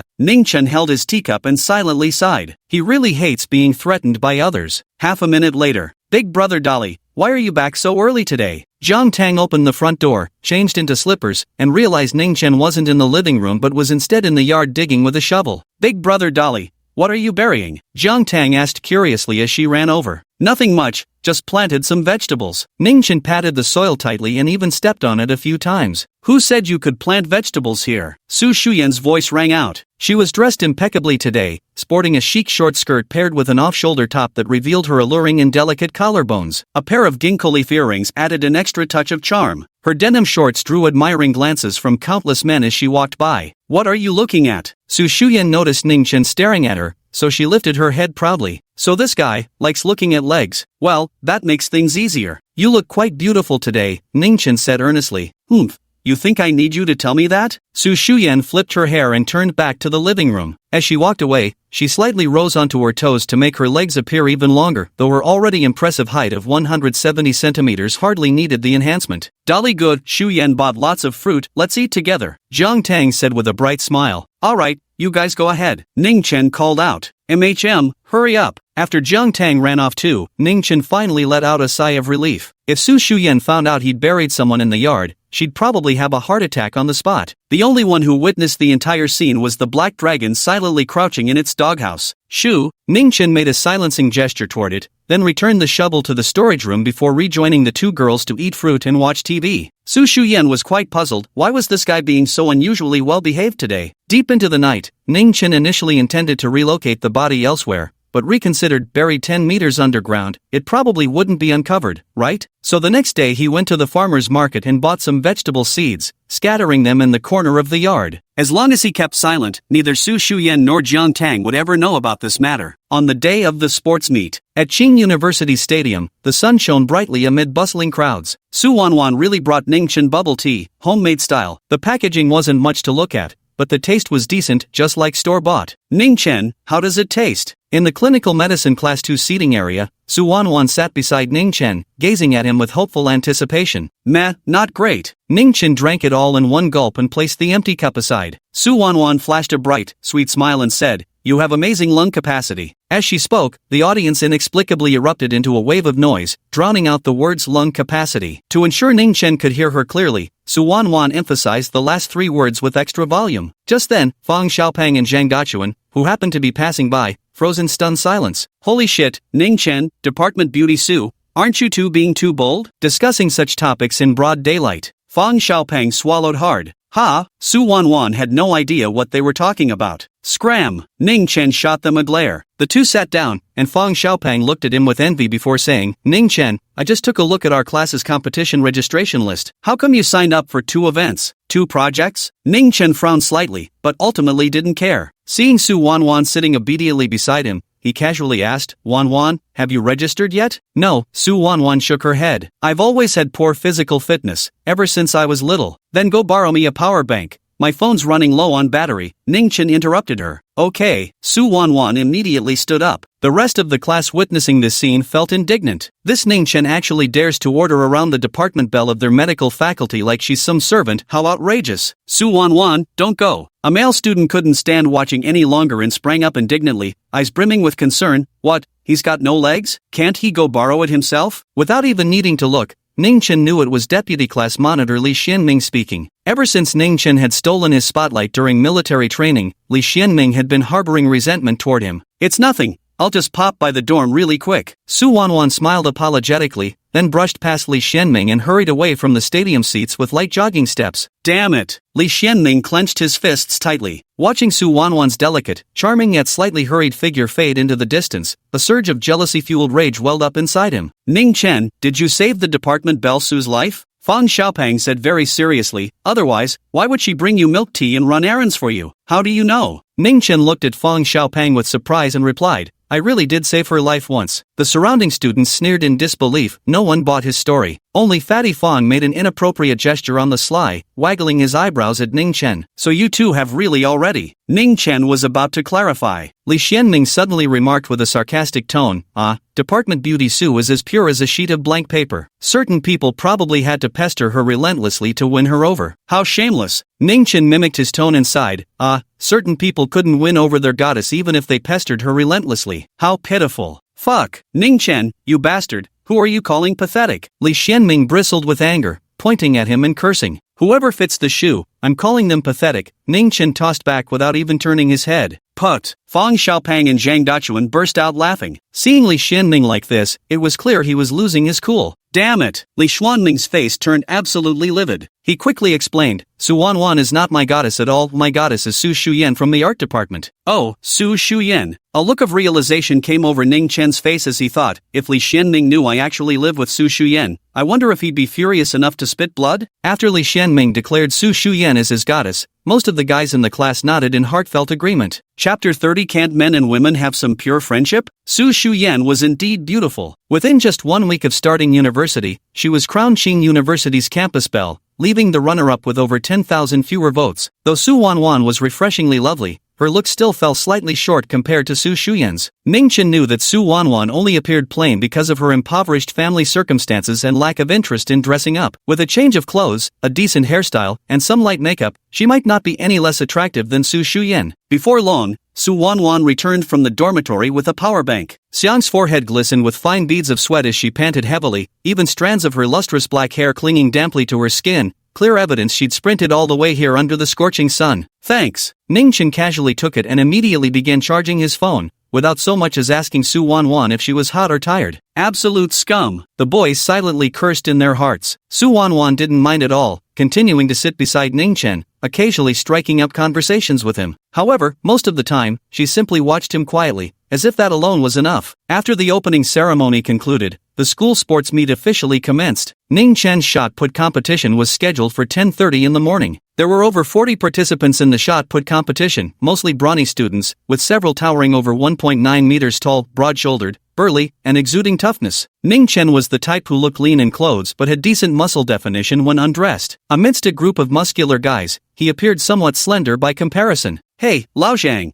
check out that girl, isn't she Su Wan, ranked 6th on the campus babe list? Su Wan? That pauper beauty from a dirt-poor family? Someone quickly noticed Su Wan. Despite wearing a plain old high school uniform and having long hair, it didn't stop her from catching people's attention. Zhang Yun strode over without hesitation. Hello Junior, I'm Zhang Yun, president of the Shot Put Club in my 3rd year. Su Wan was chatting with her 2 roommates who had accompanied her when suddenly a large figure approached, causing her to panic slightly. Hello, Junior, I think you're really pretty. Could I get your WeChat? Zhang Yun tried to maintain his composure. Su Wan instinctively glanced at Ningchen. Ningchen seemed completely indifferent. I'm sorry, senior. Su Wan declined gently. She thought Zhang Yun would retreat like other suitors after hitting a wall. Give me a chance, Junior. Zhang Yun crossed his arms, flexing his toned muscles. To be honest, Junior, with your gentle personality, you should find a strong boyfriend to protect you, otherwise you'll get harassed by all sorts of ruffians. You're just a thug. Fatty Fong muttered under his breath, not daring to speak too loudly. Senior, Wanwan already has a boyfriend. At this moment, Su Wanwan's roommate Su Rongley couldn't stand it anymore and bluntly pointed at Ningchen. It's him. His name is Ningchen. Sister, is he your boyfriend? Zhang Yun pointed at the skinny-looking Ningchen with astonishment. Su Wanwan lowered her head, feeling slightly disappointed by Ningchen's indifference. Ningchen, are you even a man? Another female classmate, Zhang Ying, glared at him and said, Wanwan was being harassed, how could you not react at all? Why should I react? Ningchen felt utterly perplexed. Because Wanwan is your girlfriend, Jiang Ying scolded. If you won't even protect your own girlfriend, what kind of man are you? Ying, stop, he actually isn't. Su Wanwan's voice was so soft everyone barely heard her. Ningchen was speechless. Why does everyone think Su Wanwan is his girlfriend? Can't men and women have a pure friendship? This world is sick. Zhang Yun, as a seasoned player in the game of love, took one look at this scene and immediately understood what was going on. These two are probably just starting their relationship and haven't gone public yet. Junior Ningchen, with your scrawny little body daring to participate in shot put, you've got some guts. Zhang Yun mocked while reaching out to push Ningchen, wanting to send him sprawling to embarrass him. But Ningchen stood as immovable as an ancient tree with deep roots, unaffected by the rough hand pressing down on his shoulder. How is this possible? Zhang Yun found himself completely unable to push Ningchen away, his face flushing crimson with exertion. I don't believe it. Zhang Yun was a shot put athlete, possessing several times the strength of his peers. How could he fail to budge a freshman? He sank into a solid stance, summoning all his strength as his entire palm pressed against Ningchen's chest. But Ningchen suddenly vanished. Zhang Yun stumbled forward several steps due to momentum and wouldn't have fallen, but Ningchen played a dirty trick, flicking his finger. He sent an invisible burst of chi to trip him. Ouch! With a thud, Zhang Yun faceplanted, falling head over heels. Hey, isn't that Zhang Yun from the Shot Put Club? What's he doing? Many people turned to look, including several gym teachers. With a flick of Ningchen's finger, there was a loud rip, as Zhang Yun's pants split at the seam, revealing a pair of Sailor Moon-themed boxers. Pfft, ha. The surrounding teachers and students burst into laughter, some doubling over with mirth. Especially Fang Xiaopang and Zhang Dachuan, who laughed the loudest. Damn it! Zhang Yun quickly scrambled to his feet, borrowed a jacket to tie around his waist, and glared at Ningchen with gritted teeth. Damn kid, you dare play dirty with me. Senior, it's only September. Why are you already giving everyone New Year's greetings? Ningchen smiled faintly and said, also, senior, your style is quite unique. Who would have thought a 1.9 meter tall guy would like girly stuff? TSK, that's quite interesting. Damn it! Zhang Yun instinctively covered his buttocks, his wrinkled face flushing a deep eggplant purple. Having his eccentric fetish exposed in public made him wish he could vanish straight into the ground. Especially when he noticed Su Wanwan staring at him with that peculiar look, he simply wanted to die. Damn brat! Just you wait. Zhang Yun couldn't help but feel like tearing Ningchen apart with his bare hands. Su Wanwan's two best friends, Su Rongley and Jiang Ying, were laughing so hard they clutched their stomachs in pain. Yet she looked at Ningchen with deep skepticism in her eyes. Soon enough, the shot put competition began. Zhang Yun's confidence gradually swelled. I'm telling you, in this entire university, no one can throw a shot put farther than me, Zhang Yun said pretentiously, even patting his chest for emphasis. I hold the Qing University shot put record, and it's remained unbroken for 3 years now. He deliberately said it loudly enough for Su Wanwan to hear him clearly. But Su Wanwan wasn't particularly impressed, because shot put naturally doesn't attract many enthusiasts. When it comes to spectacle, it's far behind events like sprinting and basketball. Only you can break my record. Just as Zhang Yun finished shouting these words, Ningchen calmly took his stance and casually hurled the shot put forward. The watching teachers and students saw only a black shadow flash before their eyes, followed by a thud, as the shot put landed over 20 meters away. Oh no! Ningchen thought to himself in dismay he hadn't controlled his strength properly. Chapter 31, Accidentally Breaking the National Record. Holy shit, am I seeing this right? He threw it that far. I was just about to say, he doesn't even know how to backslide. This is over 10 meters. No, probably 20 meters. No, impossible, I must be dreaming. The world record is only a little over 20 meters. The scene erupted into chaos. Even the referees were stunned, gaping at Ningchen in disbelief. Zhang Yun screamed in shock when he saw where the shot put had landed. Holy shit! Soon, the measurement came out. 21.41 meters. He broke the national record. The world record is 23.12 meters. The shot put competition venue fell into dead silence. A freshman breaking the national shot put record gave everyone an unreal feeling. Ah, this is troublesome, Ningchen lamented inwardly. Not far behind him, Su Wanwan took the lead in clapping her hands. Wow, so amazing. Su Rongley and Jiang Ying were dumbfounded, as were Fang Xiaopang and Zhang Dachuan, who stared at Ningchen as if he were a monster. I don't believe it. I don't believe it. That ball must be rigged. Zhang Yun roared uncontrollably and charged towards the shot put Ningchen had thrown.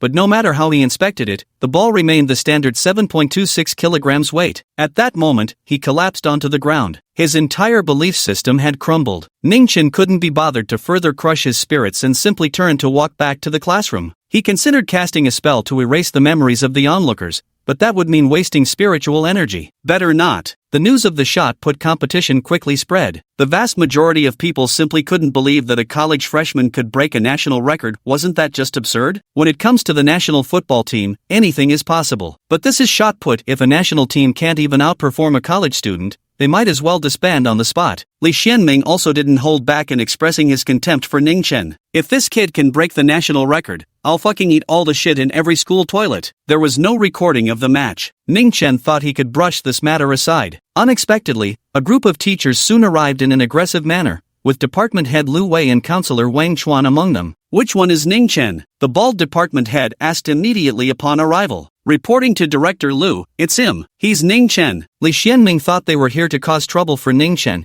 immediately pointing at him and shouting like he was pumped full of adrenaline. The bald department head was astonished. This kid broke the national record by a whole meter? Ningchen, the counselor, and department head are here. Su Wan and Fatty Fong quickly alerted him. Ningchen reluctantly stood up. Advisor Wang, Director Lu, was that 21.41 meters thrown by you? A middle-aged man with a stern demeanor stepped forward, clasping his hands behind his back, eyeing Ningchen with deep skepticism. Yes, Ningchen replied, knowing full well that with so many pairs of eyes watching, there was no point in trying to hide it. Can you tell me how you did it? The middle-aged man asked. Not really sure. Ningchen shrugged. Ningchen, straighten up your attitude. Counselor Wang Chuan scolded with a flushed face. This is Deputy Director Ma from the City Sports Bureau office, here today for guidance. Speak the truth now. I don't know. That's the truth. Ningchen blinked his eyes. Ma Hong was somewhat speechless and asked Ningchen to throw again. Ningchen had no interest in running around and refused on the spot. Ningchen, what's wrong with you? Just do as you're told and cut the nonsense. Wang Chuan lost his temper and snapped at him. Then you go throw it away. I'm lazy. Ningchen simply sat back down.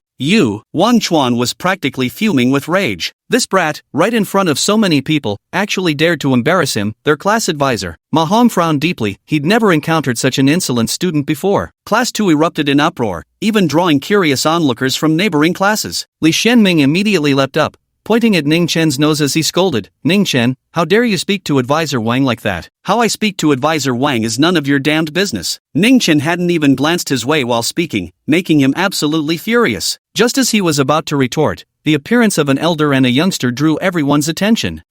Deputy Director Ma, long time no see. Ningchen found the voice somewhat familiar. Turning his head, he saw it was old Principal Wen Yu. His granddaughter Wen Qinglan was also by his side. That senior Wen Qinglan from the 4th year? She's really gorgeous. All the first-year students present instantly brightened up at the sight. Dressed in form-fitting workout clothes today, Wen Qinglan perfectly showcased her curvaceous figure. Paired with her delicately refined yet coolly elegant face, it was truly hard to look away. Fang Xiaopang and Zhang Dachuan's eyes practically bulged out of their sockets. Old one. Former principal, Department Chair Lu Wei, Counselor Wang Chuan, and Deputy Director Ma Hong from the Sports Bureau quickly stepped forward to greet Wen Yu, their expressions filled with reverence. Particularly Ma Hong, whose attitude was extremely deferential. Working at the City Sports Bureau office, he had access to many social resources and knew that President of Qing University was just the most insignificant of Wen Yu's numerous titles. Before he could speak, Wen Yu smiled and said, Deputy Director Ma, may I have a word with you in private? Of course, Ma Hong dared not refuse. They moved aside to talk. Principal, what instructions do you have? Ma Hong asked. Ningchen is no ordinary university student, he's a martial artist. When you got straight to the point, a martial artist? Ma Hong's pupils constricted sharply. He understood immediately. Grandmaster Wen, I recall the Ancient Martial Arts Association has clear regulations prohibiting martial artists from participating in mundane sports events, so how come? Ma Hong pressed further. The boy Yun Chen is somewhat special. I'll explain to you later, Grandmaster Wen replied evasively. Alright, Grandmaster Wen, I understand. Ma Hong let out a sigh of relief. If he's a martial artist, then it all makes sense. The martial artist community is terrifying, one might even call them a group of superhumans. Even an Olympic champion would be at the bottom of their ranks. Wang Chuan and Lu Wei were still lecturing Ningchen, insisting that since the old principal had come in person, he should cooperate later and do whatever he was told. Ningchen picked at his ears, acting as if they were air. Ningchen, you should really try to cooperate. Otherwise, I'm afraid the counselor and department head might make things difficult for you, whispered Su Wan beside him, her voice laced with urgency. She had heard plenty of stories about schools giving students a hard time. If you didn't toe the line,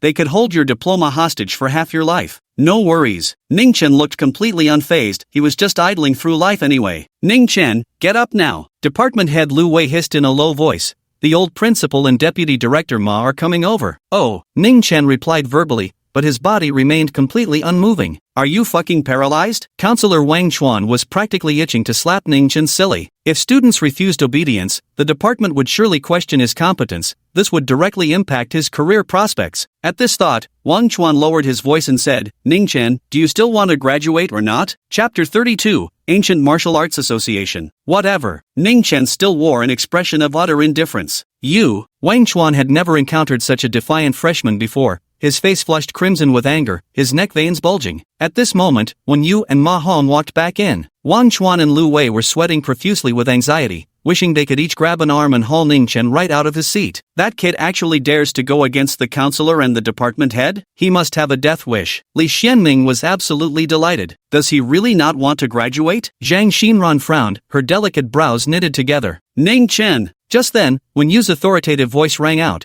instantly making everyone tense up. It's almost noon, let me treat you to lunch. When Yu's tone carried a trace of kindness. Question mark. The onlookers all had question marks popping above their heads. The old principal inviting a freshman to lunch, could they have heard that right? Hey, Grandpa's calling you. When Qinglan walked unhappily up to Ningchen, though her eyes quickly sized up Su Wan with a glance. What a pretty girl. Is she his girlfriend? She thought to herself. Su Wan quickly nudged Ningchen's arm as well. Ningchen finally responded drowsily. What's for food, old man one? Lu Wei and Wang Chuan nearly stumbled and fell flat on their faces. All the students gaped in disbelief, thinking they'd misheard. Ningchen actually called the old principal. Old man? Is he crazy? When Qinglan was about to lose her temper when Yu waved his hand and said, the steamed base from Dining Hall 3 is quite good. Let's just eat that. Alright. Ningchen finally decided to stand up and followed the Wen grandfather-granddaughter pair out. Seeing this, Ma Hong also chimed in, Director Lu, there's still some business back at the bureau. We won't stay any longer. Lu Wei and Wang Chuan quickly went to see them off, leaving behind a group of students dumbstruck like wooden chickens. They couldn't understand how could old headmaster invite Ningchen to lunch despite the latter's blatant disrespect. The old headmaster turned out to be such an easygoing person. Li Xianming was inwardly shaken. He immediately thought of something that had been troubling him lately. Perhaps the old principal could help with this. Cafeteria 3. When Yu and Ningchen sat down when Qinglan went to get their meals. That sea base looks quite fresh. Choo choo. Ningchen ate while talking, his heart filled with nostalgia for the far more delicious spirit carps of Shaonan Heavenly Realm. Indeed, apart from eating, there wasn't much that could capture his interest anymore. When Yu smiled without hurry to pick up his chopsticks, young man, with your strength at the peak of external mastery and physical prowess that even Olympic champions would concede defeat to, why would you want to participate in a school sports meet? He asked. What else could it be? Showing off, obviously. When Qinglan retorted irritably, Ningchen ignored her and replied, I didn't want to participate either, but our class monitor and advisor were just too persistent. I see. When you gave a bitter smile, I'll have a word with your department head this afternoon. Your circumstances are rather exceptional. Really? Then I must thank you, Elder One. Ningchen also smiled, then pointed at the sea base on Wen Yu's tray with his chopsticks. Are you going to eat this? Ha! When Yu hesitated for a moment before pushing the tray toward Ningchen, you can have it. I'm not hungry. I mainly wanted to talk with you today. Perfect. Without hesitation, Ningchen took it and devoured it with relish. 2 large sea base fillets plus some vegetables and rice disappeared into his mouth like a whirlwind. Hey, are you a starving ghost reborn? What's Grandpa supposed to eat if you finish everything? When Qinglan was exasperated, slamming the table. It's fine. A hearty appetite in youth brings blessings. When Yu waved his hand with a smile, then asked, young friend, has anyone been following you lately? You mean the Dwan family? Ningchen said between bites. Did they come looking for you? When Yu's brows darkened.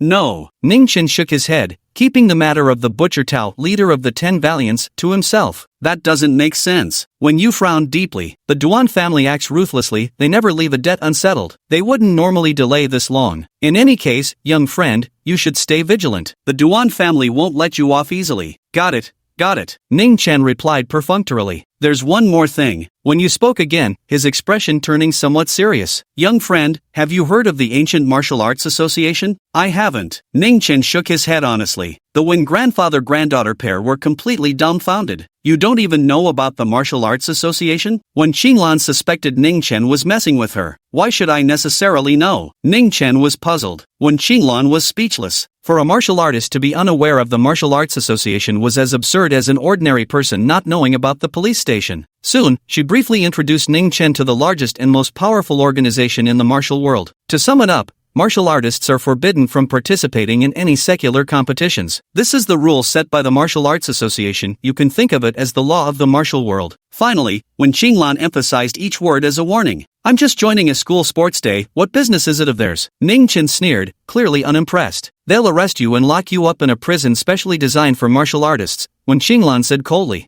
Ha! Ningchen chuckled. Do you think I'm joking? When Qinglan's delicate face remained stern as she spoke with absolute seriousness. To prevent martial artists from interfering with ordinary people's lives, the Martial Association's laws are far stricter than common laws. You'd better behave, or don't say I didn't warn you when you end up behind bars. Qinglan, it's not that serious. When you waved his hand dismissively, the university sports meet isn't the Olympics' worst-case scenario. He'll just get a warning. Grandpa, Qing University falls under your jurisdiction. If this guy causes any trouble, won't you be the one held accountable? When Qinglan protested unhappily, she always felt her grandfather was far too indulgent with Ningchen. If it were her, she'd have sent Ningchen straight to the martial arts reformatory for some discipline training. I'm full. Ningchen didn't want to stay any longer. He picked up his tray and stood to leave. Hold on. When you stopped him, smiling as he pulled out a long-prepared business card from his breast pocket. Young friend, this has my number on it. If you ever run into any trouble, remember to call me. Ningchen gave it a quick glance. Damn, this old man has quite a few titles. Honorary President of Qingzhou University, Vice Chairman of the Board at Wenha Pharmaceuticals, Standing Council Member of the Qingzhou City Branch, Ancient Martial Arts Association. There followed titles like Research Fellow at some organization, Honorary Advisor to some association. It made Ningchen's eyes spin just reading them. Alright then. With great reluctance, Ningchen accepted Wenju's business card before picking up his tray and heading toward the cafeteria's food waste disposal area. Grandpa,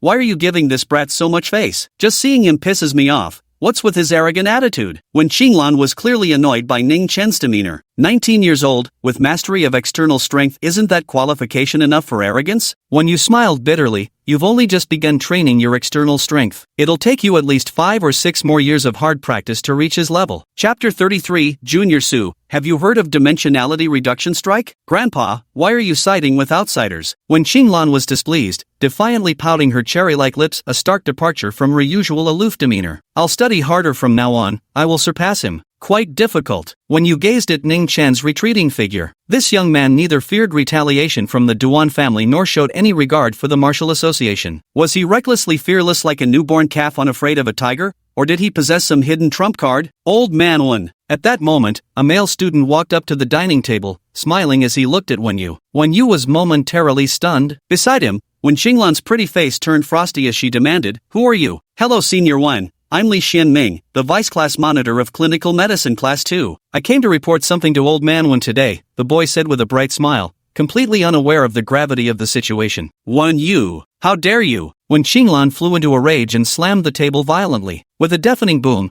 2 meal trays were sent flying into the air as the entire long table trembled precariously. Hundreds of students in the first-floor cafeteria hall turned their heads at the sudden commotion. "Wei Wen Senior, I just wanted to make some suggestions to the old principal. The air conditioners in the dorms are too outdated. They really need replacing." Li Xianming collapsed onto the floor in terror, his face turning deathly pale. Even the imposing aura of a beginner-level outer-strength martial artist was more than an ordinary person could withstand. "How dare you call him Old Man Wen? That's not for you to say. Have you got a death wish?" When Qinglan scolded furiously. If this weren't happening in the school cafeteria, she'd have beaten this punk until he shit himself. "I heard Ningchen from my class call him that. I thought the old principal liked it." Li Xianming stammered his response, then hurriedly scrambled to his feet and bowed at a perfect 90-degree angle in apology. "I'm sorry, Principal. I'm sorry, Senior 1. I.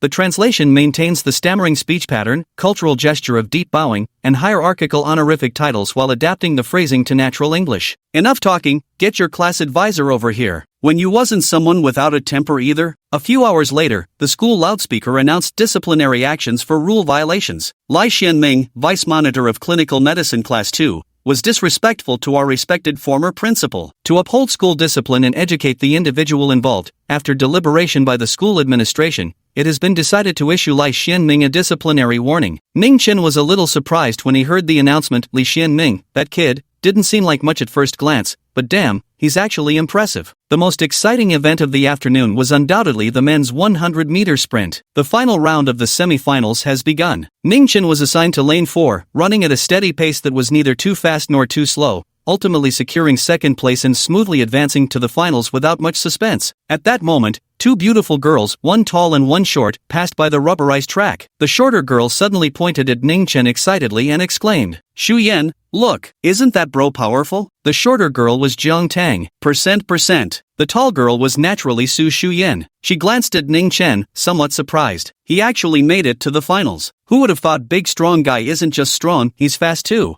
Jiang Tang nudged her best friend with her shoulder and said mischievously, "Xu Yan, you'll be lucky to marry big strong guy someday." "What nonsense are you spouting?" Su Shu Yan caught the underlying meaning in Jiang Tang's words and shot her an annoyed glare. "Junior Su?" Suddenly, a tall, handsome young man came running over from the competition area, looking at Su Shu Yan with pleasant surprise. Even with her sun hat and sunglasses today, Su Shu Yan's gorgeous legs attracted countless students' attention as she walked by. Xing Shufei immediately recognized the owner of these peerless beautiful legs at first glance. "Who are you?" Su Shu Yan lowered her sunglasses slightly and glanced at this boy, instantly recognizing yet another annoying admirer. The young man paused. Su Shuemei, it's me, Xing Shufei from the track team. We just chatted in the cafeteria a few days ago." "Oh, it's you," Su Shu Yan responded without much expression on her face. Her memory wasn't that bad, she simply didn't feel like engaging. Yet Xing Shufei persisted obliviously, still smiling as he approached. "Junior Su, the finals are about to begin. Would you like to stay and watch me compete?" "No, I have something to attend to later," Su Shu Yan replied coldly. "The competition is about to start." Xing Shufei urgently tried to persuade her to stay. On the racetrack, he was at his most handsome, he simply had to make sure Su Shu Yan witnessed his swift, powerful strides. Just then, some passing students recognized him. "That's Xing Shufei from the track and field team, he really is as handsome as they say. I heard Senior Xing has been training in sprinting since childhood. He's now a provincial team member with potential to join the national team. We might even see him at the Olympics someday. Senior Xing's family owns a company too, he's crazy rich." Many freshman girls blushed slightly as they gazed at Xing Shufei's handsome profile,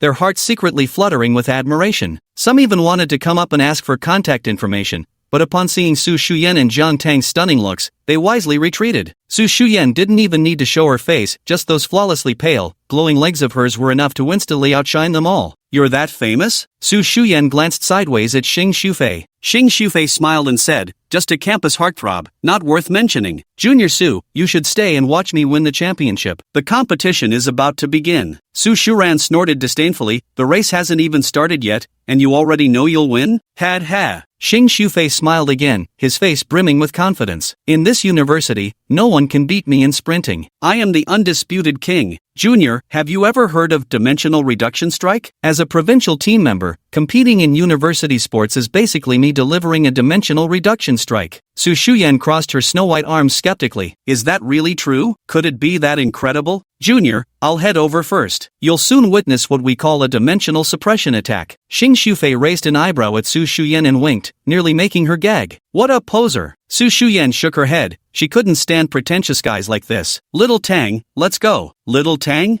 Jiang Tang was gone. She sprinted across the rubber track and appeared behind Ningchen. "Big brother Dolly." Jiang Tang gave Ningchen a playful tap on the shoulder from behind before appearing before him with a radiant smile. "Hey, Xiao Tang, what brings you here?" Ningchen turned his head in surprise, instinctively ruffling her petite head with his hand as a warm smile spread across his face. "Look, isn't that Jiang Tang, ranked 5th on our school's beauty list? She actually got head patted by a guy. Is that Jiang Tang's boyfriend?" Numerous astonished glances came their way. Fong Xiaopang and Zhang Dachuan's jaws nearly hit the floor. Big brother Dolly, let me tell you something. Zhang Tang stood on her tiptoes and whispered a few words into Ningchen's ear. Ningchen's eyes immediately lit up. Really? Zhang Tang nodded earnestly. Absolutely genuine. Sure, no problem. Ningchen patted his chest. Just a championship? I could win it with my eyes closed. Really, buff brother? You're that amazing? Zhang Tang's beautiful eyes sparkled with delight. Girl, don't listen to his bullshit. Chapter 34, Young people really love showing off. The voices of two sophomore boys came through. They were warming up before the match. The 100-meter dash champion is definitely Xing Shufei from the junior class, no question about it. You'd be lucky not to come in last, let alone win. What a pipe dream. The two boys wore mocking expressions, clearly showing off in front of Zhang Tang. Ningchen couldn't be bothered to engage with them. Xiao Tang, what are you doing here? Su Shu Yan chased after him, her face clouded with displeasure. Just as the competition was about to begin,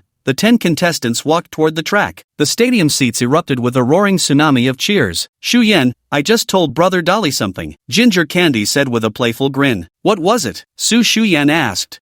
You have to promise not to hit me after hearing this. Zhang Tang looked nervously apprehensive. Why would I hit you? Su Shu Yan was puzzled. I told Brother Dolly that if he could win the championship, Shu Yan would let him kiss you. Ah! Before Zhang Tang could finish her sentence, Su Shu Yan raised her hand angrily, pretending she was about to slap her. Xiao Tang, you've gone too far. Whoa, Shu Yan, you said you wouldn't hit me. I never said that. Bang! With the starting gun fired, the 10 competitors shot forward like arrows loosed from their bows. Shufei's starting form looks solid, he's got this nailed. In one section of the stands, several boys from the school track team watched the race while chatting. Hey, isn't it obvious? Old Xing is definitely gonna take first place. Out of the 10 finalists, 8 are from our school's track team. What's the deal with the other 2? He's no one special, just filling in because they're short on people. These athletes had no doubt at all about Xing Shufei winning the championship. Provincial team members participating in a school sports meet? Isn't that just overpowered? Is Junior Shuemei looking at me? Xing Shufei himself wasn't even focused on the competition. Passing by the spot where he had just bumped into Su Shu Yan, he even turned his head to look over his shoulder, and sure enough, he saw Su Shu Yan and Zhang Tang. At that moment, there was deep astonishment in the eyes of both girls. You must be surprised by my speed. Xing Shufei chuckled inwardly. As expected, he's most imposing when on the track. He was already fantasizing about being the first to cross the finish line,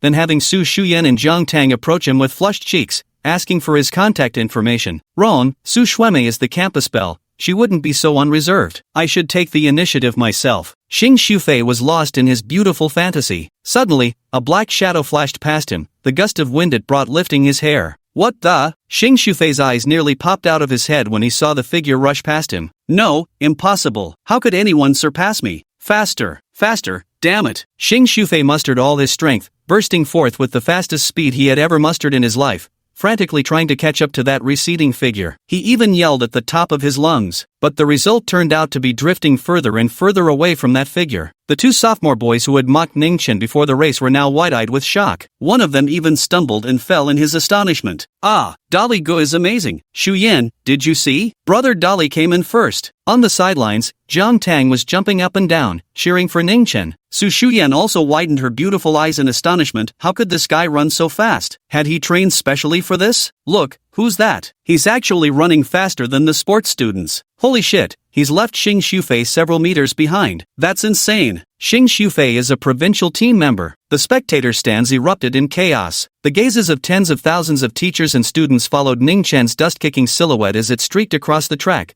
crossing the finish line to decisively end the competition. 11.16 seconds. The teacher responsible for recording the scores suddenly cried out, clasping his head in disbelief. Holy shit, this is national team level. Who is he? Just who the hell is he? The popularity of the 100-meter dash far surpassed that of the shot put competition. Almost everyone at the venue was watching it. The students from Class 2 Clinical Medicine were a mix of screams and stunned silence as Ningchen crossed the finish line first. Champion! Big Brother Chen is the champion. Little Fatty Fong and Dachuan Zhang hugged each other in excitement. He actually won the championship? Suan covered her face with both hands, unable to believe the fantasy she had just imagined had come true. This can't be happening. Li Xianming gritted his teeth, consumed by envy. I never expected Ningchen to be this incredible. Monitor Zhang Xinran also widened her beautiful eyes in surprise. Soon after, accompanied by several roommates, Suan grabbed a bottle of water and hurried down the stands to find Ningchen. But just as she was approaching, Suan gradually slowed to a stop, because she saw two exceptionally beautiful girls surrounding Ningchen, one of them tall and graceful with snow-white skin, so stunning she looked like a celestial maiden descended from the heavens. Wan, who are they? Asked her roommate, Jiang Ying. I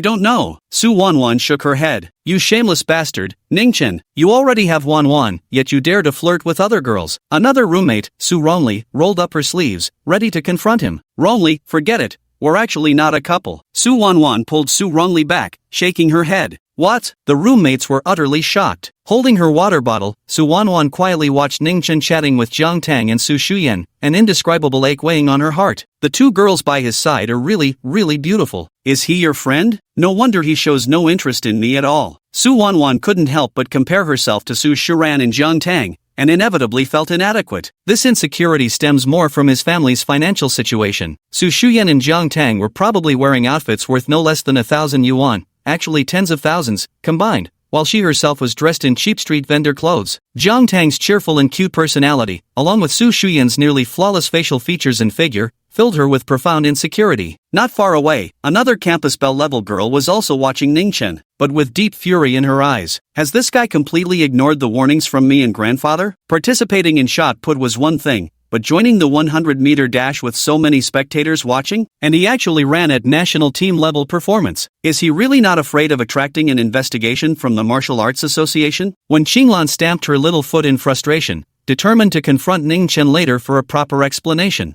However, upon seeing two stunningly beautiful girls standing beside Ningchen, she scoffed coldly, so this is all about picking up girls. But the one who had it worst was undoubtedly Xing Shufei. He had thought that as a provincial team member returning to compete in university matches, the championship was undoubtedly his for the taking, an effortless victory at that. Yet this was the outcome. Utterly defeated, he sat on the ground, staring at the center of attention Ningchen with a face full of existential doubt. News that a freshman had delivered performance akin to the national team spread rapidly across Qingdao University's campus. Forums, postbars, social media spaces, and various group chats were all flooded with the same content. Even the school administration was stirred into action. However, after when you made a few phone calls, the commotion gradually settled down. The old principal sat in his office and sighed deeply. Young people these days really love showing off. Oh well. There were no more events for Ningchen after the 100-meter dash. Under the gaze of over 50 classmates from Clinical Class 2, he walked straight out of the stadium without giving even class monitor Zhang Xinran a chance to speak to him. Su Shu Yan, it's time to fulfill your promise. Chapter 35, Peach Blossom Springs Grand Hotel. On a shady path on campus, Ningchen looked at Su Shu Yan very seriously. What promise? Su Shu Yan deliberately pretended not to know,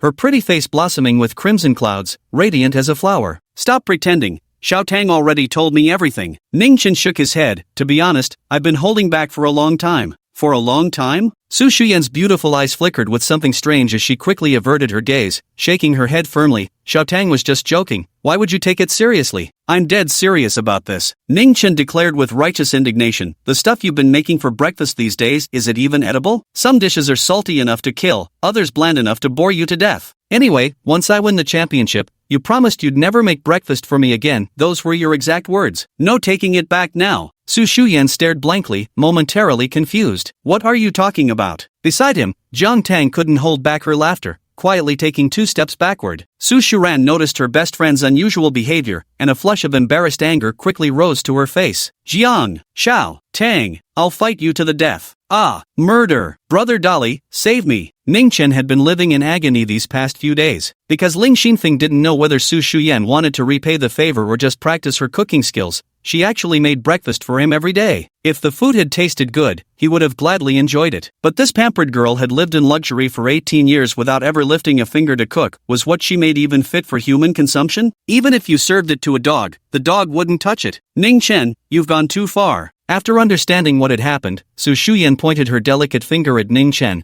her voice trembling slightly with emotion. Do you even realize? Not even my daddy has ever tasted the breakfast I made. I only did this to repay your kindness. It's not something I'd normally do. Ningchen, showing no sympathy whatsoever, nodded and said, good thing you didn't make it for Uncle Su, otherwise, he'd have lived at least 10 years shorter. Su Shuyan almost fainted from rage. You, Ningchen solemnly declared, you've already repaid your debt of gratitude. Stay out of the kitchen from now on, seriously, it's absolutely unpalatable. Ningchen, you jerk, I hate you to death, Su Shu Yan shouted before running away in tears. Brother Dolly, that's a bit too much. Zhang Tang hesitated whether to follow him. It's all because of your little stunt, Ningchen scoffed, shooting her a sidelong glance. Sigh, you two are just born to clash. Zhang Tang shook her head helplessly and went after Su Shu Yan. Ningchen rather enjoyed the peace as he strolled leisurely toward the library. The two-day school sports meet quickly came to an end. The name Ningchen soon echoed throughout the campus and beyond. Many students speculated whether he was a retired national second-level athlete. Strangely, the school authorities never confronted him about it, and this big news remained only a topic of discussion among the students. Finally making it to the weekend, Ningchen was planning to stay in his room and read novels all day. Unexpectedly, a knocking sound came, followed by Xiao Jing's voice. Xiao Chen, are you in there? Auntie Xiao, what's up? Hurry up and get ready. I'm taking you all out to eat today, said Auntie Xiao. Ningchen wasn't particularly keen on going out, but when he heard they were going to the most prestigious restaurant in Qingzhou, he immediately got up. Su Shu Yan and Zhang Tang had also finished getting ready and were sitting in the living room watching TV. When she saw him come out, Su Shu Yan turned her delicate, snow-white face away with a huff, clearly still angry. Xiao Chan, it's been half a month since you arrived in Qingzhou. Aunt Xiao has been busy with work and hasn't had the chance to treat you to a proper meal yet. Xiao Jing forced a bitter smile. Who could have imagined such a thing happening at the Intercontinental Hotel last time? Sigh, let bygones be bygones. Ningchen chuckled while putting on his clothes. By the way, Auntie Xiao, what's the latest on that last matter? Nothing useful yet. Professional killers keep their mouths shut tight. Xiao Jing shook her head. The weather's nice today, let's not talk about this. Hurry up and get ready, we're going out for lunch. Alright, Peach Blossom Spring Grand Hotel, the most renowned hotel in Qingzhou, with every seat filled nightly. Even the lobby tables typically require reservations a month in advance. Su Jingshan had to pull strings using the Su family's connections just to secure a private dining room reservation. However, he couldn't attend due to a midday meeting scheduled for today. The Audi A8 headed north, and half an hour later, it entered the Gem Mountain scenic area of Qingzhou. The Peach Blossom Spring Hotel was nestled at the foot of Gem Mountain, where vast stretches of peach trees were planted. The blossoms blushingly reflected the visitors' delight, creating a picturesque scene bustling with tourists. As the car entered the hotel premises, Ningchen suddenly sensed something. His eyes, which had been fixed on his phone screen, glanced toward the peach grove outside. Xiao Tang, I don't know why, but every time I come to the Peach Blossom Spring Hotel, the air here feels so refreshing, and my mood instantly improves. From the back seat came Su Shu Yan's voice. Really, Shu Yan? You feel that way too? Zhang Tang exclaimed in surprise. Me too. Every time I come to Peach Blossom Springs, the air feels so fresh here. If only it weren't so far from campus, I'd want to live here. Xiao Jing overheard the conversation between the two girls and couldn't help but smile faintly. The Taoyuan group had only been established for 5 years, yet its customer return rate kept hitting new highs, all thanks to the hotel's exceptional environment. Everyone who has ever come here would feel the same way, as if stepping from a bustling city into a hidden paradise. A professional team once evaluated the air quality of Peach Blossom Spring Hotel and concluded that it was even higher than that of 5A-level scenic spots. No one knows how Peach Blossom Spring Group achieved this. This is also why the stock of Peach Blossom Spring Group keeps rising relentlessly. Yet the moment Ningchen stepped in, he immediately noticed something unusual. A spirit-gathering formation. The foundation of this hotel is actually a large-scale spirit-gathering formation? Ningchen's eyes flickered with surprise as he surveyed his surroundings. Though it's just the most rudimentary spirit-gathering array, it truly serves to concentrate spiritual energy. No wonder this hotel is so popular. Locations where the spiritual energy of heaven and earth converges often become geomantic treasure sites. Fresher air is merely the most basic manifestation. Once spiritual energy density increases further, the human body undergoes transformation, becoming stronger, keener in perception, sharper in mind, and even extending lifespan. Unfortunately, the Spirit Gathering Foundation array used in this hotel falls far short of extending one's lifespan. It merely ensures robust health for long-term residents at best. The mastermind behind the Peach Blossom Spring Group must be a cultivator. Ningchen thought to himself. After getting off the car, he followed Aunt Xiao all the way up to the 6th floor. The interior of the hotel is decorated in a rustic style, giving guests a sense of returning to nature. Shu Yan? The group chatted as they walked when suddenly a delighted voice called out. Su Shu Yan turned her head and was surprised to see it was Chen Xihao. Ningchen also recognized him, the first rich second generation he'd stepped on since coming to Qingzhou. Shu Yan, what a coincidence. You're dining at Peach Blossom Spring too? Ha, Qingzhou's so big, yet fate keeps bringing us together. Chen Xihao happily left his friends behind and strode over. Noticing Xiao Jing was also present, he hurriedly greeted, Auntie Xiao, hello.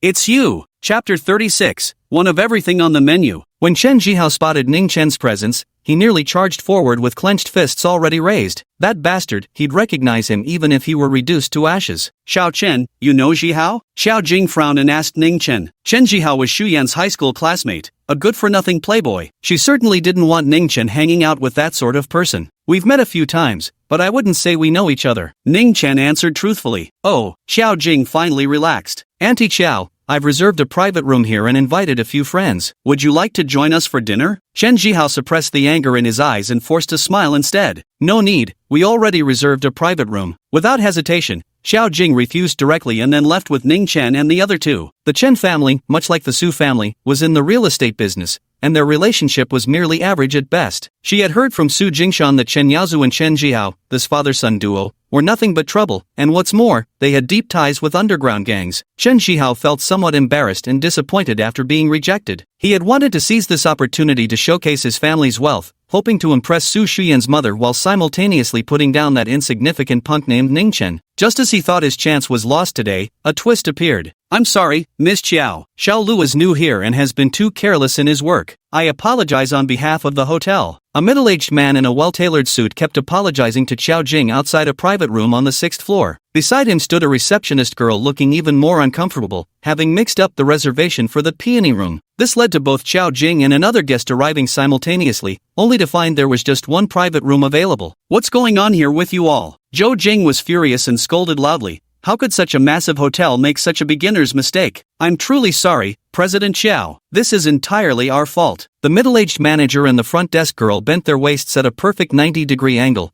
their faces filled with apology. The middle-aged manager tried to make amends, saying, President Xiao, how about waiting a little longer? As compensation, we can give you a 50% discount on this meal. What do you say? Who cares about your discount? Su Shu Yan was also displeased. Does our Su family lack this little money? Who do you think you're looking down on? Yes, yes, yes. The middle-aged manager nodded and bowed obsequiously. Zhang Tang let out a soft sigh and glanced sideways at Ningchen, who was gazing at the scenery beyond the corridor, quietly lost in thought. At that very moment, 4 young heirs from wealthy families, dressed head to toe in designer labels, approached cheerfully, chatting and laughing as they came. One of them was Chen Xihao. He froze for a second at the sight before the private room, then suddenly slapped his thigh with uncontrollable delight. That receptionist girl really helped me out big time. After we finish eating, I'll definitely leave her a tip. Ha! Chen Xihao secretly rejoiced in his heart, but said nonchalantly, Auntie Xiao, why don't we just share a table? There's only 4 of us anyway, and we won't fill up the whole thing. This. Xiao Jing sized up Chen Xihao and his 3 rich second-generation friends,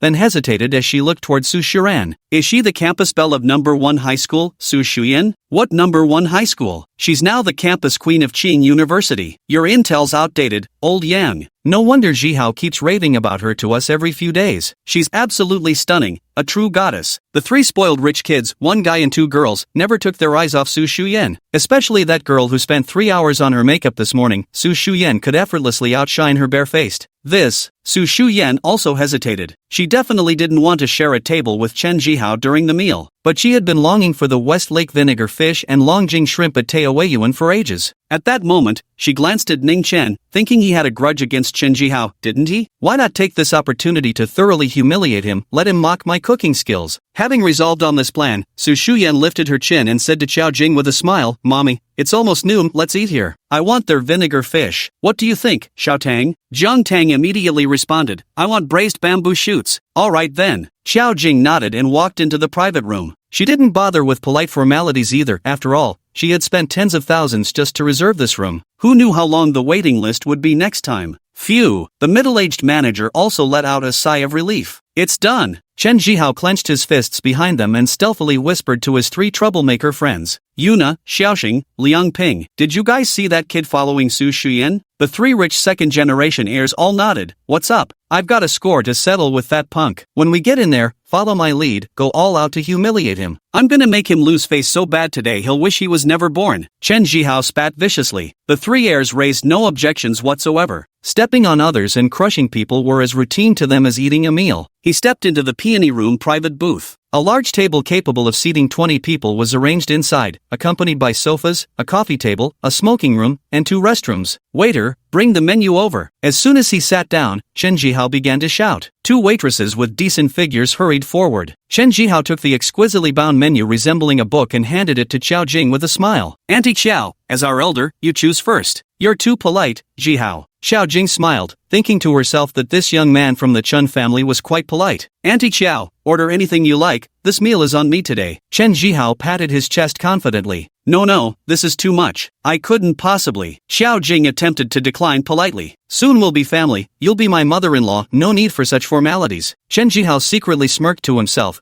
but outwardly maintained his polite tone. "No problem at all, Auntie Xiao. Please order to your heart's content." As soon as the words were spoken, Ningchen's voice came through. "Waiter, bring one of everything on the menu." Thud! Su Shu Yan and Zhang Tang, who were rinsing their mouths, nearly spat out their water in shock. "Are you out of your mind?" Chen Xihao glared at Ningchen, "Ordering so many dishes, can you even finish them all?" "No worries, I can handle it." Ningchen shot him a sidelong glance. "There are over 100 dishes on the menu. You think you can eat them all? Are you a pig or something?" One of the rich girls in the group gave Ningchen a disdainful look. Her name was Lin Yuna, with looks barely scoring 5 points out of 10 even with makeup. She'd only hit 6. She was decked out head to toe in Gucci, clutching a limited edition Hermes bag. "What, a country bumpkin? Never seen food before? Did they even let Boss Xiao order freely or talk to you? Hilarious." The other 2 rich heirs, Yang Xiaoxing and Yi Liangping, also started mocking Ningchen. Ningchen didn't react, just quietly watched all 4 of them. If he could be provoked by a few spoiled brats,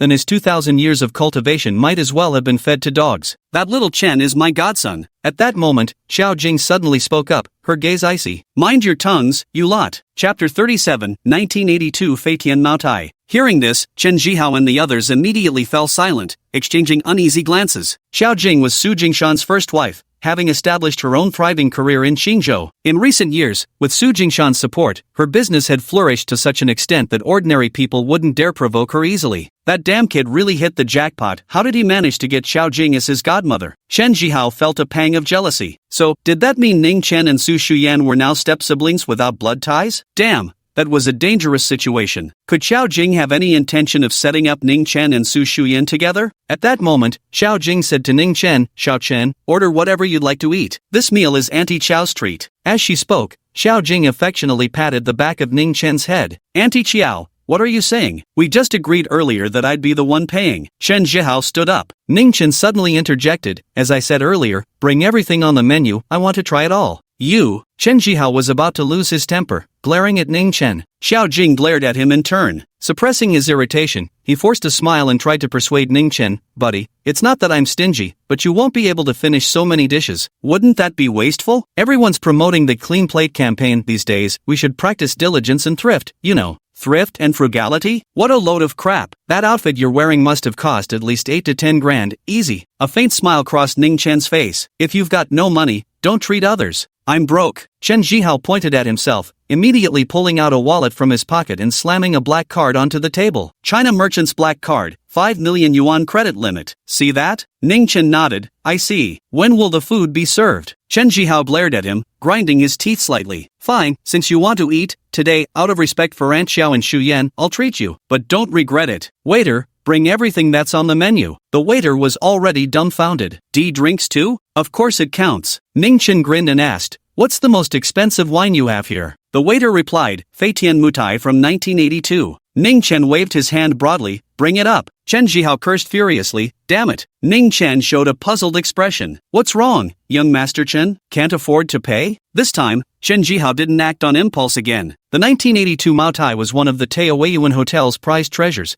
costing at least 50 or 60,000 yuan per bottle. "Brother Jihao, can't you afford this bottle of wine?" Just as he was hesitating, Zhang Tang suddenly spoke up, eyeing Chen Xihao skeptically. "But I just heard Shu Yan say she wanted to taste what a 1982 Maotai feels like." "Xiao Tang, what nonsense are you spouting? When did I ever?" Su Shu Yan whispered a complaint at her best friend. "Shu Yan interested?" Chen Jihao's eyes lit up, and he immediately said to the waiter, "Tell your manager to bring out that bottle of 82 Maotai, I'll take it." "Right away, sir." The waiter nodded repeatedly and turned to leave. "What a sucker," Zhang Tang thought with a smirk. Su Shu Yan was at a loss for words. This guy must be an idiot. Lin Yuna, Yang Xiaoxing, and Yi Liangping exchanged glances, all thinking Chen Xihao was really splurging on this meal. With over 100 dishes plus a bottle of 1982 Feitian Mutai, it would easily cost over 100 grand. But Chen Jihao's father had told him, when chasing girls like Su Shu Yan, you absolutely must be willing to spend money. The Su family had always been one of Qingzhou's prominent wealthy clans. Su Shu Yan had grown up with a silver spoon in her mouth. Her family certainly wasn't lacking in money. To pursue such a privileged, flawless beauty, how could one not put in a considerable financial effort? Auntie Xiao, Shu Yan, I'll go check on our dishes, excuse me for a moment. Chen Xihao had just finished ordering when he mysteriously slipped outside. Ningchen caught a flicker of mischief in his eyes and figured this kid was up to no good. So he stood up as well and said, Aunt Xiao, I need to step out for a moment. With that said, he walked to the restroom and the private room, locked the door, and leapt directly out the window. Using his jinchi, he stood firmly on the wall as if walking on level ground. If anyone saw this scene, they'd surely open their mouths wide and shout Spider-Man. After walking just a few steps, Ningchen heard Chen Jihao's voice. Chen Xiao, it's time to bring out our old drama queen again, huh? Manager Wang, are the packaging preparations all done? Don't worry, first time clumsy, second time smooth. The packaging is absolutely flawless. I hired a specialist craftsman to do it. What about the wine? Unless you're a professional sommelier, no one could ever tell the difference. Perfect. Inside an office, Chen Xihao was laughing heartily. On the table before him sat a bottle of Feitian Mutai liquor, wrapped in tattered cotton paper. Historical records show that after the state-owned Mutai distillery was established,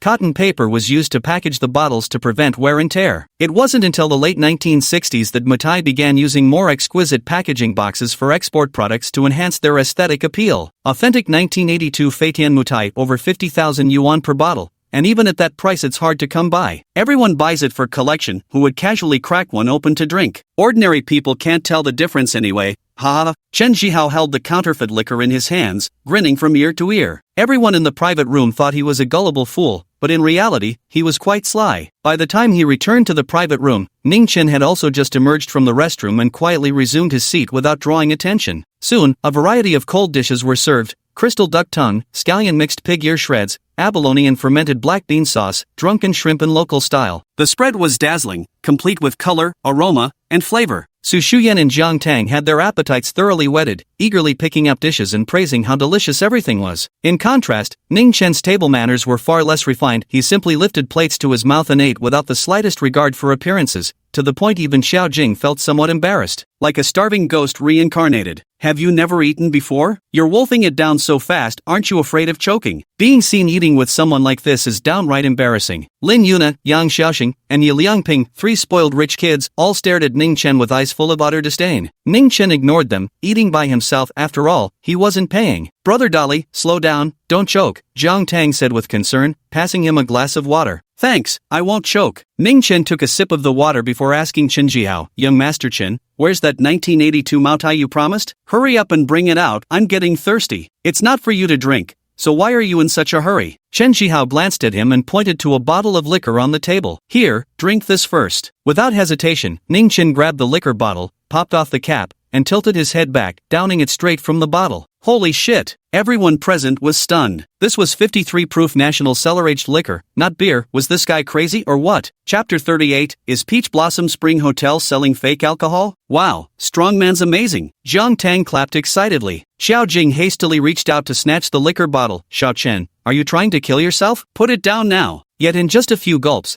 the entire bottle of guojiu was drained dry. Chen Xihao, Lin Yuna, and the other two rich kids stared dumbfounded as Ningchen polished off a whole bottle of baijiu in one go. That was a whole gene asterisk of liquor down in a single breath? Asterisk approximately 500 milliliters per 16.9 ounces. Ready to bring out the mutai yet? I'm still thirsty. Ningchen wiped his mouth and smiled at Chen Xihao. Ah, Earth's liquor really has no kick. Tastes just like water, he lamented inwardly. Chen Xihao grabbed the bottle in disbelief, shaking it vigorously only to confirm it was genuinely empty. Is this kid's throat and stomach made of iron? A question popped into his mind, but upon second thought, no way. How could I, the esteemed young master of the Chun family, possibly be intimidated by some country bumpkin? Brother, you sure can hold your liquor. Chen Xihao pretended to be impressed and gave a thumbs up, then smiled. But liquor shouldn't be drunk like this. A bottle of guojiao costs over 1,000 yuan, and you're wasting it with this way of drinking. Shen Xiao, you're really dragging your feet with the mutai. Could it be you've got something to hide? Ningchen suddenly said with a chuckle. Chen Jihao's heart gave a loud thump,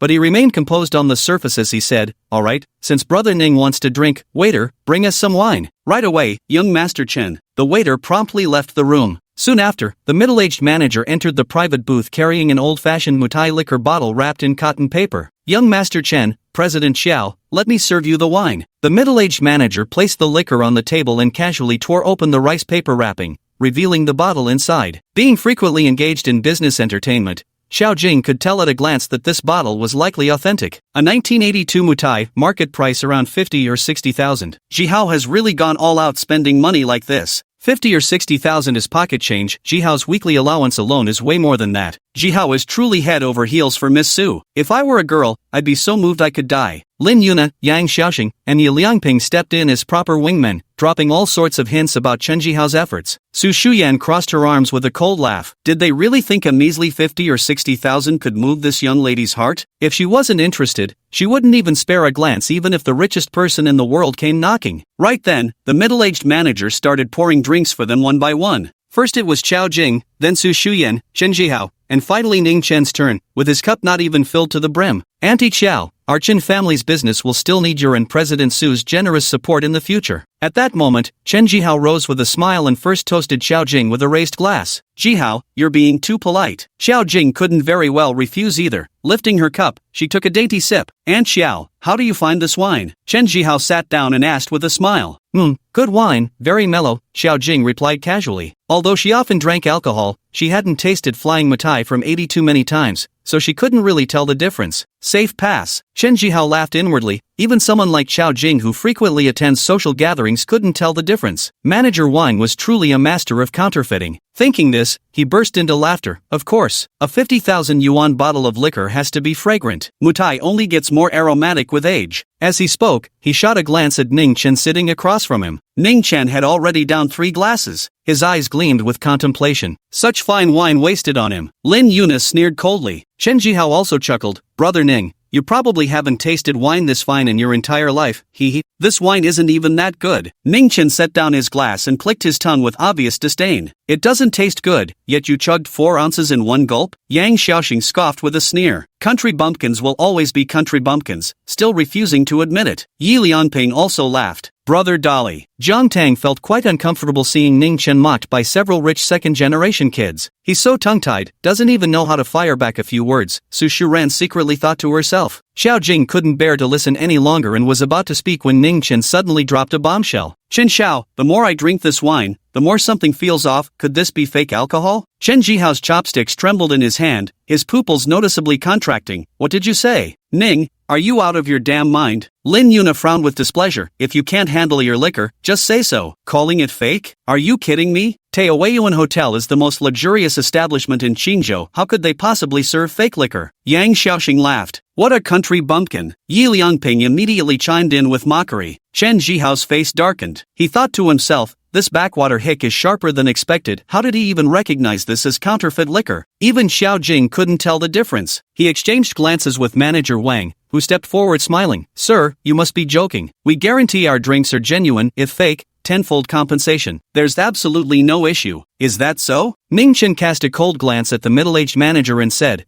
"But this bottle of Mutai doesn't taste like it's been aged for 40 years no matter how you drink it. On the contrary, it seems like it was recently refilled." "You?" Manager Wang's eyes clearly froze for a moment, showing a trace of nervousness as he chuckled. "Sir, you must be drunk." "Huh? Do I look drunk to you?" Ningchen's tone was calm, his face showing not a trace of redness. "Xiao Chen, don't speak nonsense." At this moment, Xiao Jing also spoke up, signaling Ningchen with her eyes. Peach Blossom Spring was just awarded a 5-star hotel rating. They couldn't possibly have issues with selling counterfeit liquor. Mental case. Lin Yuna, Yang Xiaoxing, and Yi Liangping all cast disdainful looks at Ningchen. Su Shu Yan also found him somewhat embarrassing and chimed in. "Alright, Ningchen, sit down already. How could Peach Blossom Spring Hotel possibly sell fake liquor?" Honestly, only Zhang Tang gazed at Ningchen with her beautiful big eyes. She recalled last week at the Intercontinental Hotel, when Ningchen had similarly insisted against all objections that the mushroom soup was poisonous and lab tests had later proven him right. Smack! At that exact moment, Chen Xihao slammed the table and pointed accusingly at Ningchen, roaring, "Ning, you bastard! Here I am being the bigger man, putting past grudges aside to treat you to dinner. And not only do you show no gratitude, you even have the nerve to accuse me of selling fake liquor. I'm telling you, if you don't want to eat, get the hell out. The roar echoed through the private dining room. Ningchen merely smiled and reached for that bottle of Mutai liquor. Seeing this, Manager Wang sensed impending disaster and lunged to snatch it back. Since the wine bottle was right by his hand, he instantly grabbed it and said with a smirk, "Since this gentleman suspects the wine has issues, it's our hotel's duty to inspect it." Having said that, he attempted to leave. Unexpectedly, Ningchen pressed down on his shoulder and forcibly pulled the bottle from his arms. "What are you doing? Give that back." Manager Wang didn't expect Ningchen to be so strong and secretly thought things were going badly as he desperately tried to grab it back. Chapter 39, Truth Exposed, The Punching Hole Wine. Ningchen, what kind of drunken tantrum is this? Let go of Manager Wang immediately. Chen Xihao also sensed something was wrong and quickly moved his chair aside to go help. Mommy, hurry up and talk some sense into him. I've really had enough. Su Yan felt that Ningchen was utterly beneath her dignity and never wanted to dine out with him again. At that moment, Ningchen kicked Manager Wang aside, gripped the bottle with his left hand, and peeled off the label with his right. Damn it! Seeing this scene, Manager Wang and Chen Xihao turned as pale as if their fathers had just died. Aunt Xiao, take another look. Ningchen casually tossed the bottle toward Xiao Jing. Xiao Jing, filled with suspicion, caught it. With a glance at the area previously covered by the label, she was immediately shocked. This is... Mommy, what's wrong? Auntie Xiao, what is that? Su Yan and Zhang Tang, who knew nothing about alcohol, also curiously gathered around. There were also the 3 second-generation rich kids, Lin Yuna, Yang Xiaoxing, and Yi Liangping. Beneath the label, there was unmistakably a tiny needle hole. Hollowed-out liquor? Xiao Jing caught on immediately. The so-called hollowed-out liquor scam involved peeling off the label from an authentic liquor bottle, using specialized equipment to drill a needle hole in the bottle, extracting the genuine liquor inside, refilling it with cheaper alcohol, plugging the hole, reattaching the label, and finally passing it off as authentic Mutai for sale. Some unscrupulous restaurants reuse genuine liquor bottles to repeatedly sell fraudulent liquor. Most customers can't tell the difference, and even if they notice something off, they won't speak up. Manager Wang never dreamed he'd be outsmarted by some young punk. How could this be? This bottle turned out to be a drilled and refilled fake. This, Lin Yuna, Yang Xiaoxing, and Yi Liangping, the 3 privileged second-generation heirs, were also kept in the dark. They had just been praising how delicious the wine was, only to feel instantly slapped in the face. So it really was fake wine? Both Su Yan and Zhang Tang stared at Ningchen in disbelief, utterly shocked. Big Li, how could you tell? You're amazing. Zhang Tang admired Ningchen even more. You don't have X-ray vision, do you? Ningchen shook his head with a smile. I just thought the wine tasted off, so I tested it. Never expected there'd actually be pinprick holes in it. Manager Wang, didn't you just say there's no way your Peach Blossom Spring Hotel would sell counterfeit liquor? Then explain to me what this pinhole here is about. Ningchen pointed at the liquor bottle. Surely Moutai Distillery didn't make this bottle and poke the hole themselves? I really don't know what's going on. Manager Wang was so anxious he was nearly in tears. Chen Jihao's face darkened completely. Playing dumb, are you? No problem. I'll just call the police right now and let them handle it. I'm sure once they investigate your social connections, the truth will come out soon enough to clear your name. Ningchen smiled as he pulled out his phone. No.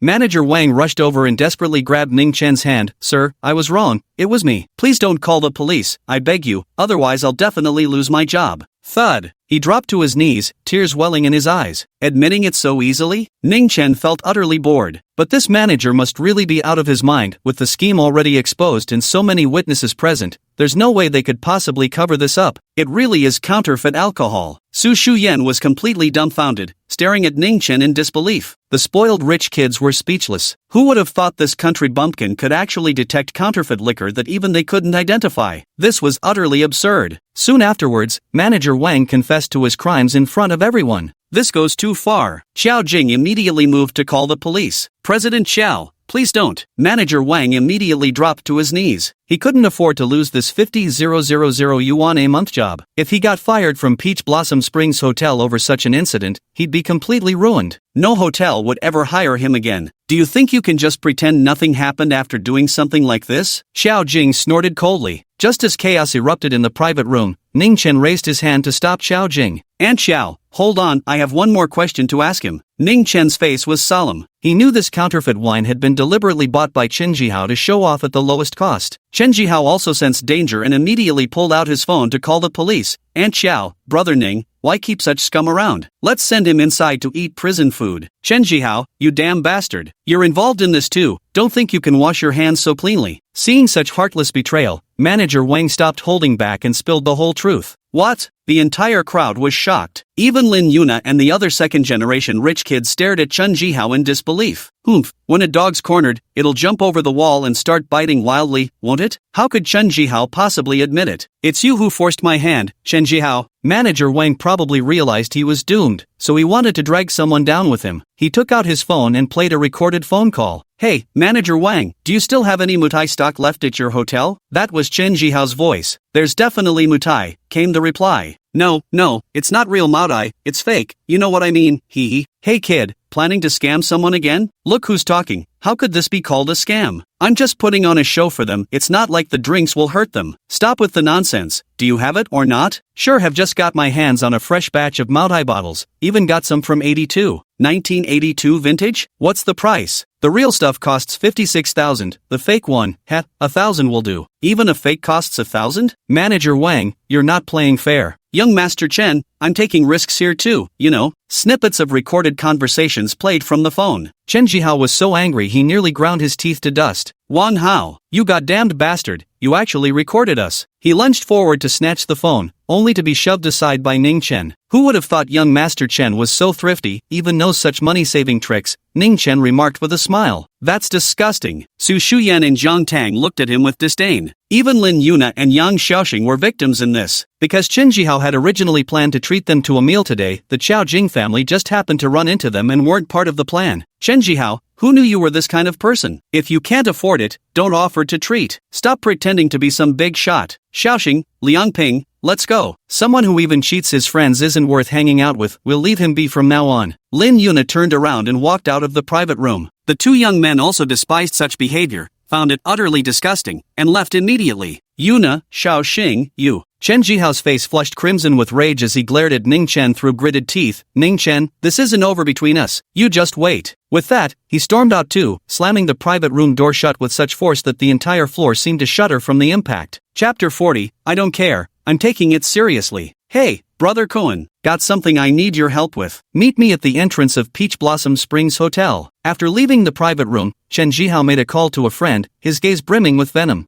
Ningchen, you country bumpkin, today I'm going to settle all scores with you. Just you wait. At this moment, Ningchen was still in the private room, feasting heartily. Unfortunately, Chen Xihao had run off without settling the bill, so the meal would have to be paid for by Qiao Jing after all. However, before long, a deputy general manager of the Peach Blossom Spring Hotel heard about the incident and hurried over, offering to cover the meal on behalf of the hotel and requesting that Qiao Jing and her group keep quiet about it afterwards. Seeing the deputy general manager's sincere attitude in admitting fault, Qiao Jing agreed. As for that manager Wang, he has already been handed over to the public security authorities for handling. Xiao Chen, you've eaten so much, are you really okay? Coming down from the 6th floor, Qiao Jing was very worried about Ningchen's condition, especially since he had eaten enough food for 7 or 8 people. Could his stomach really digest all that? Don't worry, Aunt Xiao, I have a bottomless stomach, I eat like this often. It's fine. Ningchen smiled and waved his hand. If he weren't worried about frightening Aunt Xiao and Xiao Tang, he could have cleared the entire table of dishes. No wonder Brother Dolly is so strong, this guy can really eat. Zhang Tang giggled while saying, that one meal equals half a month of my intake. Su Shu Yan curled her lips slightly. Maybe he's the reincarnation of a bottomless pit when it comes to food. Just as they stepped out of the hotel entrance, Ningchen suddenly sensed several malicious stares directed at them from the peach grove by the roadside. With a single glance, he recognized Chen Jihao's face among them. Hiss! Ningchen suddenly clutched his stomach with a pained expression. Oh no, Aunt Xiao, I think I ate too much. I need to use the bathroom. I told you not to eat so much. Go quickly, we'll wait for you. Xiao Jing immediately urged him on. Su Shu Yan instinctively turned her back, fearing she might catch a whiff of Ningchen's flatulence. Why did that guy run towards the hotel? Looks like he's got a stomachache. Chen Jihao's friends from the underworld whispered among themselves. Seizing the opportunity, he quickly said to one of the thugs with a crooked neck and a squint, perfect timing, Brother Kuan. Let's ambush him in the restroom. Why does that guy's silhouette seem vaguely familiar? The cross-eyed hoodlum frowned deeply. Without giving it much thought, he took a few of his underlings and followed Chen Xihao into the Peach Blossom Spring Hotel. Following Ningchen all the way, they arrived at an outdoor restroom. Seeing no one around, Chen Xihao directly kicked the restroom door open with a loud bang. With a baton clenched in his left hand, he viciously pointed at Ningchen, who was washing his hands, and snarled, "Ning, you son of a bitch, today I'm gonna end you for good." With that, 5 or 6 thugs filed in, surrounding Ningchen from all sides. Among them, the cross-eyed gang leader was puffing on a cigarette, acting all high and mighty. But what Chen Xihao didn't expect was that Ningchen showed no fear at all. He merely pulled out some tissues, wiped his hands, and eyed them through the mirror a few times. "So you're the one who messed with Ma Kuan's little brother. Holy shit." The cross-eyed thug sauntered in with a cigarette dangling from his lips, but before he could finish his first sentence, he caught sight of Ningchen's face and instantly turned pale with fright. "Oh, looks like an old acquaintance." Ningchen looked at Ma Kuan and smiled warmly. This cross-eyed punk was none other than Ma Kuan, one of Bai Zhao's underlings. His crossed eyes were actually a gift from Ningchen. "You know Brother Kuan?" Chen Xihao froze for a moment. Then something even more bewildering happened. Ma Kuan and his 5 underlings began cowering in fear, retreating backward non-stop. Brother Chen. It's all a misunderstanding." Ma Kuan forced a smile that looked more like a grimace. I just came to use the toilet." Ningchen chuckled. "Then why are you shaking like a leaf?" Ma Kuan was about to say something when Chen Xihao immediately cut in, wearing an unhappy expression. "Brother Kuan, I paid you 50,000 to teach this kid a lesson. What the hell are you doing now? Here to teach me a lesson? You've got quite the nerve, Ma Kuan." Ningchen chuckled coldly. Bai Xiao and Yang Kai are dead. Although these low-level thugs of the White Gang didn't know the exact cause of their deaths, the newly appointed female boss, Wang Yinhua, had warned them there was one person in the West District they absolutely must not provoke. That's Ningchen. In other words, Brother Zhao's death was definitely connected to this man right here. Even if you gave Ma Kuan 10 times the courage, he wouldn't dare to provoke Ningchen.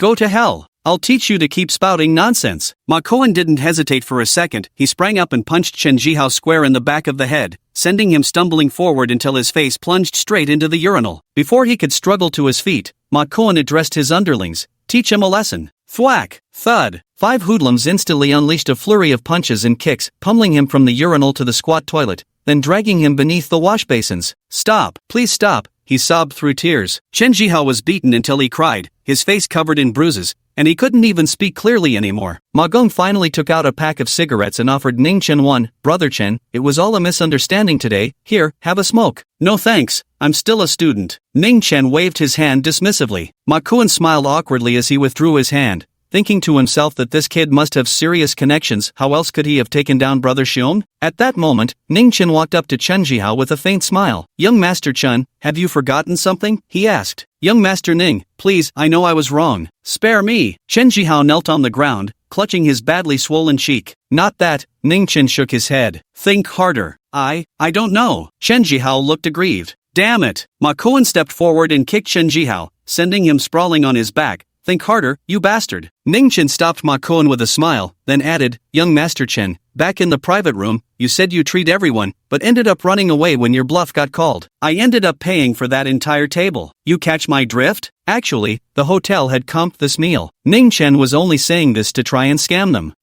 Chen Xihao caught the implied meaning in Ningchen's words, his expression turning somewhat unpleasant. He had barely touched his chopsticks during that entire meal. "Pay up already." Ma Kuan delivered another kick. Chen Jihao's face now bore a shoe print as he hurriedly pulled out his phone, saying humiliatingly, "Young Master Ning, how much? I'll transfer it to you." Ningchen smiled cheerfully, "Not much, just 150,000. Chen Xihao was utterly stunned. What? 150,000? How could it be this much? Ningchen explained, just the food alone was nearly 90,000. Plus that bottle of 1982 mutai you ordered. Chen Xihao nearly burst into tears from frustration. But that bottle was fake, a counterfeit. Ningchen's expression turned icy. "I don't care. I'm taking it as real." Chapter 41, The Sword Saint, Tokugawa Ichiro. Shut the hell up. When Brother Chen tells you to pay, you pay. Keep blabbering and I'll beat you to death. Ma Kuan raised his foot to kick again. Chen Xihao had no choice but to obediently accept his loss and transferred the 150,000 yuan meal fee to Ningchen. Ningchen took the money and, oddly enough,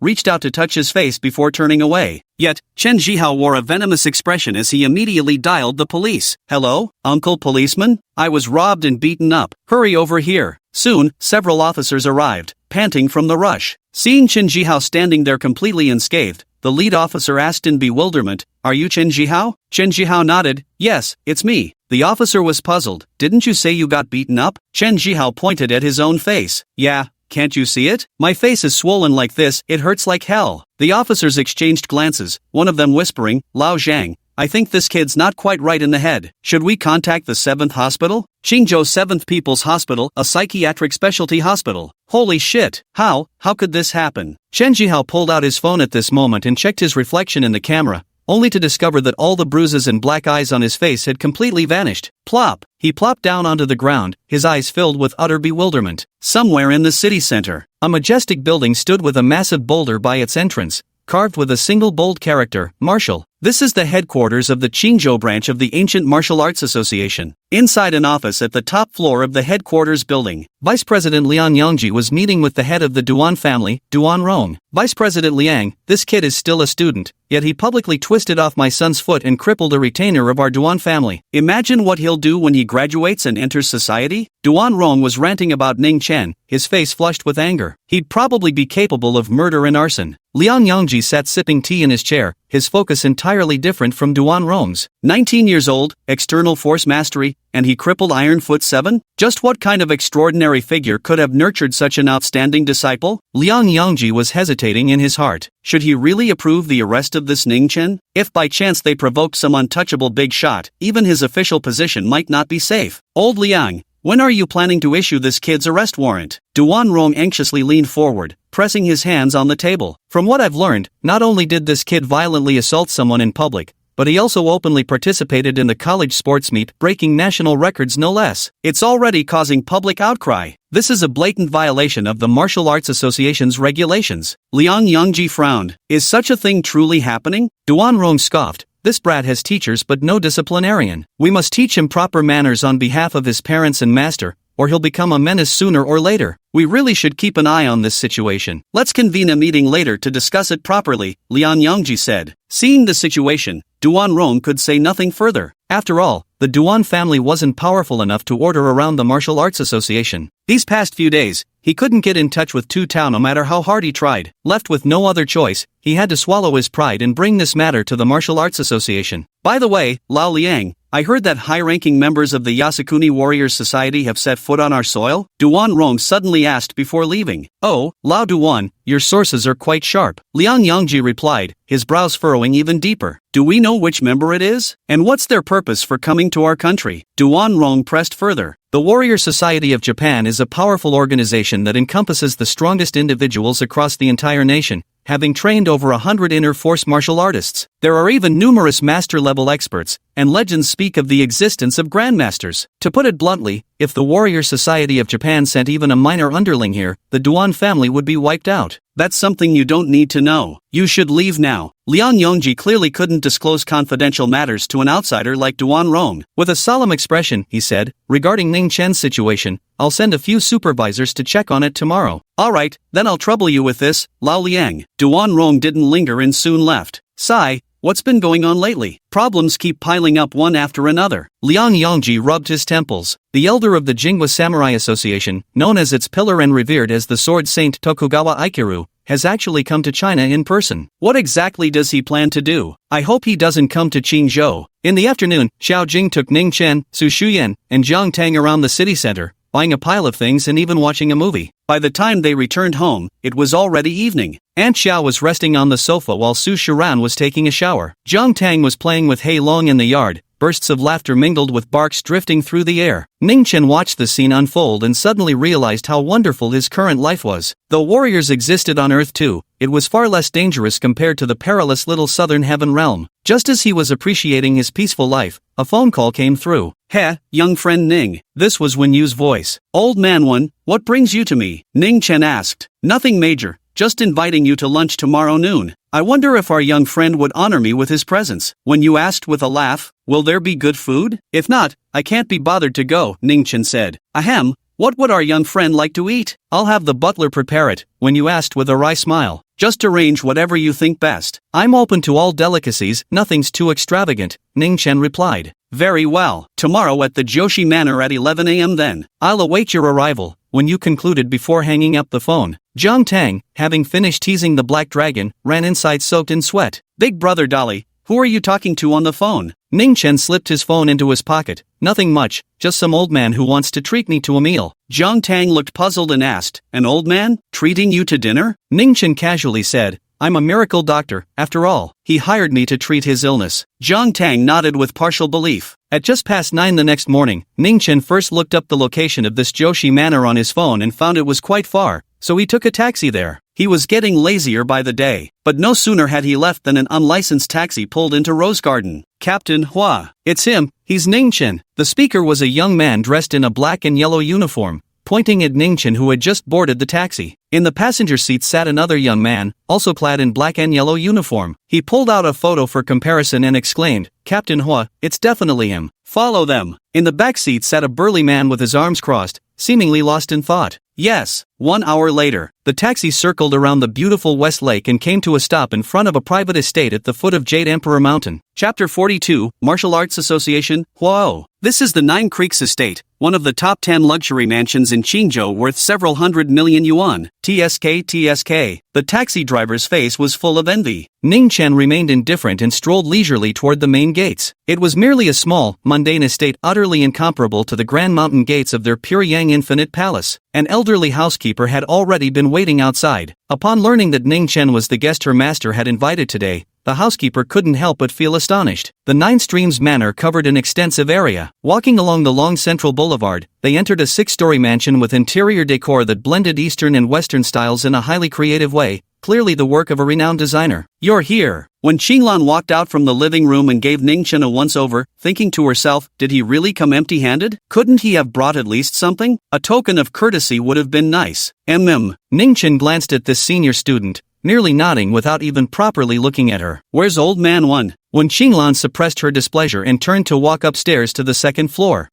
Come with me. Ningchen followed after him, leaving behind a stunned housekeeper and several servants frozen in place. Did I hear that right? That young man just called the master. Old man one? Suddenly, a security guard rushed in. Butler's son, more people have arrived. It's the supervision team from the Martial Association. What? The female butler's surnamed son inwardly startled. Did the master invite the Martial Association's supervision team today too? Why wasn't I informed? The security guard said, no, steward's son, that supervisor Hua fellow said he's here looking for someone named Ningchen. Steward's son looked slightly startled. Ningchen? Second floor, a Chinese-style restaurant. When you invited Ningchen to sit down, gesturing to the lavish spread of exotic delicacies on the table, he said, young friend, not knowing your tastes, I've prepared dishes from all 8 major Chinese cuisines. What do you think? Not bad. Ningchen sat down casually, picked up a piece of abalone from the Buddha jumps over the wall with his chopsticks, and stuffed it into his mouth to chew. When you didn't expect Ningchen to be so familiar, forcing an awkward smile. When Qinglan, however, was displeased and muttered, he really doesn't treat himself as an outsider. The flavor's not bad at all. Ningchen grabbed another duck leg from the 8 treasure duck and took a big bite. When you smiled as he sat down, I'm glad it suits our young friend's taste. When Qinglan snorted coldly, grandfather pulled strings overnight to hire over a dozen master chefs from top restaurants across Qingzhou,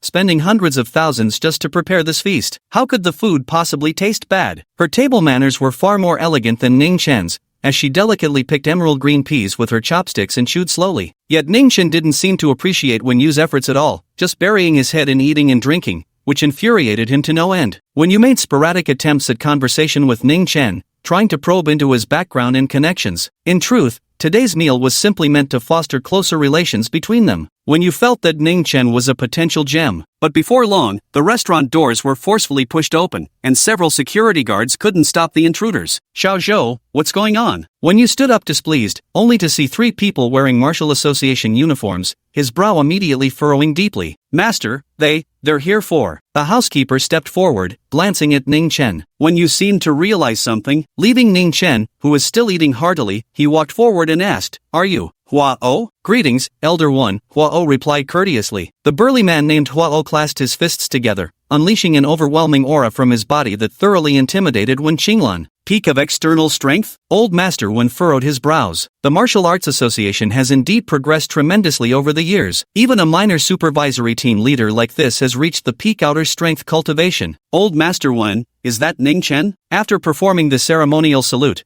Huo pointed at Ningchen, who was still eating and drinking at the table, and said, I've been ordered to take him back for investigation. No way. When you shook his head firmly, Ningchen is my guest and also my student. I can't let you take him away so casually. Old sir, are you trying to defy Chairman Liang's decision? Don't forget, you're a standing council member of our branch. Huao said with a smile, casually taking out a paper arrest warrant from his pocket bearing the bright red seal of the Martial Association. When Qinglan knew something was terribly wrong the moment she saw the arrest warrant. This guy is always stirring up trouble outside. I told him to stop but he wouldn't listen. Now he's finally crossed paths with the Martial Arts Association. Serves him right. When Qinglan shot Ningchen a fierce glare, seeing him still eating nonchalantly, her heart ached in silence as she shook her head. Supervisor Hua, you haven't eaten yet, have you? Why not stay for a simple meal? At this moment, when you attempted to change the subject. No need. I must take this fellow back promptly. Holding the arrest warrant, Huao replied indifferently, the association has been quite busy lately. With that, he strode toward Ningchen with his men in tow. When Yu and Qinglan exchanged glances, the latter could see the urgency in her grandfather's eyes.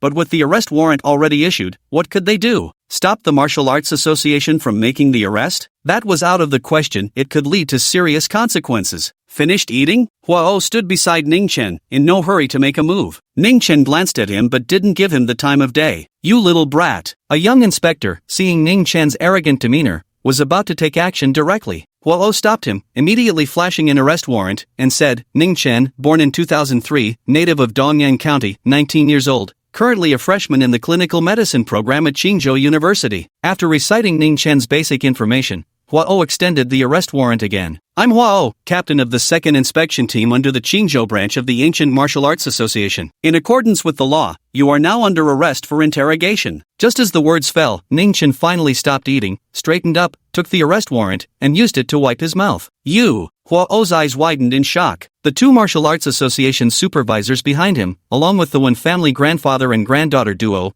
were all dumbfounded. Rip! Rip! Splat! After wiping his mouth, Ningchen casually tore up the arrest warrant and flung it in Huao's face. To me, this is just scrap paper. When Qinglan's jaw dropped unbecomingly. Is this guy out of his mind? You dare tear up even an arrest warrant from the Martial Arts Association? You've got some nerve. Huao was furious and slammed his palm onto the dining table. With a thunderous crack, the entire rosewood table shattered explosively right down the middle. The dishes on the table crashed to the ground with a loud clatter, splashing broth everywhere and leaving the scene in complete disarray. Ningchen's face darkened instantly. In my 5 years leading the inspection squad, never have I encountered such an arrogant martial artist like you. Huao still hadn't grasped the severity of the situation. He bellowed, Xiao Wu, Xiaoli, take him down for me. Chapter 43, A Savage Beating. Yes, 2 supervisors approached Ningchen, one from the left and one from the right. One of them wore an expression of caution and gravity, knowing full well that Ningchen had reached the peak of external strength, far surpassing them in power. If a real fight broke out, they stood no chance against him. The other, however, was far bolder, slapping his hand directly onto Ningchen's shoulder with an arresting posture. Hey, come with us, he demanded. In his mind, no martial artist would dare lay hands on a supervisory member of the Ancient Martial Association. It would be considered a grave offense, warranting harsher punishment. Yet Ningchen merely gave a slight shrug of his shoulders. An invisible force transmitted outward. The supervisor suddenly let out a sharp scream. His palm seemed to have been stabbed by countless steel needles. He jerked his hand up, his palm already covered in blood. You! The supervisor widened his eyes. How dare you hurt me? Do you even know what crime this is? So annoying. Try that again, and I'll have to take action. Hearing this, Huao was furious and reached out to grab Ningchen. Insane. Absolutely insane. When Qinglan was terrified. She never imagined that Ningchen would not only dare to tear up the Martial Arts Association's arrest warrant but also dare to lay hands on their supervisor. His life is practically ruined. Crash! At that moment, a black figure was sent flying sideways, crashing heavily into the wall. Daring to violently resist arrest, you're asking for death. Huao was utterly enraged. He knew the young man before him had reached the peak of external force cultivation, so he didn't dare be careless and immediately unleashed his signature martial technique. A forward step and elbow strike from the Baji fist style slammed hard into Ningchen's chest. Bang! A muffled thud rang out. The more cautious supervisor immediately showed a delighted expression. Captain Hua had practiced Bagwazang for over 30 years and was fierce as a tiger. One elbow strike from him would severely injure even a tiger, let alone a person. Seeing this, Wen Yu also felt a pang in his heart, as if he could sense the excruciating pain inside Ningchen. But the reality turned out to be quite different from what they had imagined. Ningchen looked at Huao with an expression that seemed to regard him as mentally deficient. What are you doing? Huao's eyes gradually widened. You're unharmed? Damn it, I hate people who interrupt my meals the most. After saying this, Ningchen immediately kicked out, then glanced at the delicacies scattered on the floor that were now inedible, letting out a faint sigh. Only then did Wen Yu snap out of his daze, staring at Ningchen with astonishment. Young friend, You're not just at the peak of external strength? He's at the pinnacle of external strength, or perhaps even an internal strength expert. When Xinglan's beautiful eyes widened as she tightly covered her small cherry-like mouth, her mind utterly overwhelmed by the shock. A 19-year-old with internal strength, is that even possible? Get the hell out of here. At this moment, Ningchen roared at the young supervisor who was dumbly rooted to the spot. You wanna end up in the hospital? The young supervisor swallowed hard, didn't dare utter any tough threats, and fled in embarrassment with his companion on his back. Young man, you acted too rashly. When you walked over, he first waved his hand, signaling the servants to clean up the mess, then said to Ningchen with a grave expression, originally, the Martial Arts Association just wanted to investigate you, but now that you've struck someone, the situation has completely changed. Next time it won't be the disciplinary team coming, but the riot police. You'd better be mentally prepared. Everyone in the riot police is tough as nails,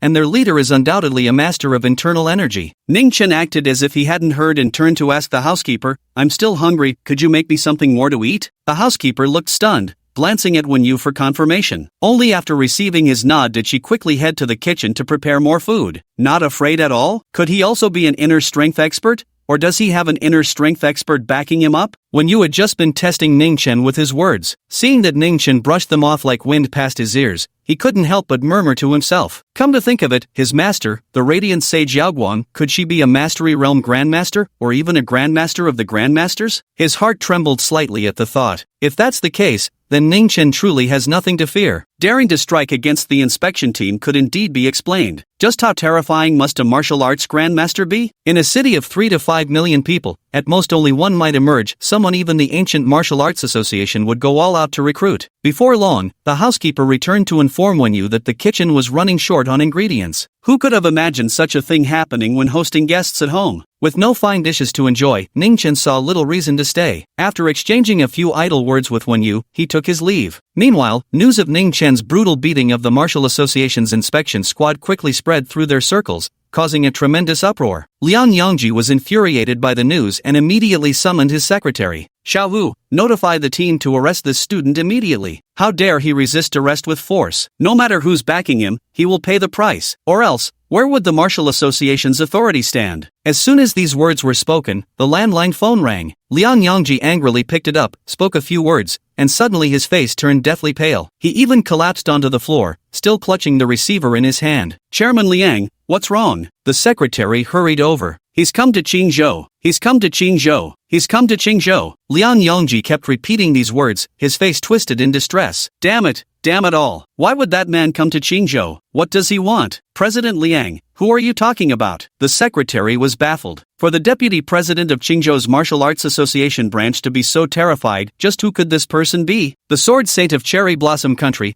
Tokugawa Ichiro. Liang Yangji squeezed these words out through clenched teeth. After leaving the Joshi villa, Ningchen wandered back home. Passing by the vegetable market, he casually bought a few pounds of pork ribs and stopped by the neighboring traditional Chinese medicine shop to pick up some herbs, planning to make a medicinal stew that evening. For the 2,000 years he'd lived in the Shaonan celestial realm, besides mastering Taoist arts, martial techniques, formation arrays, and medical skills, he had also acquired considerable culinary expertise, but he was too lazy and seldom cooked himself. After returning home, as he stewed pork ribs while reading a novel, a sudden realization struck him. He'd forgotten to buy scallions. Ever since my primordial spirit was damaged, my memory has been getting worse and worse. Ningchen rubbed his temples. Xiao Tang, keep an eye on the stove for me. I'm going out to buy some scallions. Before heading out, he called out to Zhang Tang, who was lounging on the couch playing Honor of Kings in a duo with Su Shu Yan. Got it, brother Dolly. Farmer's Market. Ningchen strolled leisurely to a vegetable stall. Boss, how much for the spring onions? 6 yuan per pound. The shopkeeper was a kind-hearted, chubby man. I'll take 2. Ningchen picked one up and glanced at it. Coming right up. The boss casually selected 2 and was about to bag them. Wait, I changed my mind. Ningchen glanced at the neighboring vegetable stall and spotted some Shandong green onions over a meter long that looked much more appealing. Hey, this young fellow just refused them outright. The plump boss was quite displeased as he put the scallions back. Chapter 44, Tokugawa Ichiro and Yigulu. Ningchen approached the stall selling Shandong scallions and was about to ask the price per pound. Suddenly, the stall owner rolled his eyes and fainted right on the spot. Question mark. A question mark popped up atop Ningchen's head. Then the nearby stall owners and customers all collapsed simultaneously, fainting in a scene so eerie it defied explanation. Asterisk thud, thud, thud, asterisk. The sounds of bodies hitting the ground came in relentless succession. An ordinary person would have been scared out of their wits. But who was Ningchen? He pinpointed the culprit almost instantly. There was a large hole torn in the canopy of the wet market. Two figures stood atop the load-bearing steel beams beneath. One was an elderly man, gaunt in stature, clad in a kimono and gripping a katana. Formless, colorless sword intent cascaded from his body like tidal waves. Any who came into contact with it would lose consciousness instantly. Except for Ningchen and a young man standing before him. The young man bore dozens of sword wounds across his body, none deep or fatal, yet the relentless bleeding had drenched his back,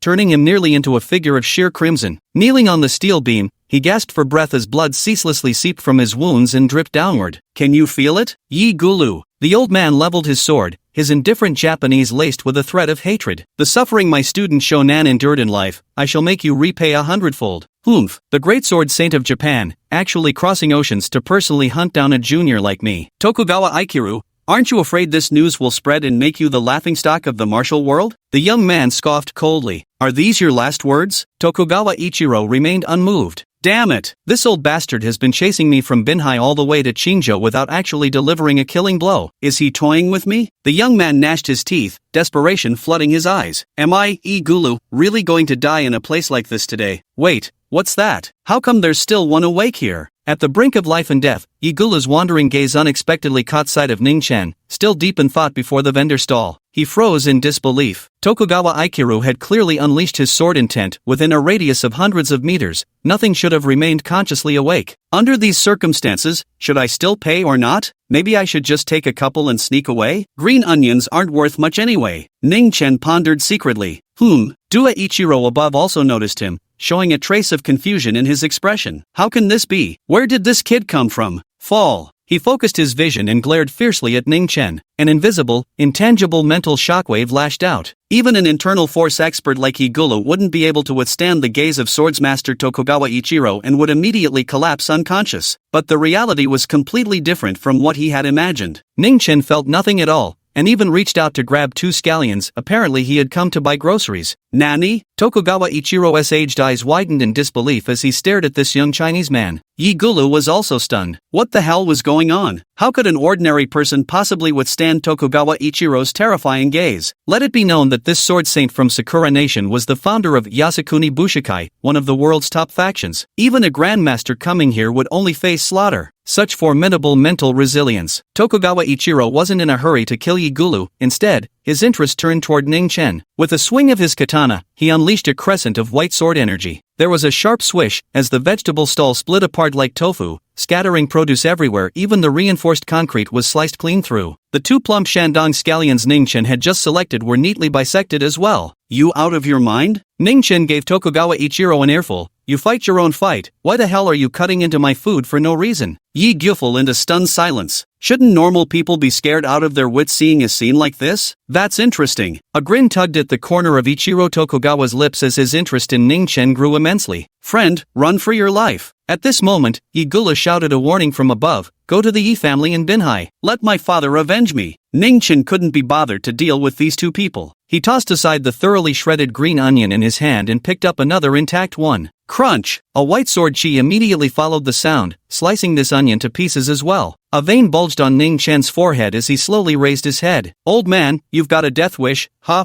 Humph, who the hell are you? Ichiro Tokugawa let out a cold laugh, staring straight at Ningchen as he spoke in broken Chinese. Did the Ancient Martial Arts Association send a little brat like you to die? I'm just here to buy groceries, not interested in getting involved in your business. Ningchen took a deep breath. If you dare chop my scallions again, I'll chop you. Mark my words. With that, he bent down again and picked up the last intact green onion. Whoosh! A white sword energy came slashing once more. How could he, a revered sword saint in existence beyond the Grandmaster realm, be intimidated by some brat? If you tell me not to chop and I just don't, wouldn't that make me look bad? I'm not just going to chop these scallions, I'll chop you down too. With this thought in mind, Tokugawa Ichiro saw no reason to continue entertaining a minor character like Ningchen. This sword strike was meant to cut down both the man and the scallions in one fell swoop, delivering a brutal warning to the Ancient Martial Arts Association. But in the next instant, Ningchen had mysteriously vanished. The esteemed sword saint's strike had actually sliced through nothing but air. Nanny! Tokugawa Ikiru was utterly astonished. He quickly gathered his focus, unleashing his spiritual awareness in all directions as he scanned for Ningchen's position. Behind me, he abruptly turned around and indeed saw Ningchen. This young man from China, his face still bearing a trace of youthful innocence, held a scallion like a sword, his expression icy beyond measure. Oh no! Tokugawa Ikiru's heart pounded violently. Expert! He had misjudged. This young man was his equal. An expert beyond Grandmaster level. Treacherous Ancient Martial Arts Association. Tokugawa Ichiro let out a furious roar. Just as he raised his katana horizontally,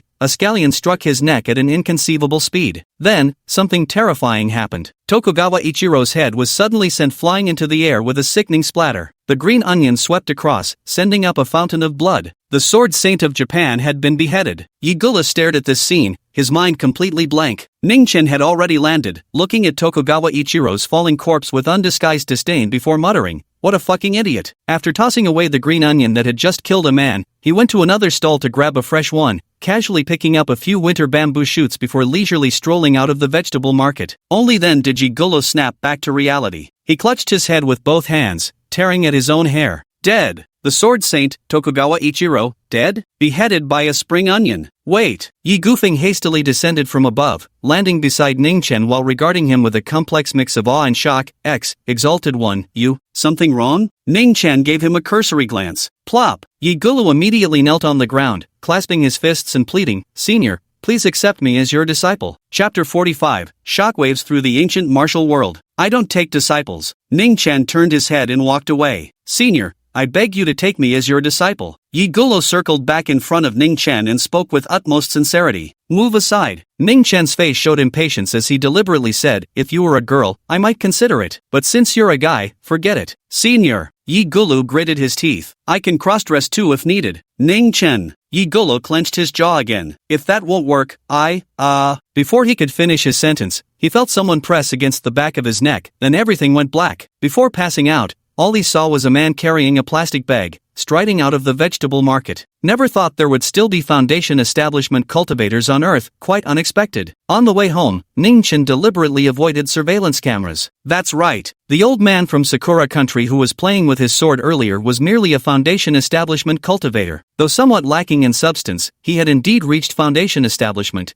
making him far superior to ordinary cultivators. But before an old monster like him at the nascent soul stage, this was insignificant, utterly insignificant. He didn't even need to employ spiritual energy, mere true chi would be enough to annihilate him instantly. I hope I won't get dragged into this. Ningchen silently prayed. He just wanted to live his days in peace. Back home, he chopped the scallions into sections, tossed them into the pot, and waited patiently for the pork ribs to cook. Su Shu Yan and Zhang Tang were playing Honor of Kings in the living room. They seemed especially obsessed with the game lately. Meanwhile, a seismic upheaval was shaking the ancient martial arts world to its core. The ancestral-level existence of the Jingwo Warrior Society, Sword Saint Tokugawa Ichiro, was dead. In the Jiangnan region of Huagua, decapitated by a single sword stroke. Most people's first reaction upon hearing this news was that it must be false. Tokugawa Ichiro possessed cultivation beyond the Grandmaster level, with sword skills so divine they were said to transcend mortal comprehension. He once slew a rampaging giant whale in the open sea, earning him the revered title of Sword Saint among the people. Thanks to his presence, the Yasukuni Warrior Society ascended to become one of the world's top-tier forces. Even in China, a land teeming with crouching tigers and hidden dragons, Tokugawa Ichiro could sweep through countless powerhouses with ease. Yet when a gruesome photo of his severed head surfaced on the ancient martial arts forum,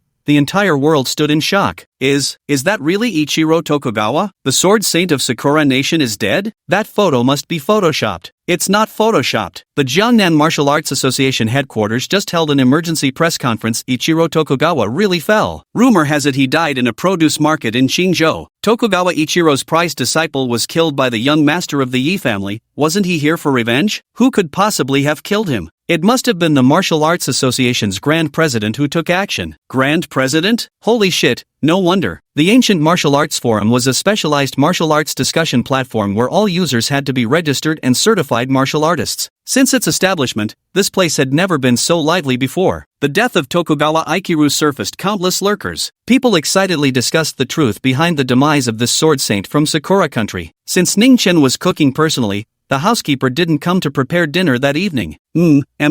So fragrant, so delicious. Zhang Tang was eating the steaming hot spare ribs from her bowl, practically drooling over them. Dolly Gu, how did you make these ribs? They look so light, but why do they taste so incredibly flavorful? Eat as much as you like, there's more in the pot. Ningchen smiled faintly, his eyes carrying a hint of gentle indulgence. How could the medicinal cuisine brewed from 32 types of Chinese herbs possibly taste bad? It was mainly because he was lazy, otherwise, he could easily have claimed the title of China's culinary god. Xiao Tang, show some restraint, you're acting like you've never had pork ribs before. Compared to Zhang Tang's wolfing down of food, Su Shu Yan displayed refined manners, chewing slowly and taking her time. She actually found the braised spare ribs quite delicious too. The meat was tender without being dry, carrying a subtle medicinal aroma, especially the broth, which was bursting with savory flavor, but she simply wouldn't admit it. By the way, Brother Dolly, do you play Honor of Kings? After polishing off a big bowl of ginger candy, Zhang Tang went to the kitchen for another serving before suddenly asking Ningchen. Not often. Why? Ningchen answered absent-mindedly. In middle school he was addicted to Dota, in high school he obsessed over League of Legends, and he never really got into Honor of Kings, though in recent years it's become incredibly popular. Why don't you download it and join us? Both Shu Yan and I are Starlight tier. We can carry you, Zhang Tang said with a giggle. Su Shu Yan frowned slightly. She initially wanted to complain about dragging Ningchen into their game when he didn't know how to play, but remembering how they'd eaten his food, she held her tongue. Ningchen had nothing better to do, so he downloaded Honor of Kings on his phone and spent the afternoon playing trio matches with Su Shu Yan and Zhang Tang. At first, Ningchen truly didn't know how to play, dragging the two girls down for several matches. But how nimble was the mind of a nascent soul cultivator? After just a few games, he effortlessly mastered it. By evening, his rank had already climbed from bronze to diamond, and he was now carrying the two girls to victory. Big Brother Dolly, you lied to me. After Ningchen scored a pentakill, Zhang Tang angrily threw down her phone and waved her little fist. You're obviously so good at this. Why did you say you've never played before? I really haven't played before. A wry smile appeared at the corner of Ningchen's lips, but this game is really quite simple. Keep pretending. Su Shu Yan refused to believe his nonsense. Honor of Kings isn't particularly difficult to pick up, but no one becomes that proficient in just one afternoon, even achieving a pentakill. After all, she'd played over 2,000 matches without ever scoring a single pentakill. Suit yourselves if you don't believe me. Ningchen shrugged and asked again, coming or not? He suddenly felt that playing games occasionally wasn't bad. Reading novels all the time could get tiresome. Come, Su Shu Yan declared with certainty. Though Ningchen's teasing pissed her off, as long as she could rank up, who cared? 3 days later, Baiyun Mountain, the Yi family of Binhai. The Yi family was the most powerful clan in Binhai, virtually unmatched in influence. Even when viewed across the entire Huaxia nation, they stood as one of the top martial arts families. Today, a group dressed in the uniforms of the Martial Association strode through Baiyun Villa with an imposing air, eventually arriving before the entrance of an antiquated pavilion. Family head, we couldn't stop him. Several Yi family guards lowered their heads in shame. The head of the Yi family stood with hands clasped behind his back, blocking the pavilion entrance, his brow furrowed in silent displeasure. Master Yi, the leader of the Martial Arts Association delegation, was a robust man in his early 50s, standing over 1.9 meters tall with naturally imposing features that commanded respect even without anger. We are from the Supreme Headquarters, sent by the Council of Elders to investigate the cause of Tokugawa Ichiro's death. It is known that your son Yi Gufeng might possess some information. Please allow us to meet with him. A graceful and beautiful woman stepped out of the pavilion and said to the head of the Yi family, Xiao Lu has just woken up and needs rest. Tell these people to come back tomorrow. Madam, this is a matter of great importance. Please allow us to see young Master Yi. The leader's tone was urgent. Chapter 46, Yigulu who wishes to be a disciple. All right. The head of the Yi family pondered for a moment, then said, follow me. Thank you for your flexibility. A group of elite martial arts association members filed in, swiftly making their way to the third floor. Yigulu lay on the bed, his entire body wrapped in bandages, his face deathly pale. Facing the inquiries from the crowd, Yigulu barely managed to utter two words with great difficulty, Xiakue. Xiakue has appeared in the world? The leader of the Martial Association's pupils constricted sharply. He stepped forward excitedly and asked, Young Master Yi, please tell us more. Where is Xiakue right now? I don't know. Yigulu shook his head and spoke word by word. He killed Tokugawa Ichiro, then left, didn't talk to me. The Martial Arts Association leader was disappointed and asked a few more questions before finally leaving. No sooner had they left than Yigulu sat up from the bed. It turned out his injuries weren't as severe as rumored online. Seeing his father enter from outside, he asked, Dad, have they left? The head of the Yi family nodded, then sat on the bed with a complicated expression. Xiaolu, what you just described is too bizarre. Could it have been a nightmare you had? No, definitely not. Yigulu shook his head. The one who killed Sword Saint Tokugawa Ichiro wasn't the Martial Association's founder Xiakue, but someone younger than me. Brother, you must be confused. A stunningly beautiful girl said with concern, younger than you? That would mean barely 20 years old. Tokugawa Ichiro was a martial king realm expert. There are barely any martial king realm cultivators in all of China. How could such a terrifying existence possibly be killed by a 20-year-old? Father, we should still invite a few more doctors to examine brother's brain condition. The Yi family head nodded gravely. A thorough examination is indeed necessary. That wasn't a dream. It absolutely wasn't a dream. Yigulu was utterly convinced of this. After his father and younger sister had left, he found his phone and dialed one of his disreputable friends. Hey, young Master Yi, what brings you to call me today? Rare occurrence indeed. The voice on the other end was drowned in noise, likely coming from a bar. Shinfun, help me look someone up. If you find them, I'll owe you a huge favor. Who is it? Male or female? Must be something special to get you, young Master Yi, so worked up. The young man named Shinfun replied with evident surprise. Enough chatter. I'm sending you what I have right now, get on it immediately. Yes, young Master Yi, whatever you say. After hanging up the phone, Yigulu struggled to calm his emotions. He couldn't wait to meet that guy who was younger than him yet unbelievably powerful. And then, by any means necessary, take him as his master. Several days passed in a row. Ningchen spent his days attending classes, and his evenings returning to the villa to game with Su Shu Yan and Jiang Tang in honor of kings, living quite the leisurely life. To his surprise, after he had confronted Huo, the ancient martial arts association had yet to come looking for trouble with him. That worked out well. On Friday evening, Wang Yinhua suddenly sent him a message, saying she had made a trip to Lingnan specifically to procure a large batch of poisonous mushroom, ghost hand green, for him. This kind of highly poisonous mushroom is something even locals in Lingnan dare not touch, as its toxicity is extremely difficult to remove. Even when thoroughly cooked, there's no guarantee it won't cause problems, so its price isn't high. Most of the cost goes into transportation fees. Brother Chen, I've already secured a partnership with a logistics company in Lingnan. If you need them, I can arrange for them to deliver a batch every month. Would that work for you? Inside an office at the Brilliant Diamond Club, Wang Yinhua smiled as she served Ningchen a cup of tea.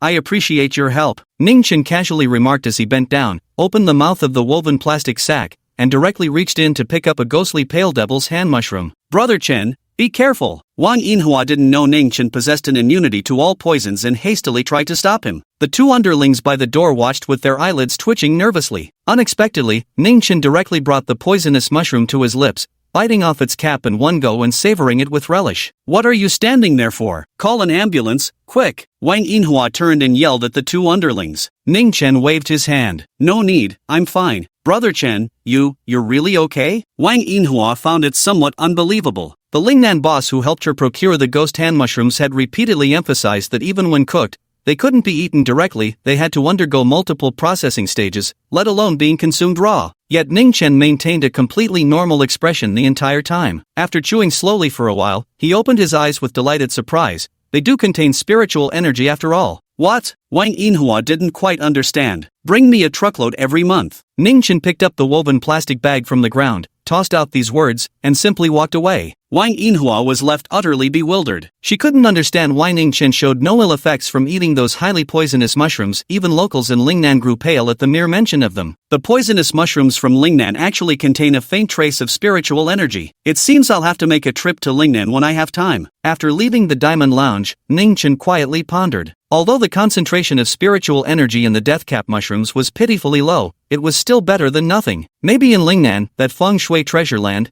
he could find medicinal herbs that would aid in healing his injuries. On the way home, Ningchen picked up some herbs and effortlessly neutralized the toxins in the ghost hand mushrooms. When stewed with an old hen, the resulting soup was so delicious that Jiang Tang and Su Shu Yan almost swallowed their tongues in delight. Fearing the girls might sneak a bite, he specifically warned them about the toxicity of the ghost hand mushrooms stored in the kitchen utility room, telling them not to touch them. He wouldn't be responsible if they poisoned themselves. Gradually, almost imperceptibly, Su Shu Yan began to accept Ningchen's presence. From her initial disgust, locking her door every night and throwing out groceries he bought, to calmly eating meals he cooked and even teaming up with him for nightly mobile gaming sessions, the shift in her attitude was startling even to herself. The days passed one after another. The reason the Ancient Martial Arts Association hadn't come after Ningchen was because they'd recently encountered a major incident. All personnel from the Qingzhou branch had been dispatched to investigate the death of Sword Saint Tokugawa Ichiro, leaving them no time to deal with him. Yet when you always felt uneasy about the situation, whether Ningchen had a grandmaster backing him or not, provoking the Qingzhou Martial Arts Association was never a good idea. At this moment, as a standing council member, he began to consider mediation. One day, while Ningchen was having lunch in the cafeteria with Fatty Fong and Zhang Gachuan, a fragrant and graceful figure suddenly appeared beside him. Ningchen, come with me, Grandpa wants to see you. It's Wen Qinglan. For some reason, Wen Qinglan knew full well that Ningchen was far more powerful than her, yet she just couldn't accept him. Her tone was quite rude too. Hey, Ningchen, Senior Wen is calling you. Fang Xiaopang nudged Ningchen with his elbow and whispered a reminder. Oh, Ningchen paid no heed. Raising his head, he said to Wen Qinglan, I'm almost out of food. Get me some more. Wen Qinglan clenched her delicate fists, itching to grab a stainless steel meal tray and slam it onto Ningchen's head. But such thoughts were nothing more than fantasies. After all, Ningchen was a genius at the peak of external strength,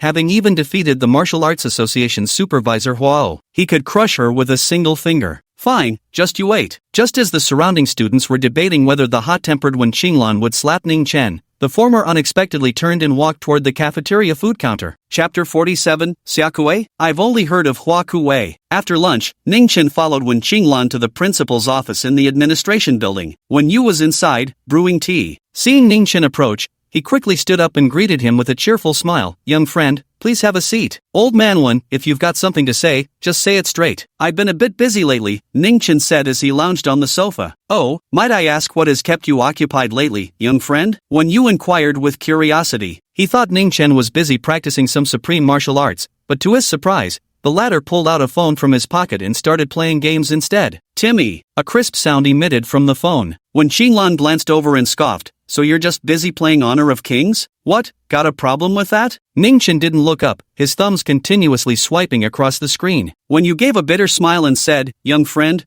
could you put down the game for a moment? I've come to discuss urgent matters with you. Ningchen didn't even raise his head. What I'm doing is important too. You just say what you need to say. When you shook his head helplessly, it's still about that last incident. You assaulted the Martial Association's supervision team, they won't let this rest. Are you free this afternoon, young friend? Let me take you to Qingzhou Martial Association headquarters so you can apologize personally to President Liang. I'll put in a good word for you. Chairman Liang probably won't go too hard on a student. Ningchen shook his head, can't be bothered to go. If the Martial Arts Association wants to come after me, let them. I'm not afraid, worst case I'll just beat up their riot squad too. Wen Qinglan's mouth twitched. Is this guy insane? Beat up the riot squad? Young friend, listen to my advice, a youngster shouldn't be too sharp-edged. You must learn to restrain yourself. When you earnestly persuaded, think about it, the Martial Arts Association is such a massive organization. If they keep sending people after you endlessly, it'll wear you down just from the annoyance. And besides, you have parents, don't you? That's a fair point. Ningchen pondered for a moment, so even if I apologize, will they actually let me off the hook? Yes,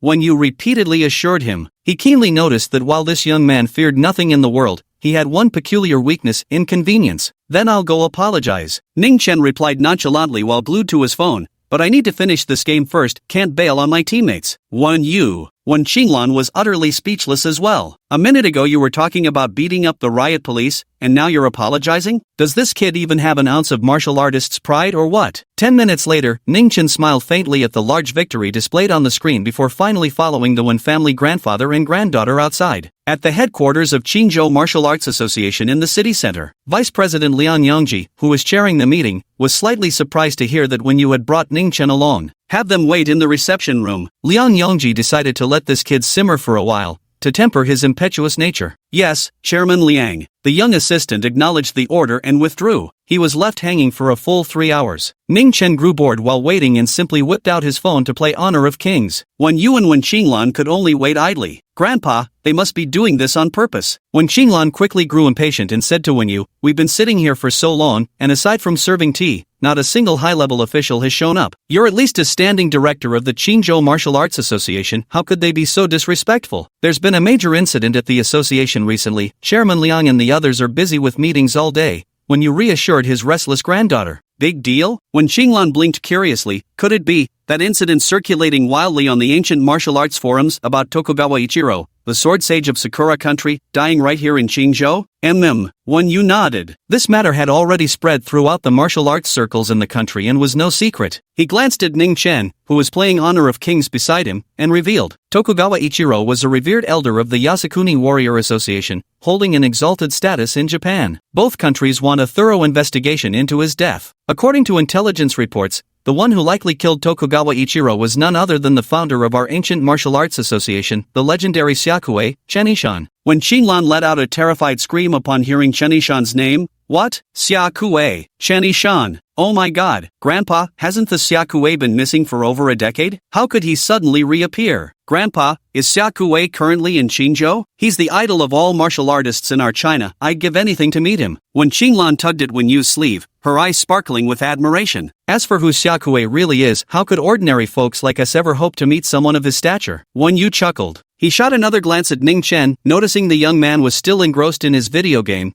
and couldn't help asking, young friend, have you heard of the Xia Kuei? Hero's leader? Don't know her, I only know the Queen of Flowers, Ningchen replied offhandedly. Put. When Qinglan glared at him, what nonsense are you spouting? How dare you joke about Xia Kuei? Fine, I've never heard of it, Ningchen replied without looking up the entire time. You've never even heard of the Xia Kuei? How uncultured. When Qinglan curled her lips in disdain. Though Ningchen possessed peak external strength, he was utterly clueless about the ancient martial arts world, like someone who just walked out of the mountains. A short while later, a burly middle-aged man in traditional tang suit entered the reception room. Old one, my apologies for keeping you waiting. The middle-aged man was none other than Deputy Chairman of Qingzhou Martial Arts Association, Liang Yongji. Chairman Liang, you're too polite. Old one rose and waved his hand to indicate it was no trouble at all. He immediately turned sideways and introduced to Liang Yongji, President Liang, this is Ningchen. He came here specifically today to apologize. Oh, Liang Yongji, unaware beforehand, suddenly flashed a sharp light in his eyes and fixed his gaze on Ningchen,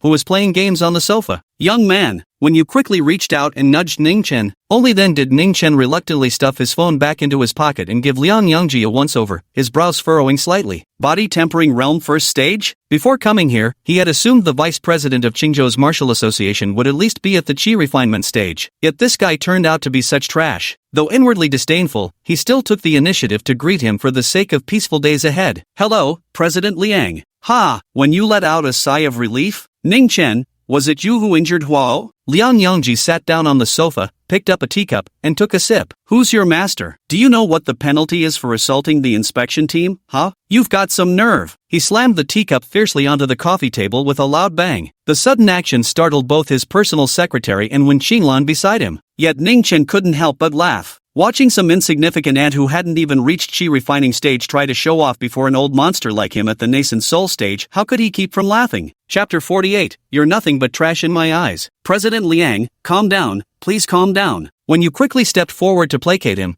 deftly slipping a bank card into Liang Yongji's pocket. President Liang, Ningchen's master, is a recluse who just emerged from a remote place and isn't familiar with our martial association's rules. We sincerely hope you can be understanding about this. Deeply understanding. This blatant act of bribery was witnessed by everyone present. When Qinglan's expression darkened with displeasure. Why should our Wen family spend money to clean up this punk's mess? She thought resentfully. Grandfather is being unreasonable. Ahem. Liang Yongji calmly accepted the card, his expression finally softening a bit. Old one, have a seat, don't just stand there. Ningchen witnessed this scene and immediately understood that the ancient martial arts association had become thoroughly corrupt. Meanwhile, Wen Yu had already briefed Liang Yongji about his general situation. So he's a disciple trained by a reclusive master. No wonder he's reached the peak of external strength at such a young age. Our Jiangnan region hasn't produced such a genius in many years. Liang Yongji nodded in agreement. After taking the money, his attitude noticeably softened, and there was even a hint of a smile in his gaze as he looked at Ningchen. That said, rules are rules. Mistakes must be answered for. Liang Yongji's expression turned serious again. Here's what we'll do, Ningchen. Tomorrow, have your parents come by to apologize to Captain Huo and cover his medical expenses. Out of respect for Elder Wen, we won't put this on your record, but don't let there be a next time. Ningchen listened with amusement hidden in his heart. What nonsense about sparing him for old Wen's sake.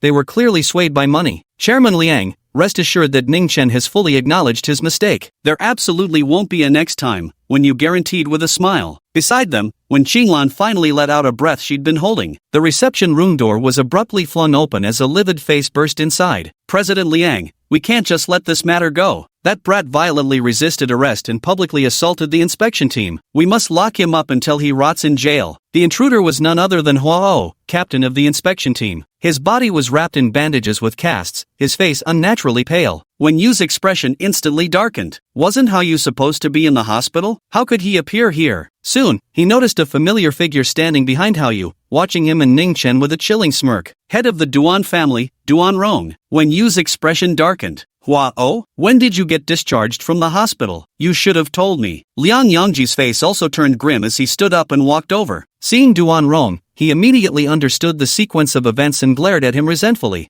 President Liang, the nature of this incident is extremely serious. We absolutely cannot let this matter rest. Meanwhile, Dwan Rong stepped forward and discreetly slipped another card to Liang Yangji, saying with a smile, "Back when the martial ancestor founded the Martial Association, the purpose was to establish martial laws. After all, without rules, there can be no order, and without order, there would be no prosperous martial world we see today. Don't you agree?" Well, Liang Yangji hesitated, his face troubled, but in the end, he quietly pocketed the card. "President Liang, I believe we should give young people a chance. Who hasn't made mistakes when they were young?" When you stepped forward and said solemnly, "Dwan Rong, your Dwan family keeps so many retainers who have undoubtedly committed numerous misdeeds. According to martial law, shouldn't you be the one spending a few years behind bars?" "Elder one, though our families are quite close, I could still sue you for defamation," Dwan Rong replied with a smile. "Alright, stop arguing." For the matter concerning Tokugawa Ichiro, Liang Yangji had been in consecutive meetings for several days, his head was about to burst. "Alright then, Ningchen, apologize to Captain Hua now,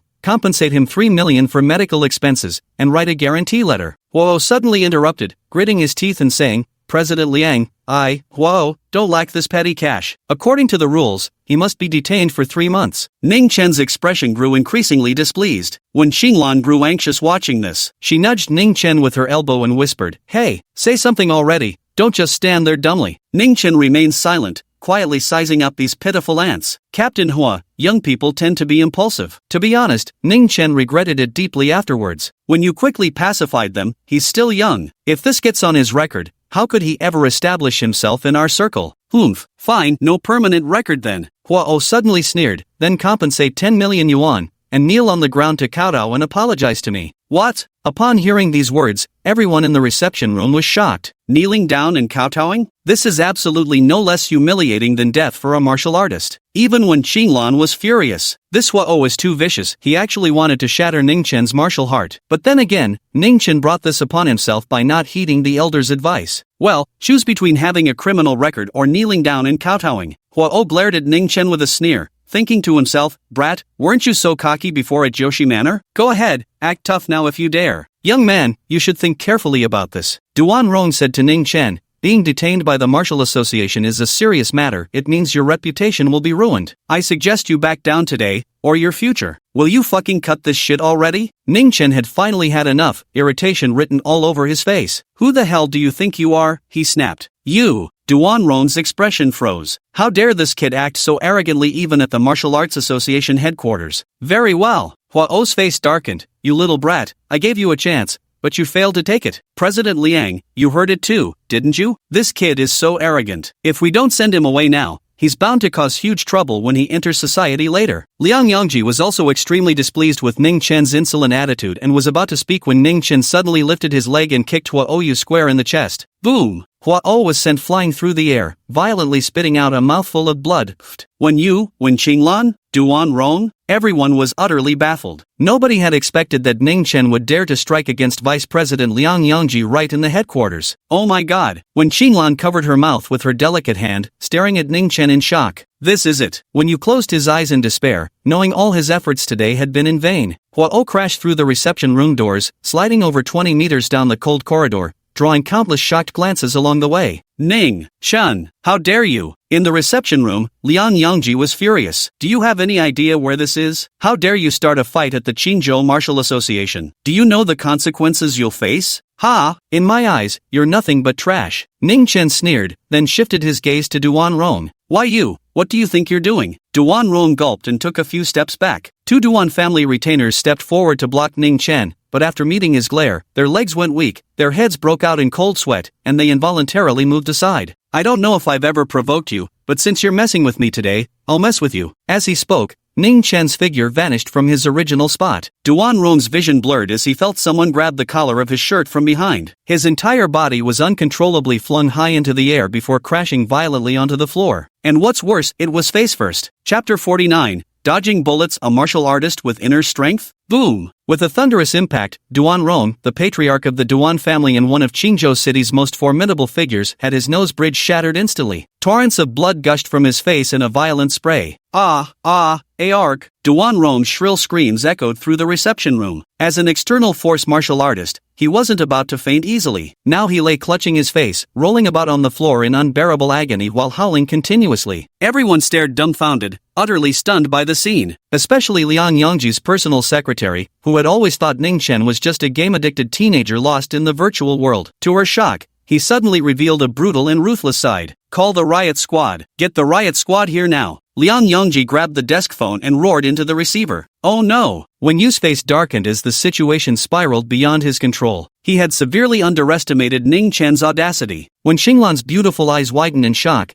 as if she were seeing Ningchen for the very first time. "If you bother me again, I'll end you." Ningchen crouched beside the disfigured Dwan Rong and calmly uttered a sentence. "Elder Wen, if there's nothing else, I'll take my leave now." He greeted Wen Yu with these words and turned to leave. Unexpectedly, a squad of armed guards rushed in through the corridor. "President, are you all right?" The security captain approached Liang Yangji. They weren't riot police, the riot squad had been dispatched elsewhere. These were just martial arts association guards. Though ordinary civilians, their firearms made them just as intimidating as any riot control unit. "Take him into custody." Liang Yangji pointed at Ningchen, flying into a rage. "Resist and we'll shoot you dead on the spot. Move in." The security captain, a burly man in his 40s, waved his hand, and over a dozen armed guards began closing in on Ningchen. "Young friend, don't resist." When you shouted urgently in warning, "Behave yourself." A guard stepped forward and placed his hand on Ningchen's shoulder. With just the slightest shrug of Ningchen's shoulder, the guard was instantly sent flying by an invisible force. "Open fire." The guard captain gave the order without hesitation.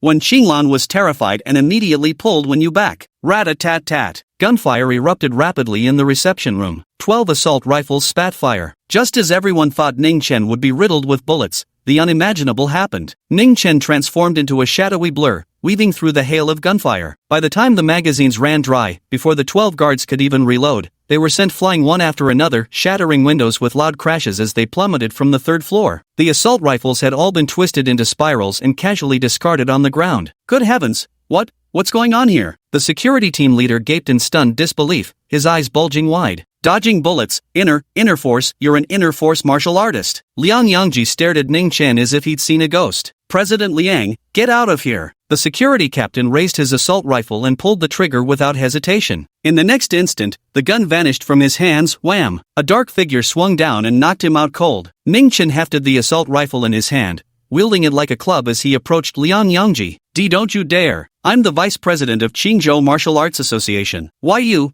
can't touch me." Liang Yangji's legs turned to jelly, his words stumbling over each other. He absolutely never expected that a teenager barely 18 or 19 years old could actually be an inner-strength martial artist. Even within their Qingzhou Martial Arts Association, there were only a handful of inner-strength martial artists. "Young friend, stop." When you hurriedly rushed over to plead, if you lay a hand on Chairman Liang, it would mean declaring war against the entire ancient martial arts association. You'll face endless trouble afterward. When Qinglan also chimed in to persuade, yes, Grandpa is right. "Ningchen, you mustn't act rashly. The Ancient Martial Arts Association." Ningchen knocked down a whole group without breaking a sweat. "Do you really think I'd even spare a second thought for this damn organization? To be honest, I only came because I wanted to avoid trouble. Who knew they'd be so ungrateful?" Liang Yangji's facial muscles twitched uncontrollably at the corners of his mouth. Damn it! What kind of background does this kid actually have? At such a young age, he's already cultivated to the inner gene level, yet he looks down on the Ancient Martial Arts Association so much. Could he be from one of the 5 great noble families? Slap, slap, slap. At that moment, Ningchen lightly patted Liang Yangji's face with his hand and said, "Remember this, I'm not afraid of you in the slightest. If you dare bother me again, I'll wipe you all out. Understood?" "I understand." Liang Yangji dare not refuse to submit. Although he was the vice president, his strength only reached the external strength level. A single finger from an internal strength martial artist could crush him effortlessly. "Very well." Slap. Ningchen gave Liang Yangji's face one final, resounding smack before turning away with satisfaction, leaving behind only a group of utterly bewildered faces, especially when Qinglan, who stared blankly at Ningchen's retreating figure as if caught in a dream. Shortly after his departure, a group of people hurriedly arrived on the scene. Seeing the reception room in complete disarray, Riot Squad Captain Wang Qi nearly flew into a rage. Where did this rabid dog come from, daring to run wild in Qingzhou Martial Arts Association headquarters? "President, just say the word, and I'll drag him over here right now." Wang Qi growled through clenched teeth. "The prestigious Martial Arts Association headquarters has been vandalized like this. If this news gets out, How will their Qingzhou branch maintain its standing among all the southern branches? No. Liang Yongji, still shaken, clutched a cup of hot tea in his hands, his expression grave. That young man's strength might even surpass yours. You might not be his match. What? Wang Qi was startled and hastily sat down on the sofa. President, you must be joking, right? A university student with genuine internal energy cultivation? He suspected the boss's brain might have gotten knocked loose. I've already sent someone to look into it. Liang Yongji spoke word by word. Instead of fleeing after causing trouble at the Martial Arts Association, that kid went back to campus. This shows he's not at all afraid of the Martial Arts Association, and must have powerful backing to act so brazenly. Wang Qi frowned deeply. Then what should we do? Should we just let this slide? Of course not. Liang Yongji shook his head. But we can't act rashly either. This kid has a fiery temper. If we provoke him and he goes on a rampage, we're done for. Wang Qi was speechless. Having served as riot squad captain for 7 years and apprehended hundreds of vicious criminals, he'd never encountered such a troublesome character, someone even the Martial Arts Association dared not move against recklessly. Liang Yongji added, let's wait for the association president to return from Binhai. I'm genuinely curious to see what powerful figure is backing this kid. President. At these two words, Wang Qi's spirits instantly lifted. The ancient Martial Arts Association had a regulation. The president of a city's martial arts association must possess the cultivation level of a grandmaster. Only a grandmaster could oversee a city and stabilize the hearts of the people. Their Green State Martial Arts Association's president Zhang was a genuine grandmaster, completely different from Liang Yongji, who had climbed up through connections. Chapter 50. Ancient Body Strengthening Technique. After leaving the Martial Arts Association headquarters, Ningchen went straight back to campus. To ordinary martial artists, the ancient Martial Arts Association loomed as an imposing behemoth, the rulers who formulated martial laws, the sword of Damocles hanging over their heads. But in Ningchen's eyes, should I just wipe out this bullshit association? Ningchen sat in the classroom, pondering this question. After pondering for a long time, he shook his head. This association seems quite large, with branches in every city. If I were to wipe them out completely, it would cost me considerable spiritual energy and effort. Forget it. I'll spare their wretched lives for now. Ningchen thought to himself secretly. None of China's millions of martial practitioners could have imagined that the largest force in the cultivation world nearly faced destruction simply because of a student's momentary whim. The class was on anatomy, and most students were listening attentively, except for Ningchen, who gazed absent-mindedly at the scenery outside the window. After class, Fang Xiaopang and Zhang Dachuan invited him to play basketball, but he politely declined. For a nascent soul cultivator capable of moving mountains and filling seas, a sport like basketball held no appeal whatsoever. Wan, how could Director Li do this? The department had already agreed to allocate the startup fund to you, only to change their minds at the last minute and give it to Guan Xiaoman. I'm so pissed off. Several female classmates had gathered around Xihua Su Wan. Guan Xiaoman's family is so wealthy, she's just playing around with starting a business. Director Li must be blind. Su Ronli was indignantly standing up for her close friend. Su Wanwan shook her head with a faint smile. Ronli, Ying, let it go. The department must have their own reasons for not allocating the funding to me. What's there to think about? Jiang Ying scoffed coldly. Guan Xiaoman is a local in Qingzhou. Her father's a businessman, and her mother has powerful connections too. She only got this fund through nepotism. Just yesterday, she was boasting about it in the group chat. What can you do about it? Su Wanwan let out a faint sigh. It seems her milk tea stall business plan is going down the drain. Ningchen walked past her expressionlessly. Su Wanwan glanced up at him but didn't say anything. She knew Ningchen didn't like her bothering him. Ningchen didn't bother with other people's business. After leaving campus, he headed straight to the Diamond Club. Wang Yinhua had just called, saying she had good news to share and insisted that he come over. It was evening, as the sun sank below the western hills and the city lights flickered to life. The shops along Shueiyue Food Street were bustling with activity. University students, dissatisfied with cafeteria food, streamed out in groups to hunt for better meals. Ming Diamond Club, 5th floor office. Wang Yinhua smiled as she handed a packaged bag to Ningchen. Brother Chen, try this. Is this ghost hand green? Ningchen took the package and found unevenly sized green chips inside. At first glance, they somewhat resembled cucumber-flavored Pepsi chips. Exactly. Wang Yinhua smiled and said, Brother Chen, didn't you mention last time that you loved eating devil's fingers mushrooms? I had someone turn them into chips for you. What do you think? Crunch, crunch, crunch. Ningchen held the bag of chips and started eating them right away. He ate while nodding approvingly. Not bad, Wang Yinhua. You've done well with this matter. I'll remember it. Thank you, Brother Chen. It's what I should do. Wang Yinhua quickly bobbed her head obsequiously, then adopted an expression of hesitation. Broth, Brother Chen, there's something. I don't know whether I should mention it or not. Then don't mention it, Ningchen replied while continuing to eat. Wang Yinhua was stunned. The beautiful woman clenched her teeth and forced herself to say, Chen, you know the Four Seas gang, right? That guy Zhang Yang who caused trouble at the club last time, he's one of them. Recently, the Four Seas gang has been stirring trouble in our territory again. Several shops and bars were smashed up, and a few of our guys ended up in the hospital. Ningchen's expression remained indifferent. Are you asking me to take action against the Four Seas gang? Wang Yinhua nodded.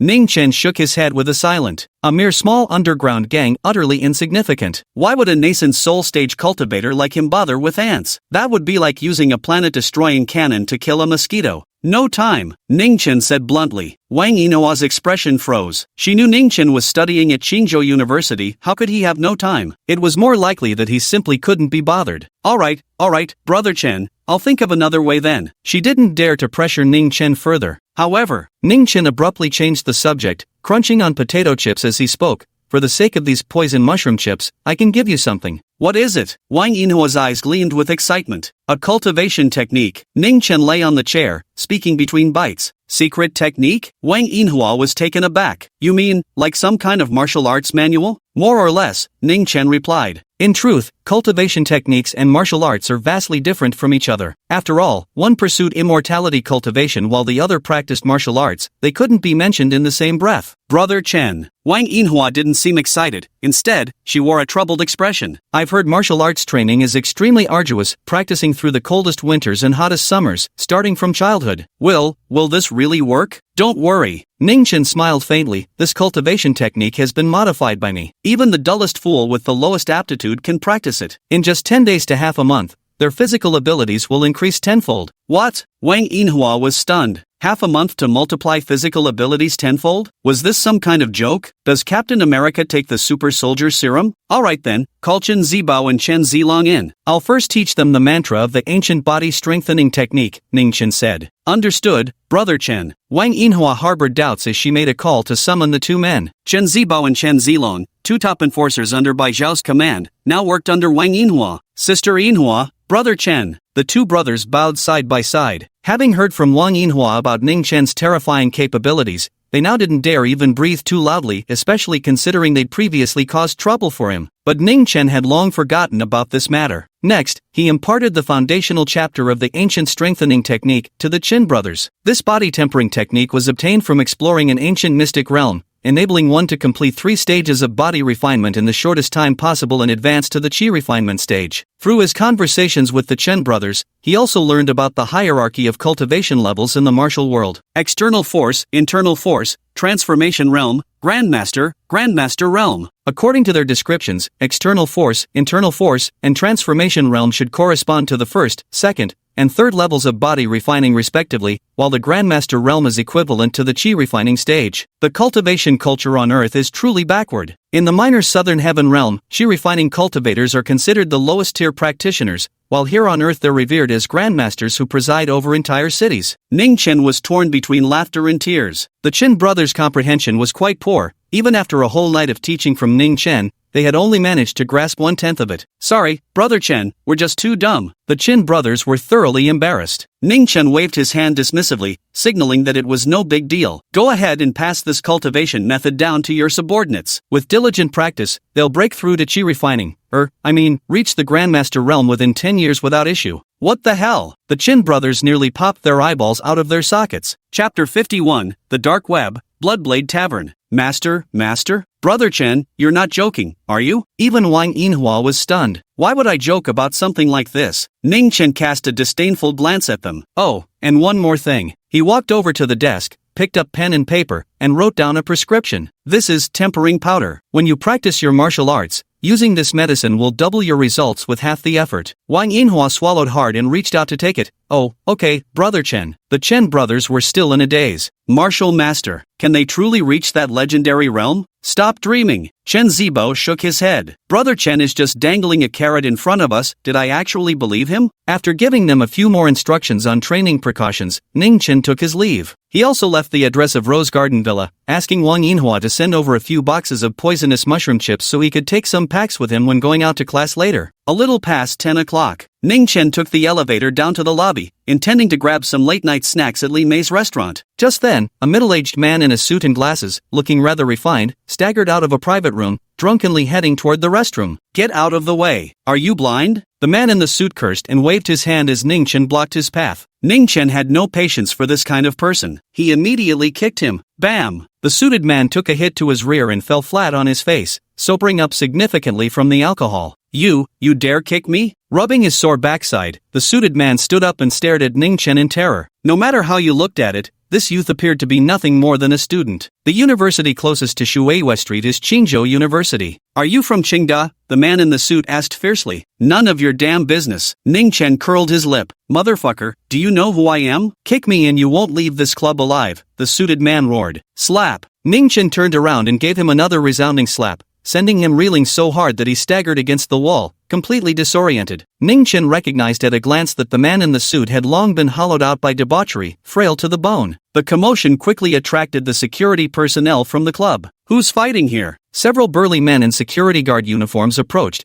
carrying telescopic batons in their hands. Seeing Ningchen, they simultaneously shuddered. "Brother Chen!" The four security guards bowed in unison. The man in the suit also realized something was amiss and turned to flee, only to be blocked by two towering figures. It was Chen Zilong and Chen Zibao coming down from the 5th floor. After Ningchen explained the situation, Chen Zibao immediately slapped the man in the suit across the face. Slap! "Do you have any idea who Brother Chen is? Apologize now if you want to live." Chen Zibao clearly recognized the man in the suit, winking at him several times. The suited man understood immediately, turning around and, despite his swollen, pig-like face, bowed repeatedly to Ningchen, apologizing. "Brother Chen, I was wrong. I failed to recognize a towering figure. Brother Chen, he's a dean at Qing University named Li Jian. He often comes here to drink and got carried away today, offending you. Damn him." Chen Zibo approached, nodding obsequiously as he spoke. "Yeah." Ningchen couldn't be bothered with trash like this. Then something suddenly occurred to him, and he asked, "Do you know Su Wanwan?" "Su Wanwan?" Li Jian was taken aback for a moment. You mean Su Wanwan from Class 2 of the Clinical Medicine Department?" Li Jian had recently been overseeing a project supporting college students' entrepreneurial endeavors, and Su Wanwan wanted to set up a milk tea stall on campus to ease her family's financial burden. That's why the name sounded so familiar to him. "Brother Chen, may I dare ask, are you from Qing University?" Li Jian asked with a swollen face. "I'm actually from Clinical Medicine Class 2, Ningchen replied. Li Jian nearly spat out his food. Talk about failing to recognize one's own family. How could he attack his own senior brother? But an ordinary student who dares to act so arrogantly at the prestigious Diamond Club must have powerful backing. He's probably the son of some VIP, Li Jian thought to himself. At that moment, Ningchen spoke again. "I heard that the startup funding originally intended for Su Wanwan was taken by another girl? How did you know?" Li Jian was taken aback for a moment but quickly realized his question had been pointless. Su Wanwan, the belle of the medical department, was 80% likely already charmed by Ningchen. "Has the startup fund been distributed?" Ningchen asked again. "And not yet," replied Li Jian. "Alright, return the startup fund to Su Wanwan, and I'll let you off tonight, how about that?" Ningchen added. He deliberately stressed the word returned, clearly aware that the girl named Guan Xiaoman had obtained the fund through improper means. "Brother Chen." Li Jian wore a troubled expression. "Guan Xiaoman's family has considerable connections. They've already spoken to Dean Kai. Someone in my position is just a department head." Li Jian,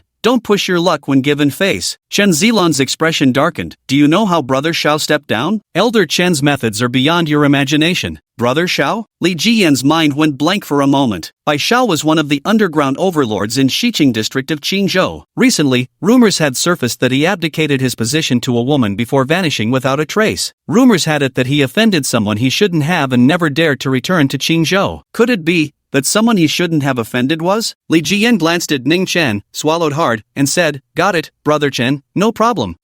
Having gotten the answer he wanted, Ningchen turned and left. A cultivator's actions are entirely guided by fate. What terrifying presence. Only then did Li Jian realize his shirt was completely drenched in sweat. Is he really just a student? Late at night, the Dwan family's private residence. Dwan Rong sat on the sofa, his face wrapped in bandages, grinding his teeth in fury. Internal energy. So this Ningchen is actually an internal energy martial artist. How is this possible? How could there be such a young internal force martial artist in this world? His fists clenched until they creaked, the wound on his nose bridge tearing open with his furious expression, soaking through the thick bandages with blood. The pain made him hiss sharply through his teeth. No wonder Tu Tao couldn't be reached, likely already dead. Family head, the bounty has been claimed. Suddenly, the butler pushed open the door and entered, holding a laptop in his hands. Who is it? Dwan Rong's eyes sharpened, revealing a hint of cruelty. After returning from the city's Martial Arts Association headquarters today, he had instructed his butler to post a bounty on the dark web, $4 million for Ningchen's head. He hadn't expected someone to take the job so quickly. It's a Class B assassin from the Blood Blade Tavern, the butler announced joyfully. A Class B assassin is equivalent to an inner-strength martial artist in the ancient martial arts world. I wonder if this will work out, Dwan Rong silently thought. No worries, the dark web is a completely anonymous website. Even if the assassin fails, Ningchen won't be able to trace it back to us, the butler said. I hope so, Dwan Rong replied, staring at Ningchen's photo with murderous intent in his eyes. He had a premonition. If this student wasn't eliminated, he would become the biggest obstacle to the Dwan family's rise in Qingzhou. Chapter 52, Guan Xiaoman. At the same time, far away in the land of cherry blossoms, atop a mountain covered in blooming sakura trees, dozens of formidable warriors were holding a meeting. Mr. Tokugawa's death is a devastating blow to our Yasukuni warrior society. Whoever the killer may be, we must find them and unleash the most terrifying retribution. A woman dressed in a kimono, exuding an aura of terror, knelt solemnly on the floor with a dignified expression. Miss Yuki, isn't this course of action somewhat rash? A blind old man said with a frown. As far as I know, the one who killed Mr. Tokugawa was the revered guardian god of China, Yishan Chen, the founder of the ancient martial arts association and its legendary leader. The blind old man sat cross-legged, a long katana resting on his lap. With Lord Tokugawa's death,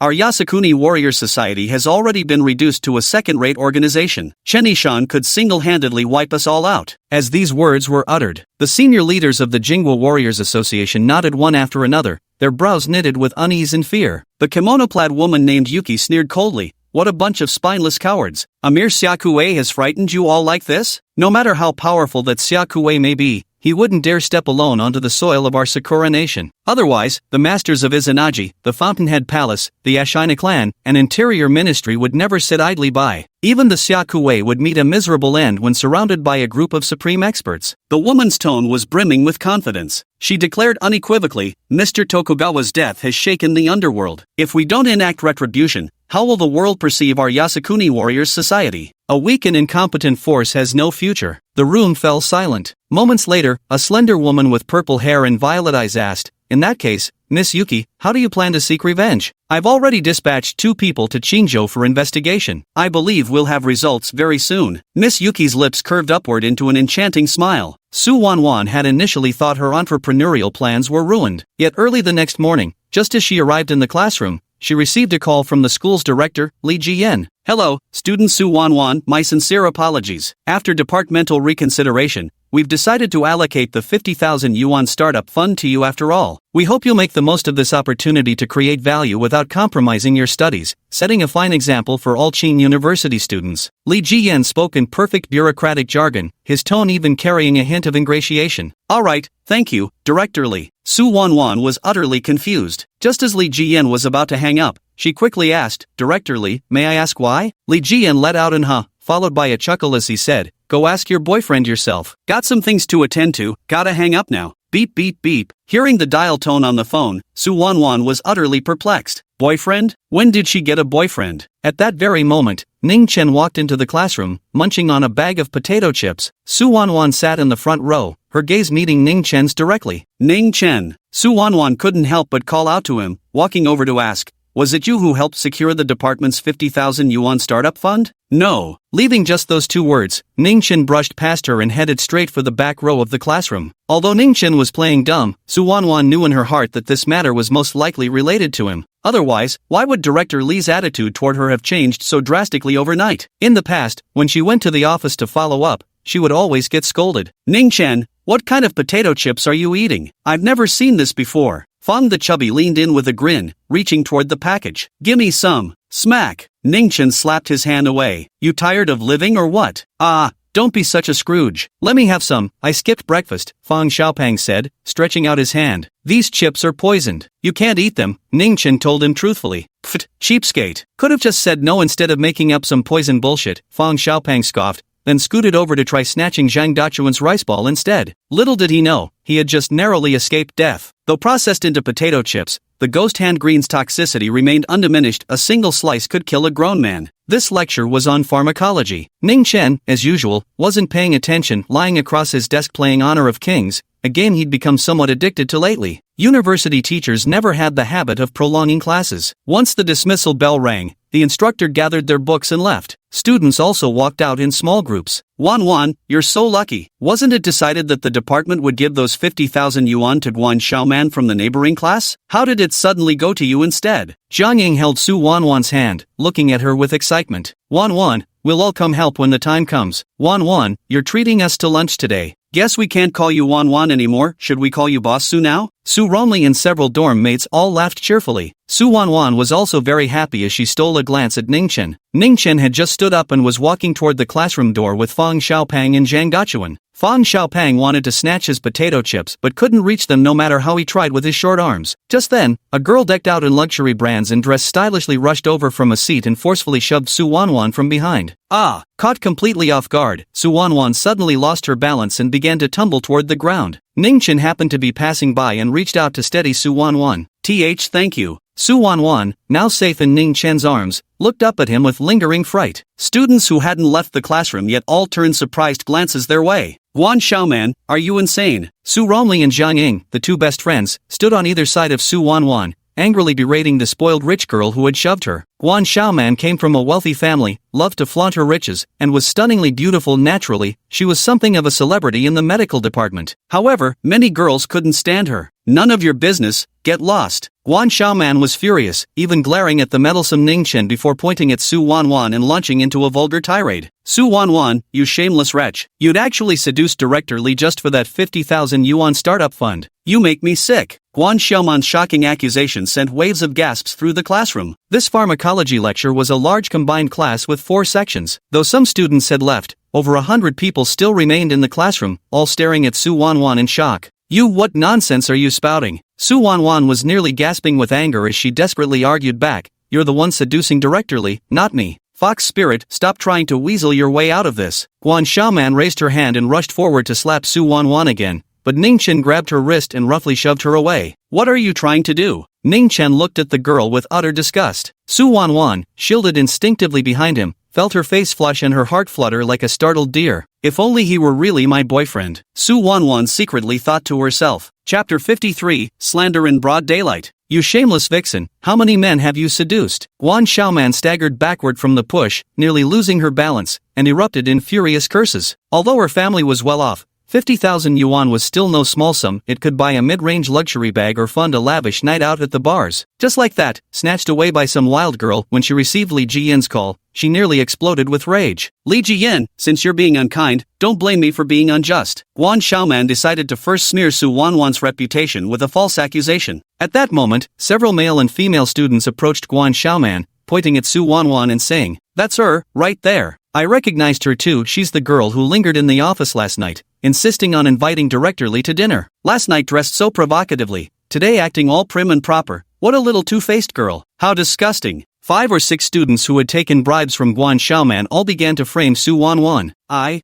didn't. Su Wan couldn't understand why these people were slandering her, her eyes immediately turning red as glistening tears welled up. Oh, crying already? A vixen will always be a vixen, she really knows how to put on an act. What's done in the dark will always come to light. These people had no intention of letting Su Wan off and escalated their bullying, spinning tales that sounded utterly convincing. The odd stares from the surroundings grew more numerous, and no matter how Su Rongli or Jiang Ying defended her, it was useless. Even Fang Xiaopang and Zhang Dachuan started looking at Su Wan differently. How utterly ridiculous. Suddenly, Ningchen spoke up, his booming voice silencing the entire lecture hall. Due to his dazzling performance at the school sports meet, many recognized this usually quiet boy whose physical abilities were freakishly strong. Without proof, coming here to slander someone, I could just as well claim I've lived 2,000 years. Would anyone believe me? The crowd. Su Wan looked at Ningchen with deep emotion, unconsciously clutching his sleeve and pressing her body closer to his. A feeling called security lingered in her heart. Ningchen, how many times have you slept with her to defend her like this? Guan Xiaoman scoffed coldly. If you let me sleep with you once, I might consider helping you deal with her, Ningchen said with a smile. You.